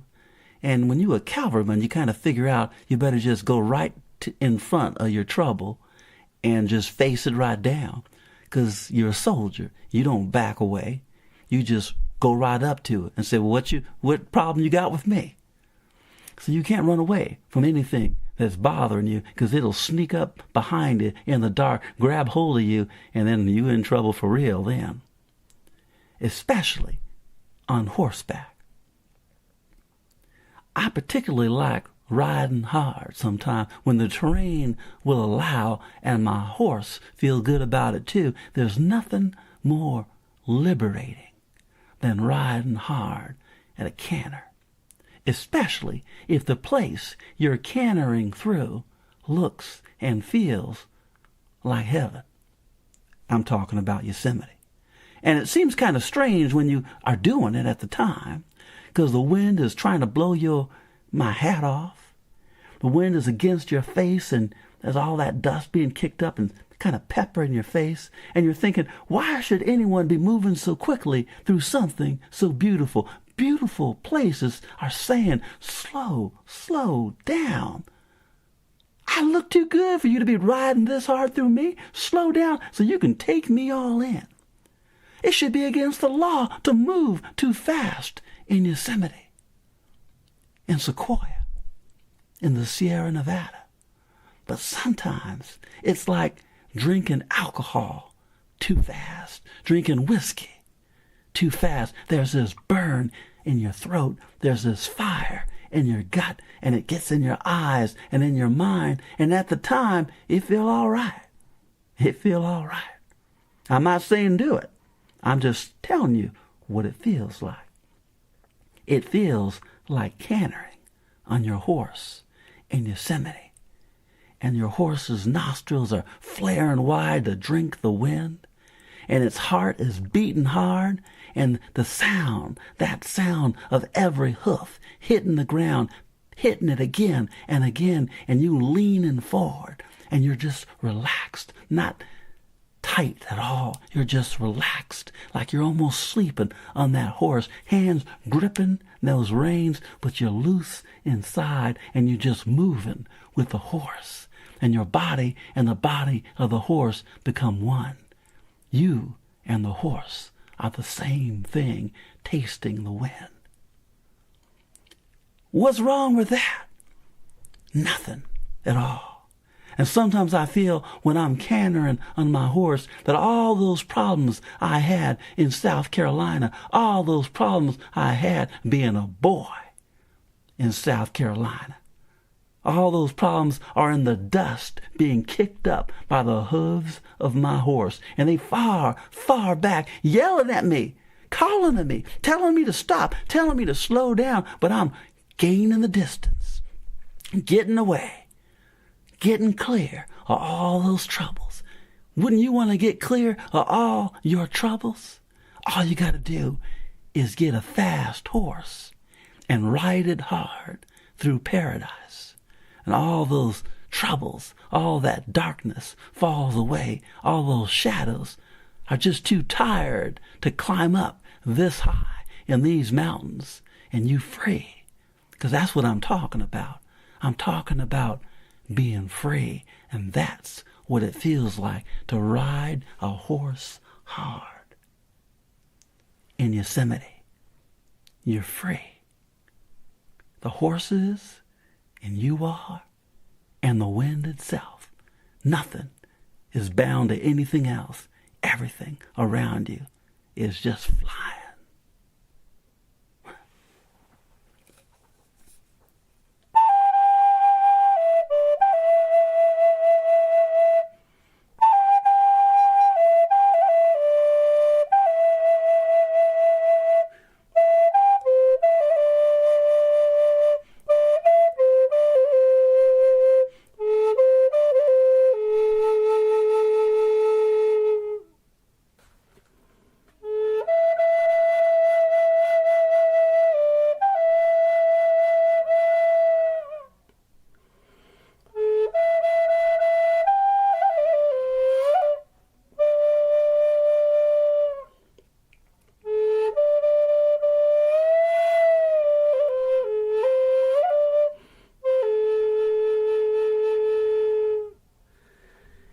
You know, I want to tell you, this is Sergeant Bowman, but I got something interesting to tell you. At least I think it's interesting. I want to tell you about the first time I ever saw horses. Now, that may sound a bit strange considering I grew up, I grew up in South Carolina. I grew up with mules around me and a few horses. So you'd think growing up in a place where you see horses around you, you hear horses around you, you smell mules around you, you think growing up like that, with that, around that you would know what a horse is, what a mule is. And I thought I did when I was a little boy growing up in South Carolina. But it took me joining the Army, the U.S. Army, becoming a cavalryman, that led me on a path that took me to a place, to an experience I didn't think I'd ever have. I didn't even know it was there. You see, it was during the Indian Wars, the 1880s. And, well, we were on patrol in the Southwest in Arizona, not too far from Fort Huachuca, where we were garrisoned at the time. And there are these Indians that we were after, and I gotta admit, they were after us as well. And some of them got a few of us, and a few of us got some of them. That's how it works in war. And you're always kind of uneasy when you know there are people out there that you can't see, that you don't know, that are trying to kill you. Well, I was on patrol, and something happened. I can't remember what, but I got separated from my men. And I was moving my horse, not anyone else's. This horse knew me and I knew that horse. And we were moving down this dry gully. And the country around us was red as blood, all that sandstone. And we're moving down, and I'm wondering, this is not a good place to be moving down this little gully, because I could tell water come down through here, and it come down with plenty of force. But it was not a cloud in the sky, and the sun was beating down, and it was hot, and my horse was sweating, and I was sweating, and I was tired, and I was scared.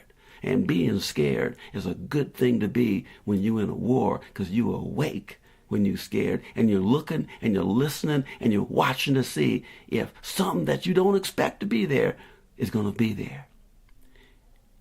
And so, I was quiet as I was moving down through that gully.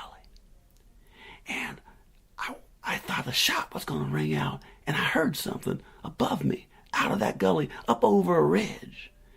And I started scrambling my way up over that ridge. And I was careful because I didn't know what was there. And then I heard a sound that I knew well. It was a sound of horse snakes. A sound that's deep in his throat. And I think you heard it too. And that sound was mirrored by another sound just like it, off a little bit away from it. And I moved up, got closer, and I peeked over that edge of all that sandstone, and I looked down, and right down there in this open flat space that was rock, but it was also grass, in the shade of the rock itself, there's a little bit of moisture, and there were horses there. But they were unlike any horse or horses I'd ever seen, because you see, those horses that I was looking at, they was called Mustangs. They were wild horses. And you see, I ain't never seen a truly wild horse before. All the horses I ever saw, all the mules I ever saw, all of those animals had been broken. They had a bit in their mouth. They had leather strapped around their heads. There were reins pulling them one way, reins pulling them the other. And all they knew was someone else that didn't know anything about them, telling them, showing them, making them feel what to do. If they wanted to move forward, we moved them forward. If we wanted them to stop, we stopped them. They had no decision making at all. The choices were made for them. It was kind of like being colored in the South. Plenty of choices are made for you. Someone else you ain't got control of you, and is telling you to stop, to move forward, to go to one side or the other, to lie down, to get up. Get up come sunrise. Those that force you can't even feel is telling you to get up. So I know what it's like to be a mule in South Carolina, to be a horse in Spartanburg. So when I'm looking at these Mustangs, I'm looking at these wild horses, I saw something I ain't ever seen before, because I remembered looking and thinking, that horse right there, there's this stallion in the center of it all. And that stallion in the center of it all, the color of the earth itself, I could just tell that that particular horse had never tasted metal in its mouth, had never felt the bite of leather around its neck. It had never felt a human being on top of him, and the weight of that on top of him, and what that weight actually meant. This horse, those horses were wild, and you could see it in their body, the way they held themselves. You could tell they were free. They were free in a way that I have no way, I can't tell you what that's like, because I never felt it myself. But I knew, looking at them, that they were truly free. And when I felt that in myself, in my bones, in my heart, and in my blood, and I looked at them and I said, well, this is freedom in front of me. This ain't a horse. These aren't horses. This is freedom itself, just standing there, grazing at that little dried out patch of grass. This is freedom in front of me, grazing off the earth itself. And when I looked at them and knew them for what they were, I remember I started crying, and I couldn't figure out, why am I crying? It's just a bunch of wild horses. But I cried because I saw in front of me something I didn't have. I couldn't go left or right when I wanted to. I mean, I could right now, because I lost all the men I was riding with. But in my life, I couldn't do what they so easily were doing. They were quiet with the wind. They felt the sun on them. There's nothing between them and the sun and God Almighty. And when the wind blew, it just blew that horsehair moving back from their heads like water. It just moved back around them, and they were alive in a way I dream and still dream to this day of being that alive. Yeah, I'm telling you right now that right there in Arizona, right there and then was the first time in my life I had ever seen a horse. And I can tell you what happened after that. First, I breathed a sigh of relief that it wasn't Indians down there, at least the Indians we were fighting. But I didn't expect to see freedom on the other side of that little ridge of sandstone, that bright red rock that looks like the bones of the earth itself. I didn't expect to find that. And I tell you right now, when you out in the mountains, when you out in the desert, you never know what you're going to find, and you never know what's there may find you and claim you for itself. Freedom found me on that day. I got a glimpse of it. I could see it. I could smell it. It was right there, so close. And I could touch it, but I knew it'd run off and I'd never be able to catch it. And I tell you right now, that's freedom. Freedom is wild horses who know you're there, but know they can get away from you whenever they want. And you never get the chance to get on top of freedom, put a bit in its mouth, pull it to one side, and start to canter away across that desert, across that dried, parched out something that ain't got a name, except if you speak an Indian tongue. Yeah, I'll never forget the first time I ever saw horses.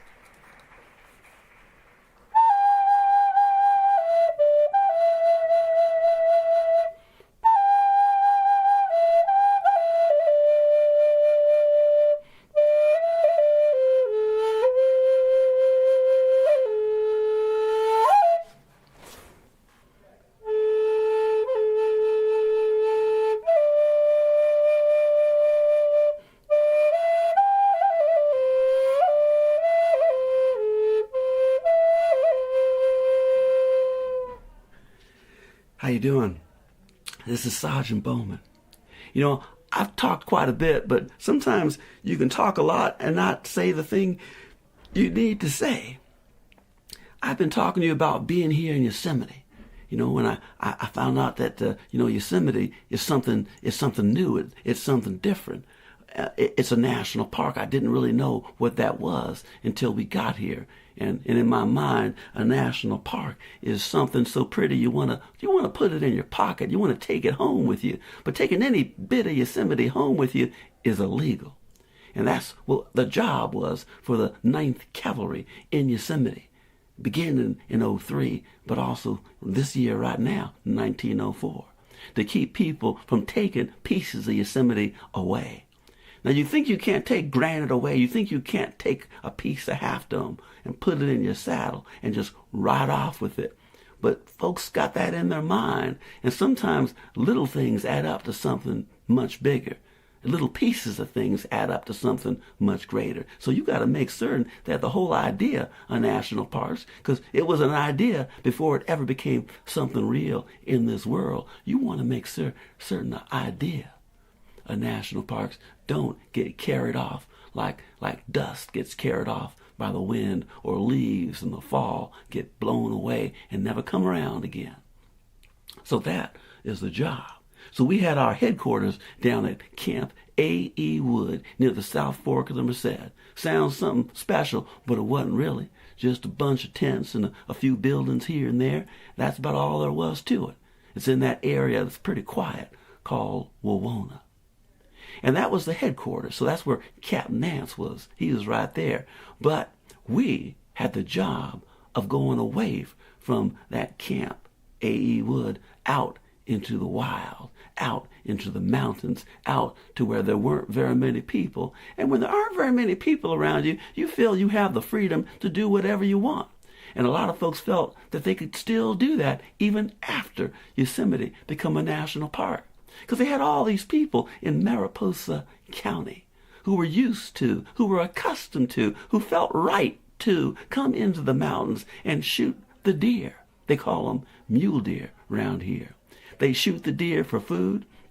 And before it was a park, they'd come up into the mountains and they'd actually cut trees down for firewood. And that's all right, because man taking care of his family is all right. Providing food for his family is all right. Cutting trees down for firewood is all right. All of those things were all right until the park was set aside October 1st, 1890. And then all of a sudden, with a stroke of a pen from President Harrison, all those things that had been right were all wrong.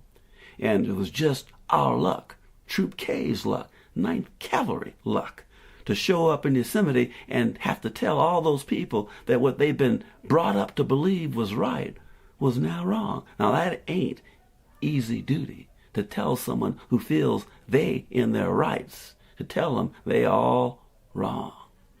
But that's the job. And what that job meant was patrolling Yosemite. Now, Yosemite is about 1,500 square miles, all the way down to the South Fork of the Merced on the west side, all the way over to the east side, including Devil's Post Pile. That's something to see. But the Post Pile and the minarets, all of that is within Yosemite. And it goes far to the north and far to the south as well, for 1,500 square miles. And we had to patrol all of that. Not the valley, not that Yosemite Valley with all that granite. That belonged to the state of California. And not where all those big trees, which ain't big enough to describe what they are. They call them giant sequoia. Now they in that Mariposa Grove, just a few miles from our camp, Camp A.E. Wood. But we didn't have to patrol that either, because it belonged to the state of California. Yosemite National Park was everything but the Mariposa Grove and Yosemite Valley. And we had to patrol what's called the high country, that place that Mr. Muir always going on and on like a pastor before his congregation. A man sounds like a preacher to me. But that place that he sang about, that's the best way to put it when you're talking about Mr. Muir, that place he sang about was where we were and had to protect. And it was quiet. That's the best way to describe it. it's not a sound. Silence ain't a sound. When you're in wilderness, silence is something you're moving your horse quietly through. And as quiet as you move your horse, still, there's something quieter in this world. And that is what wildness actually feels like. This stillness that comes from someplace so far away, you think you'd never get there, but someplace so close, you realize it's the silence between every beat of your heart. That's what it was like. And sometimes you with 3 other men or 4 other men, maybe 5, and all you're doing is going from one isolated, remote patrol post out on that spine of granite, and you go into another patrol post, and that's maybe 15 or 20 miles away. Then you go to another post, and in every single one, there's some sort of ramshackle cabin of some sort, or just a bunch of canvas between you and the night and that coldness. And inside that little tent or that cabin or whatever it is, there's a table. And on that table, there's a ledger. And in that ledger, you write down everything that happened to you on the way from that last patrol post to the one that you just found yourself. What your horse was like, what the horses were like, if one of them got injured, if one of them became lame, if there's a tree that had fallen over the trail, blown down by some wind last winter. Anything that you saw, anyone that you saw, you had to write it down. That man in that business suit who was riding that horse, who thought he was somebody, and he thought the soldiers in front of him who were just saying, "How you doing, sir? Fine day. Good morning, sir. How are you?" That's what we are like with everyone we meet. We're courteous in our speech and in our manner, because we know where we're from. We know that in Alabama, Georgia, Louisiana, Texas, if you a colored man and you're talking to a white man, if you are not courteous, respectful, you could find yourself in plenty of hot water.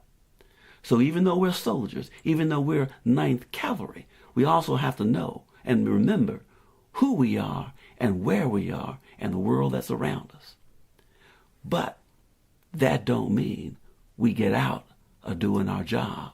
If we run into a white man who's doing something wrong, our job is to tell him he's doing something wrong and to stop whatever it is he's doing. Now that ain't easy duty. It ain't easy for that white man who's used to looking at a colored man in a certain way, which means he's looking down on that colored man. And it's not easy for the colored soldier who's used to giving orders and having those orders listened to. So sometimes we have a little bit of explaining to do to these folks who don't quite understand the way of Yosemite.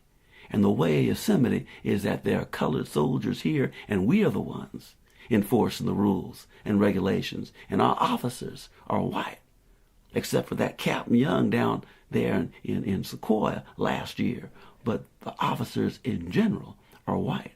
But it don't matter. White ain't the color the people need to pay heed to. The color ain't brown either or black. The color they need to pay heed to are the yellow of my stripes. That means I'm a sergeant, is the blue of that shirt that I'm wearing. That's the color they need to see. Or if they don't quite make that out, they need to see the color of that carbine I got wrapped around my shoulders, strapped on back. That's what they need to see. And when they see that, clearly they know who's in charge and who ain't. Well, that's the job. That's the duty. And it's a difficult duty. It's a hard duty, but it's a hard job in a beautiful place. And beauty ain't the best word to describe Yosemite. I think there's not a word to describe Yosemite. If I put it this way, if you didn't know that you were in a national park, you would think you got hit on the head and you had passed over to paradise. But the horse beneath you is a reminder that maybe God will allow horses. I think so. I think God will allow horses in heaven. I'm not quite certain if God will allow a mule into heaven. But some of the mules that I know, they could talk their way into it. They might be in heaven as well. Because you would think you've passed over entirely in the God's country. And that's what God's country actually means. It ain't just something he made. It's where he lives. And when you up there in the high country, that's what it feels like. That you expect it when you look down in some dark, deep ravine to one side and you see clouds moving beneath you. Well, you know, if you see clouds moving beneath you and you on horseback riding above those clouds, well, if you're not in heaven, if you're not somewhere up in the sky itself, then where are you? No wonder it's called the high country. And that is medicine. Being above the clouds is medicine. Feeling that wind, that cold wind blowing off a glacier. Oh, that's medicine. Feeling the sky, not just above you, but around you, and seeing it actually kind of beneath you. Well, that's medicine too. And that medicine, that sweetness, takes away the bitterness of some of the people we run into and the bitterness that's left in the wake of that passage. So that's what Yosemite is. That's the duty. We find someone who don't put out their campfire. We got to put out that fire. That's the duty. We find someone who's shooting a deer, and that ain't allowed in Yosemite. That's called poaching. That's the duty. What they're doing is wrong, and we are here to make certain that what happens is right. Ain't an easy job. The job is a difficult job, but that bitterness has sweetness in it. And that sweetness is called Yosemite. And you know what? You got to have a little bit of bitter and you got to have a little bit of sweet to know you alive in this world. And Yosemite got both. And it lets you know from the time you get up in the morning till the time you go to sleep at night, it lets you know fully how deeply you've become part of this world. And that's something.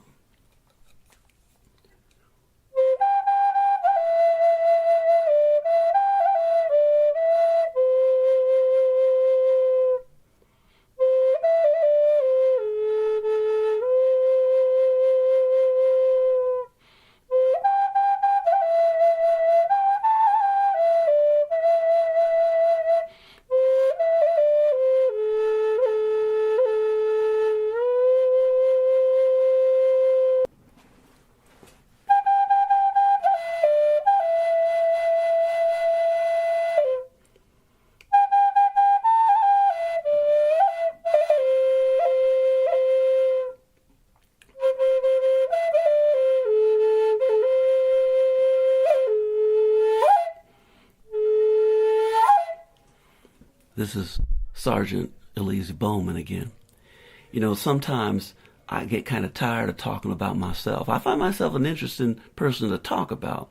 But sometimes, you know, the world is bigger than who you are, the other people that are out there in it. And I figure I should say something to you about someone that I really admire.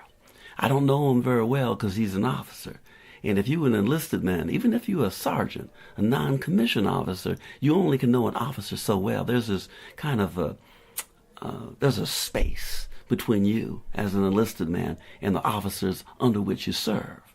And that space ain't as big as the Grand Canyon of the Tuolumne or Yosemite Valley, but that space is still there and it's deep. And there's something cold moving at the bottom of it, and that coldness separates you from him. But still, even from that distance, you can appreciate when someone is doing something that is important and they've achieved something that's important. I'm talking about Captain Charles Young. Now, I don't serve and have not served under Captain Young because Captain Young, you know, he's with Troop I and Troop M down in Sequoia National Park. But I run into him almost literally. And the Logan. The Logan was the transport ship that took us from the Philippines, where we were engaged in the Philippine War. It took us from the Philippines back to the United States, back to San Francisco. And, you know, I told you, or I may have mentioned, I'm from South Carolina, and in South Carolina, you don't have very many opportunities to get on a big ship like that Logan, that U.S. Logan. And it don't agree with me. What I mean is being on a boat don't agree with me. What I'm saying is being in the ocean on a boat don't agree with me. Being on a boat in the ocean in a storm definitely did not agree with me. And so one evening, I was on the Logan, and I was in a sorry shape. And I was leaning over the rail, and part of me was on that boat, and part of me was going into the ocean itself. And I was just letting it all out, because I tell you right now, I ain't a sailor. I'm a cavalryman. And so what the Army thinks that I'm going to be comfortable being in something that makes me think I'm a sailor. So I'm losing a bit of myself from time to time, and I'm just basically a mess. And I hear something behind me in the wind, because the wind is blowing, the ship is moving back and forth, and there's all that salt from all that water blowing in my face, and it's cold and warm at the same time, if you can figure that one out. And I hear footsteps, and I feel there's someone behind me, and I turn around, and there he is, Captain Charles Young, and he's looking at me. And I'm looking at him, and I just started smiling, because I'd never been that close to him before. Because we all together, Troop K, Troop L, Troop I, and M, they're all right there. This is 1902, late in the season, 02 in the fall, and Captain Young is right there in front of me. And I smiled, and I extended my hand to him, because I'm meeting a man, he's a legend in the 9th Cavalry, Captain Charles Young right there. So I extend my hand, say, Captain Young, how are you, sir? I always wanted to meet you. And I extend my hand, and I noticed he didn't extend his, and I couldn't quite figure out at first why, because I was so excited to see him. And then I remembered I'd been getting sick up to that moment. And I've been wiping what I was wiping away from my mouth every time I kind of heaved over that rail. And so when I extended my hand, he was just staring right at it. He's staring at me, because some of it wasn't all over in the ocean, some of it on that rail. I mean, tell you, it was bad. And he looked at me, and I looked at him, and I just said, "Oh, I'm sorry, sir. I didn't mean no disrespect. I just happened to see you." And he just looked at me. He said, "Soldier, I'm sad to see that being out here in the ocean ain't agreeing with you, but I'm not going to take your hand right now. I want you to clean yourself up, get yourself in shape, because there's worse things in the world." That's what he said. There's worse things in the world than being on a boat. And if you a cavalryman, you know what I'm saying is true. So even though you sick, you got to take care of yourself. You got to clean yourself up, because you represent more than just yourself. You represent your troop and your regiment. And you cannot afford to have someone see you in such a sorry state, because people form an opinion about you every single moment you are alive in this world. They did it for me. They formed an opinion about me. They think they know me, and they haven't even met me. That's the world we both are part of. So you got to remember that no matter what, you got to look good. You got to be at your best.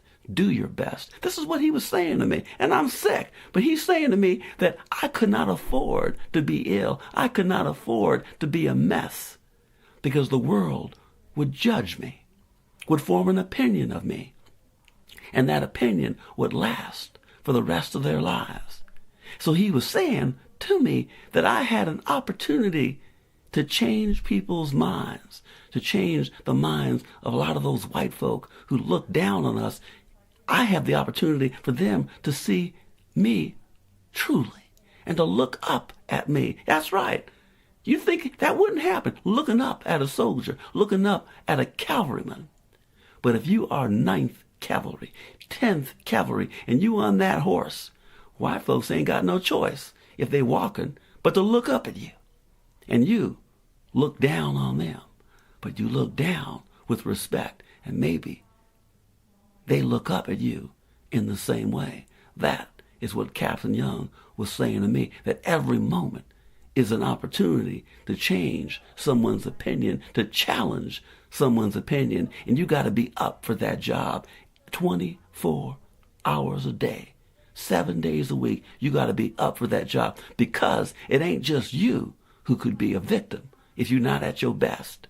It's all your people.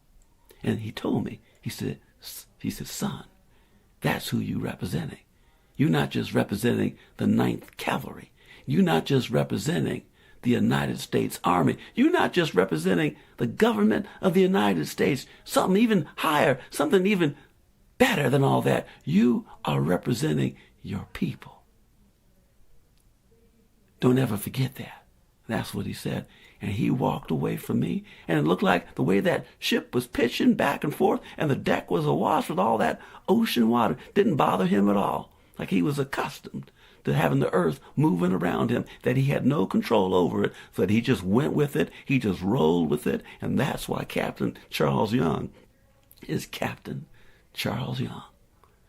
It was something. I even stopped getting sick for a bit, but once he disappeared from view, that wave came over me, not just the wave of the sea, but the wave that was within me. Got two oceans to deal with. The one beneath me on the other side of that rail and all that darkness, and the one in my gut. And you know what? The ocean in my gut was the one I was worried about, and that caught up with me and took me away. But I still remember who I met on that night on the Logan. In the deepness of the Pacific Ocean itself, I met Captain Charles Young. I'll never forget that. Till the day I die, I'll remember that. And I'll remember what he told me. And I won't forget that either. Ain't that something?